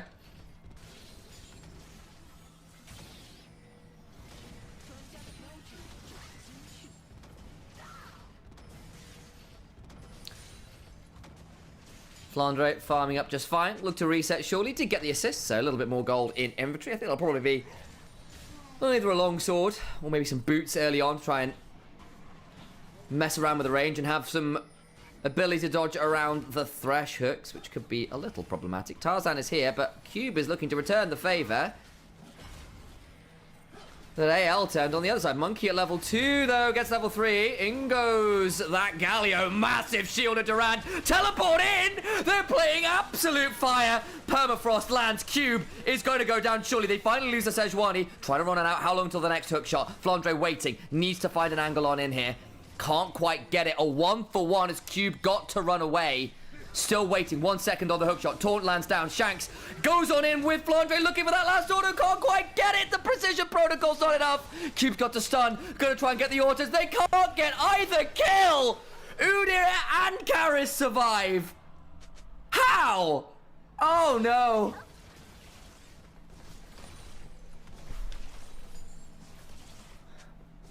So close. An extra auto somewhere. Flandre was stuck at level 2. Didn't have the tactical sweep. No flash, no ability to really chase. Oh, it was nearly genius. It ends up being a disaster. 1 for 2. And WE end up with a feat of martial mastery. 2 more feats to get. But WEL are going to have to keep doing that for the record. The only thing is that Udi just came back with 2 kills. Going to make that Camille's life a lot harder in the 1v1.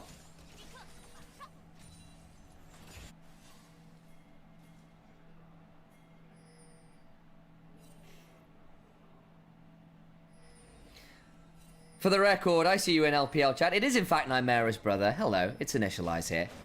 Nymaera will be back soon, hopefully, within the next half an hour to an hour. Monkey is going to allow Tarzan to face check him. Flash, death sentence, chompers, flay back onto it. Tarzan gets punished swiftly. Lantern afterwards puts Kyle in a tricky spot. Excited Jinx does a lot of work in. Tarzan, what on earth has been these last 2 invades? A little overeager, and Monkey punishes well with Vampire looking for a nice flash hook. Shank steps on forwards. Justice punch into the shield of Durand.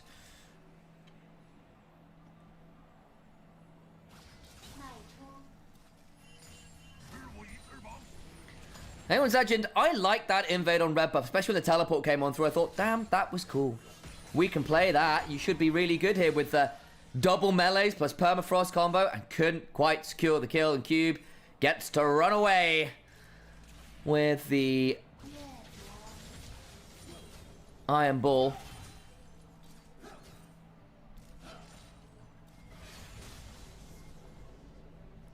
Back away with that one. Alex back in 10 minutes. Well, we're getting a cast mid-game. Perfect. Drubs started. Tarzan takes 1. Backs away. Shanks gets hit by the hook, but I don't think he's the best target. And Vampire, remember, burned his flash. That was a bit bold. Taunt on to Karras. Going to get lanterned away, but Monkey now in a tricky position as he gets permafrosted and polymorphed. Turn around. Galio comes on in. The shockwave buys some time. Shanks just punches away. Cube gets to roam first, and at this point in the game will be a lot stronger than this Camille. Death sentence wide as Kyle feels the need to heal to keep people roaming away. WE feel like they're the ones in command of this early game now.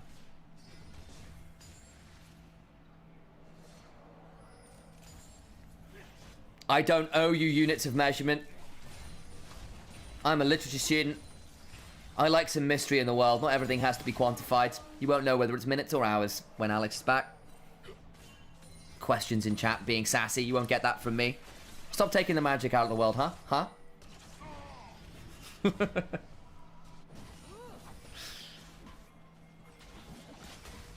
But Tarzan gets to go back, claim a second grub. And the game has slowed down a little bit. No, it hasn't. Kyle gets hooked. Turns it around well enough. His hope came on over. I thought that hook could have been a bit scary, but there was no ignite. And Vampire's still at level 4. Not too much to write home about as yet. The comp from Animal Section will still be great in the mid-game. Just feel like they've unfortunately flubbed a couple plays in a row, which makes things a bit trickier. The Galio having 2 kills will get them to a scarier point early on, which is good news, because Galio actually up front burst in the mid-game. It's pretty good. Can be very valuable. Flandre, though, is going to be unfortunately set behind as a result of those plays. And the Udyr will be the one in command of that lane for a while. Grand Starfall doesn't land. Flash from Kyle is the price, but they don't get what they were looking for. Ultra Shock Laser over the wall. Monkey's reset, and Tarzan is here with a Glacial Prison. Slow on Taeyun. And there's the Glacial Prison, and Vampire is quickly put on ice. Hope donated the kill. Nice observer toggle there. Showed that Monkey had reset, had used the Grand Starfall, wasn't coming back. And a quick kill picked up. Unfortunately, it is Tarzan that picks that one up. It'd be nice if it went to Hope, but alas, not going to happen. Taeyun needs to be a bit wary here as Hope just keeps running at him. Very rude of him. Down to half HP. The wave is allowed to reset. And we'll get away with that one.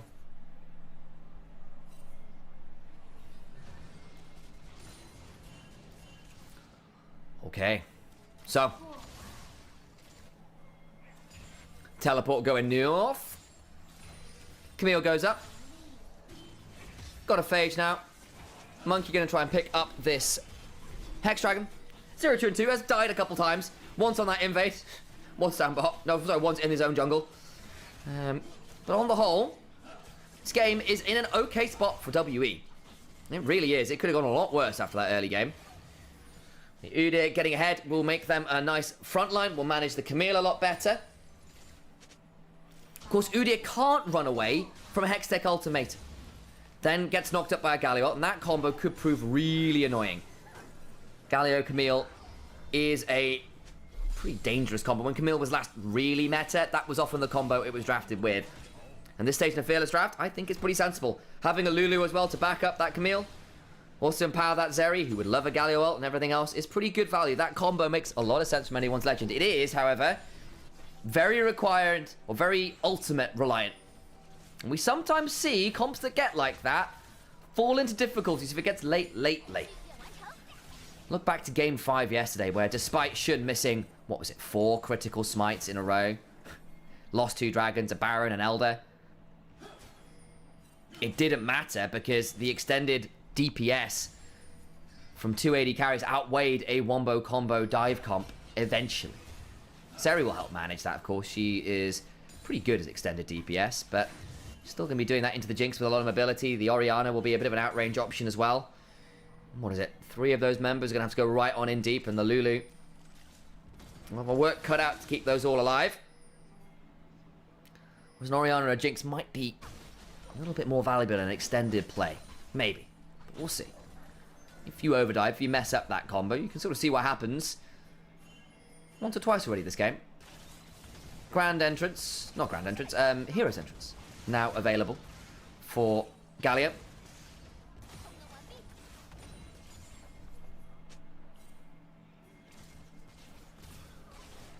Hope.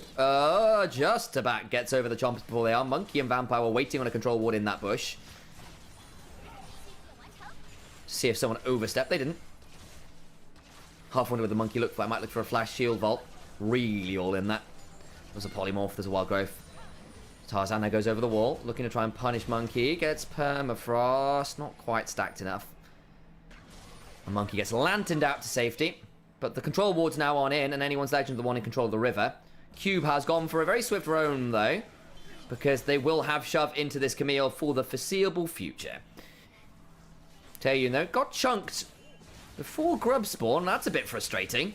Grubs are up, and the Jinx being down at a third of their HP bar, without any real skills used, ain't great news. Galio has ult, Karis has teleport. Does mean that both can join this play, but currently it's a 4v4. Camille has got the shove on up, and Cube has to go deal with that. Of course, he is a Udyr, so we'll basically press Wingborne Storm and then do it again with R if he wants. And it will quickly disappear with all of that AoE. But it's anyone's legend in control of the Grub Pit. And I might hear the beautiful sound of my front door opening and the arrival of the owner of this stream, as we've got a fight coming on, and the teleport is here. 2 grubs secured. Not quite that last one, though. So 4 grubs for 2. The teleport burned. And the man is here himself. Oh, hello. It has been a while, everyone. It's a fight. It's a fight. It's sort of. It is. You run to get it zoomed. My guy, do you want your chair back? I'd like my chair back. You can have your chair back. To catch my breath, you can absolutely sprinted it back from the station. My guy. To be back today. I hope you're all doing very well, and I hope you've enjoyed the dulcet tones of one Samuel Initialise. Good hello, I'm back. Let's get the cameras off. Just saying hi as we get back into things as well.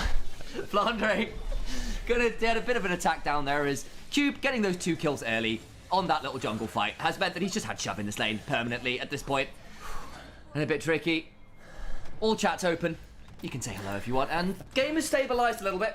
WE punished a couple plays from AL that nearly went their way. Didn't quite. And now we're in a relatively even state of affairs where AL have slight advantage grubs and WE have the first dragon. So, we start to ask questions about, how the team comps are going to interact later into the game. Of course, you got the big shockwave on one side. AL don't have that kind of wombo. But as you were saying, actually you can just out DPS at some point too. And I think that will definitely become something that AL really need to force around when they have a tank with Lulu shields. Try and survive around to a long enough team fight that they can out DPS. God, I've lost my breath so much, I just run it back. Water. Thank you. And again, you do have the Galio Camille combo. Like, you do have that guaranteed. Jinx cannot get out of there even with a lantern.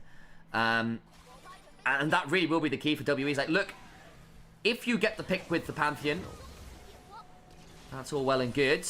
Because it'll get the Jinx excited and you can play from there. And, Udyr really obnoxious with this build actually ends up being surprisingly okay across longer team fights. Yeah, also worth noting with the Udyr too, Cube spammed this on OMG last year. He only played Udyr, pretty much. He had like 2/3 of his games on Udyr last year. Having a gold lead like this, I do trust him in the comfort of piloting this pick around the Dragon. He's one of our better frontline players in WE. We love that stability. Dragon comes across. The combo now available for AL. Ball, zoning Hope off, who gets a bit of a speed up with a Whimsy.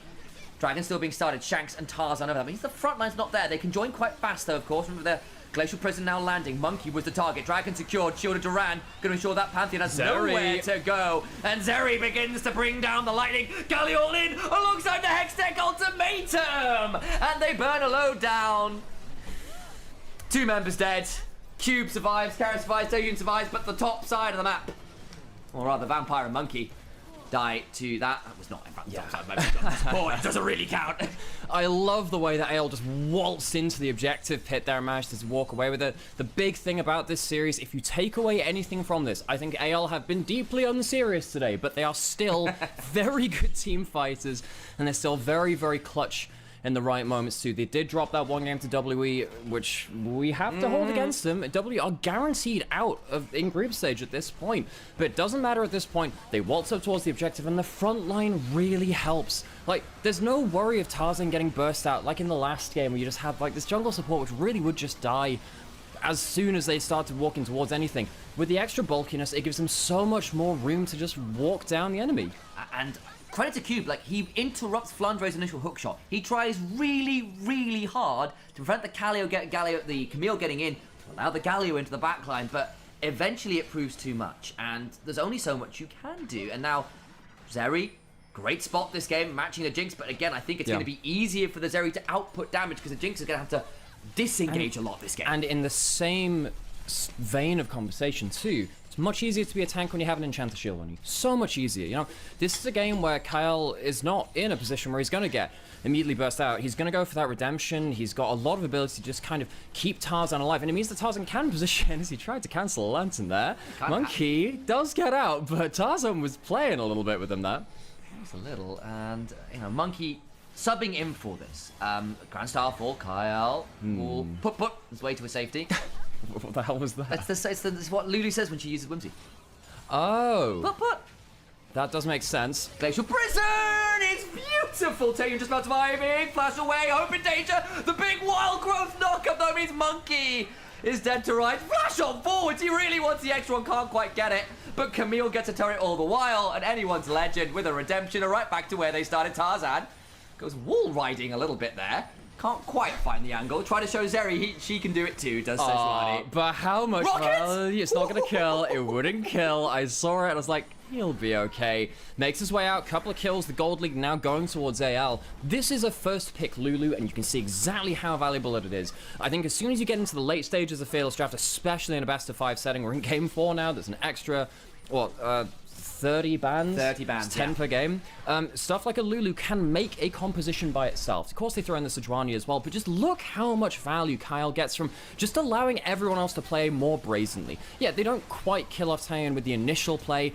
A bit of like a panic cleanse. It's the right kind of call in some ways. If you were going to get hit by the hook, that would have been a captain. That would have been a captain jack. Doesn't quite get the follow-up auto after that. But look how aggressively they can play with an enchanter. Yeah, most of the engaged supports are gone. You have to flex to a different kind of support. They've done that. It was the first pick. It's showing value. And a conversation we have been having in general is you get to points in Fearless Draft where basically what you were looking for is coherent compositions when your fair weather champions are gone. Is that enabling one of your players to pull out a pocket pick and carry on that?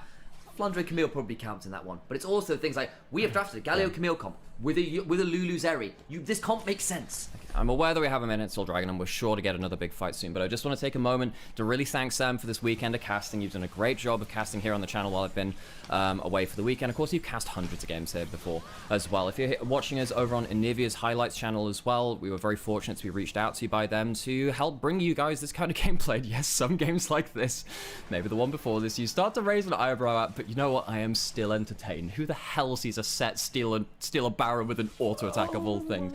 But we appreciate you joining joining us on all of these different channels, as there is no, of course, official LPL broadcast anymore, because it's really cool to see how teams like AL, who are going to be in playoffs, they're likely to get upper bracket from, well, they will get upper bracket from winning this series as well, into the playoffs format, which will be coming up, of course, after the group stage has ended. Tracking how they play different comps is really important. I think this style of comp feels a bit better for AL, because we've seen from today, their early laning and early plans are pretty good. Mid-game, the lane assignments, the vision control, not so great. We've seen WE get a lot of wards they shouldn't have. We've seen people get caught out in rotations in ways they shouldn't have. I'm just saying, folks, we are planning on doing an LPL podcast in the coming week. And one of the things which I wanted to do is co-op the Top Gear cool wall, except for the fraud wall. expect some of these teams and players to be making an early entry in there until further notice. Oh dear. Yeah, no, I think there will be. Yeah, oh dear. Yeah. I'm sat looking at this and going, I am so sorry, AL. I really like you at the best of times, but this series, Like- this is deeply unserious gaming. I'm gonna need a specific part of the fraud wall. There's like a little offshoot that basically says, you are not carrier. Your teammates are not T1. You're not allowed to play this. Like, basically, it's like, it's like, you know, you get a kid when you go to a theme park, and we bring this one up occasionally. It's like, you need to be this tall to ride the roller coaster. That's at least support for me. Like, you need to be at a certain level to make that champion look good and not gig it in. Yeah, and there are very few supports across the world which have done it. It was Nidalee last year. I think Nidalee still remains to be that kind of pick now too. It's definitely not a pick which gets... Tarzan lost with it, right? Exactly. It was a weird draft. Well, Tarzan lost a lot with it last year, a lot, and he even lost with it today as well. I mean, I don't think Look, it's a great turns draft, out, look at this Sejuani, he can walk in, Glacier be Prison. completely fine. Looking for something, don't quite get it. And again, the Lanterns have been good at disengaging somewhat. But the thing is, disengaging's all well and good for WE. It's not winning you fights, it's just saving a member. And I don't know how good the counter engage is going to be.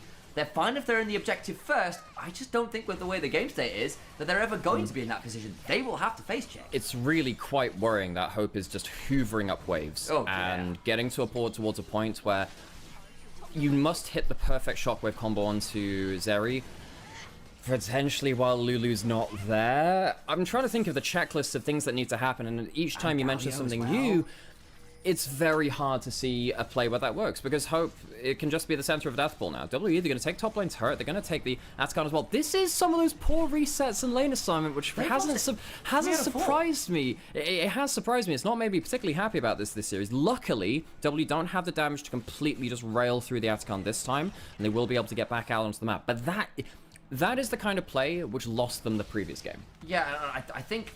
Have anyone's actually got Atacon this series? I'm not sure they I think they've lost at least 2 out of the 3 which I've seen, but then again, I was also on a 5-hour train from one side of Germany to the other. Internet did not allow me to see all of the details of the series. I do apologize. I actually think they lost... Oh, no, they might have gotten the first... No, they didn't get the first one. Sam, they've lost a lot of objectives. They've lost Sam, a lot of ones. that's the point. We don't need to sit here and just think, I was like, go my through the memory's memories. failing me. We don't have to go into the Sherlock Mind Palace and think, but the third dragon of the second game was... We don't have to do that. They've lost a lot of objectives, and the thing is, AL are coming in as one of our top teams. I think that, based on their not just results, but you know, just the eye test of everything involved and the way they beat top esports as well, they should be very much a top 4 team. Yeah. That much is certain. I think they could push even for a top 3-2 team based on what they've seen. Tarzan and Tabe as a combination coming through with AL building on the last year of trying to make a bigger project of this team. They deserve to be recognized as a top team. WE might be the worst team in the league, and they've lost a game to them, and the other games were not that great. There are some worries there. Dude, he's gonna fall. There's no way he gets out the flash. It's not enough. Hope gets the kill. Now, whose fault was that? Was it Vampire not being in Lantern range, or was it Taeyoon having both summoners and still not being able to escape that play? Yeah. One of those two has made a horrific mistake, which might just cost them the entire game. I reminded myself of the Bard getting picked in game 2. That led to the Atacon falling. That's another one of those moments. This is the core. This is the core of the composition. It's gone. I mean, there's an ult coming on a bot side, so I mean, it might get them. There's still a Camille up, but the tower's heating up. This is just desperation. I don't know. They've brought 3 members down. They want to try and get someone before the hook goes wide as well. There's a shield. Gets another way out. It's got flash. It's got ult. Gets a tactical sweep. The slow is decent. He's waiting for them to kill the Atacon. If they can kill the Atacon, Flandre will at least get the withdrawal. Gonna try and get the heal. Tries to get pulled back. Doesn't get the opportunity. Not quite in time, but I appreciate the effort. Yeah, doesn't manage to survive around to the Atacon. Doesn't want to use the flash or the ult. Sure, whatever. Can respawn in 40 seconds and go back out onto the map. AL, they're staying on the top side of the map right now, and what they are doing, which WWE somehow spectacularly failed to do in that last phase of play, is make their AD carry the center of the competition. Taeyun has a defensive tool in Vampire's Thresh, and either Vampire wasn't in position or Taeyun completely mispositioned himself. Hope has not been in the same state himself. He's in 3-0-2 in his KDA. Very, very powerful. They have the feats of strength as well, so we can get an extra little bang for his buck in terms of those tier 2 boots getting the extra stats. He is so happy with life right now. And like Taeyun is above 10 CS a minute. Like that's good farm rate on the Jinx. I just, as you said earlier, and I really want to break down on this one again, Zeri's at 30 CS in 24, nearly 25 minutes. That is a lot of farm. And yes, some people are giving it up. Oh boy. 30 CS in that amount of time would be very poor. 300 CS is what I think I meant. It was I think you also meant 300 as well. I think I might have done. Sorry about that. Yeah. Oh, not again. This is quite scary. He doesn't have flash this time either. They spot him now, but it's too late. There's no Thresh, and Taeyun has just died as the centerpieces of his composition twice in 5 minutes. Taeyun, you cannot play this composition like this. When we talk about Fearless Draft, it is not about playing a champion, it's about playing a composition, and Taeyun has failed that for WE. Arctic Assault into a flash. Monkey dies. The Hex Tech ultimatum comes on down, and the Lantern cannot pull you out of the cage. Hook goes on to Tarzan, but they don't have any damage anymore. They just don't. There's a wild growth. Tarzan might fall, but they've still got withdrawals and the shields there. What do? You've lost your inhibitor. They'll back away. Dragon's up. The tier 2 in bot lane falls as well. Anyone's Legend, this is the best game they played all series. And part of that is, you know, in the last game with WE won, I had to call out, well, yes, WE won, but it was a bad draft from AL. It was poor play from Kyle, from Shanks, and a bunch of other people. In this game, yes, AL are now crushing down WE, but it's also Taeyun making horrific mistakes on the centerpiece of this composition. I think that Taeyun has had, I mean, he was the MVP in that Ziggs game, and I think deservedly so, after really throwing so much damage out on that champion. In this game, he has now had the 2 most important deaths of the game. There are 14 deaths in this game. 2 of them matter the most, and they are both on Taeyun's death score. And I know that he's trying to get to waves, but bluntly, if you do not have Vampire on the same screen with you, if you do not have Monkey on the same screen as you, you cannot be there. The dive range on anyone's Legend is obscene this game. The way, there's a really interesting conversation happening in the LEC right now about who is the best player in the LEC. Is it Razork or Mickey, or is it someone like Upset? And there is a discussion about, well, what is the role that you play within a team? Because an AD carry plays within an envelope which the other set up. And Taeyun's envelope has been pretty squashed. The Hextech ultimatum, wild growth, and the hero's entrance leads to the death of the villainess. There's nowhere for that Jinx to go, and Hope, of course, is the one who's delivering. Hope springs eternal. Well, certainly Lightning Surge, as Vampire gets hit by a Glacial Flail, will cleanse themselves, gets a death sentence that means nothing at all. Anyone's Legend should have won this series cleaner. They still are the better team. They will close it out 3-1, but WE made them bleed, and that is not enough. Some questions still to be answered. Cube tries to clear up the wave. He might just do something, but will likely fall here for the first time this game. A mighty attempt on the Udyr, but the game ends nonetheless. Hope 8-0-3. The Anyone's Legend carry duos of Shanks and Hope, which came over from WE, deliver them a defeat and will go top in their group. There's an ambulance outside, and it's not for the Pandas. WE, that's their last series of this split. They will say goodbye to the LPL until split 2 of the LPL. They will need to build more. This has been a terrible split for them. They brought over different members, and on paper they looked weak, but we hoped that they could build beyond it. Sadly, that has not been the case. And I think with the exception of Anyone's Legends, chinks in their own armor. With the exception of that game 3, which was as much Anyone's Legend, probably sprinting it, as it was WE receiving and running with it, and that's credit too. WE didn't show all that much. The early games weren't fantastic, and yes, there were some decent ward moments. Yes, Monkey, I think, actually coming in, did an okay job. I think if anyone probably deserves a second shot, I might give a shout out to Monkey, whose Jack's game was pretty okay. We saw some moments that he was trying. Especially when there was a lot of criticism leveled at Heng in the jungle, who, and you know, he's been with W for a while, and I don't think he's always been the problem with W. This split, he definitely did struggle, and a jungle replacement can sometimes jumpstart a team because they affect the entire map, and I think Monkey did an okay job, much like when he was on EDG. Actually, when he came into the Doom squad, it was okay. You know, I think for a player like Monkey, he's used his opportunities well. Anyway, folks, thank you so much for joining us. Hi, I'm Nymaera. This is Initialise, who's been casting for you the last few games. If you're watching on Onivia as well, please say thank you to Initialise, who has helped cast this as well. We'll stick around and wait for the MVP and the post-game score. Are you going to go stream? I am, yourself? yeah. Okay. I'm doing that, and I've got G2 Hell this evening again. Very cool. So I will have done a grand total of, I think, nearly 30 games. You've Most done of them an solo awful lot, casts. Sam. Thank you so much for doing that. If you've been enjoying us, please follow us on this channel here, Nymaera with an underscore after it as well, because we do a lot of stuff here. We're planning on starting up an LPL podcast, and because there is no centralized LPL English fandom right now, a place to go chat about stuff, come join us here. Join us on our channel here. Join us in the Discords that we have too. You can find us on socials and connect with the LPL community. This is a great region. We hope you're enjoying it. We hope you're enjoying the live content with people who are very passionate about it as well. We've cast hundreds of LPL games. Last year we cast 200 games which weren't broadcast by LPL English when we were doing half the league back then. Now, of course, the whole league is unbroadcast. We are part of many different projects which are trying to put our own stamp on it. We hope you enjoy the unique stamp that we do. Tomorrow, I guess, well, we'll see what happens. I'm happy to give you a day off, Sam, if you'd like. But you can, look, Sam, you can do what you want. I'm down to come join you, You can do what you want. It depends when my voice is after this evening, is the honest answer. Yes, but folks, we will be bringing as much of this as possible to you at all times. And yeah, as you said, we've got a podcast coming up at some point Really too. excited for that one. Which I'm really It's excited really for, looking forward to that. We'll do that every week. We'll try and keep it short and sweet to help whittle down the amount of LPL there is into more bite-sized chunks, so much like the highlight channels, which you may even be watching on here as well. We want to deliver content to you in a way that you can enjoy the league in a slightly more bite-sized package, because 7 days a week at best of fives is a lot of games.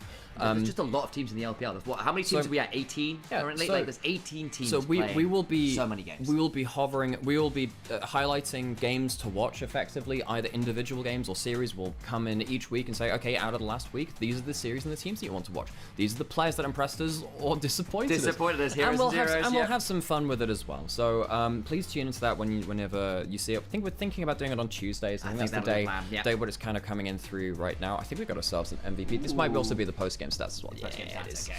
So, yeah, Hope, unsurprisingly, and a Zeri Lulu comp does the most damage.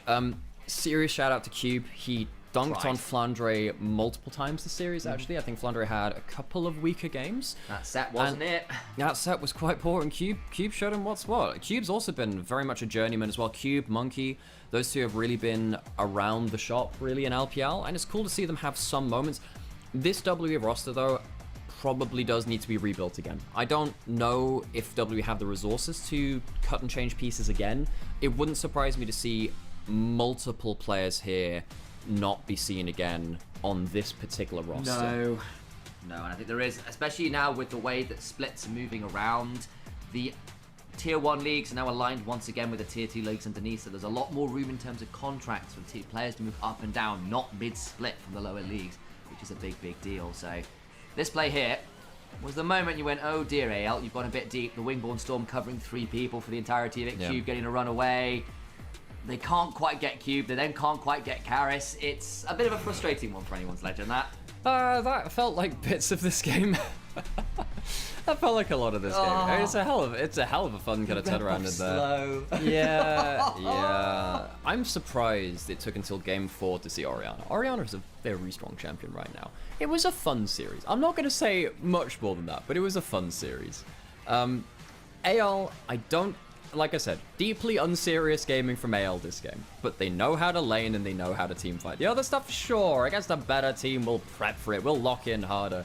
They flew over to Xi'an, or as it used to be called, Chang'an, the center, the origin of the Silk Road. If you look at the first game, they'll do a skybox where you see a camel in the sky. That's because Xi'an was the start of the Silk Road. And it was beautiful going there, by the way. If you ever get a chance to visit Xi'an, go find this one hot pot place in a mall in northwest Xi'an. It's kind of super easy. Yeah, well, if you do, there's a dude called Victor who works there who Chase Victor. Well, they'd never spoken English to an actual like native English speaker before, and we were like their first English conversation. Oh, very it was sweet. really sweet. I have great memories of Xi'an, and Xi'an has been very welcoming and very homely for W as well. So while WE are they have a dark spot in their history right now. The last year, worst team in the LPL.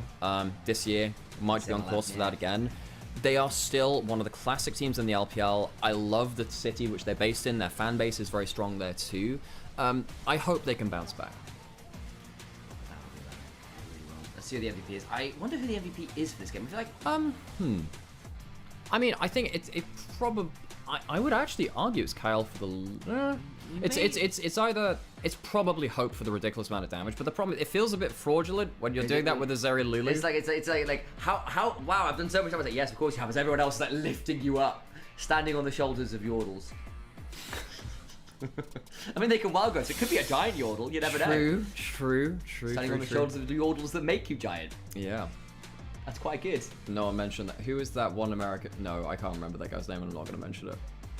I was about to say, like, don't mention that to that one. Oh, yeah. One NA player. Yeah. Yordles that make you giant, eh? Oh, God, that was cursed. We'll wait until the MVP. Sam, if you want to start up your stream, I can do just that. Wait until that, and we'll send you guys over to. Thanks for looking out for me, guys. We're going to get that now, and we'll wait until Sam. We'll wait for it. The MVP is Tarzan. I think Tarzan has been, across history, probably the greatest Sejuani player of all time. This guy has been so good at this champion ever since his debut. Back on that Griffin roster. Oh, Tarzan, what a player. I really hope this guy gets a chance to get another title. He is such a historic, dominant player. I love the way that he has played so many different styles. He's always been an innovator. He has defined teams. I think last year on Weibo, he brought a team that was crashing and burning to being a world semi-finalist team.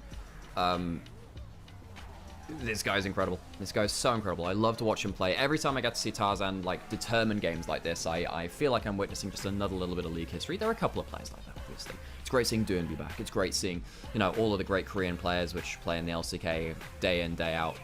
Tarzan's one of those players to me. Great game for him.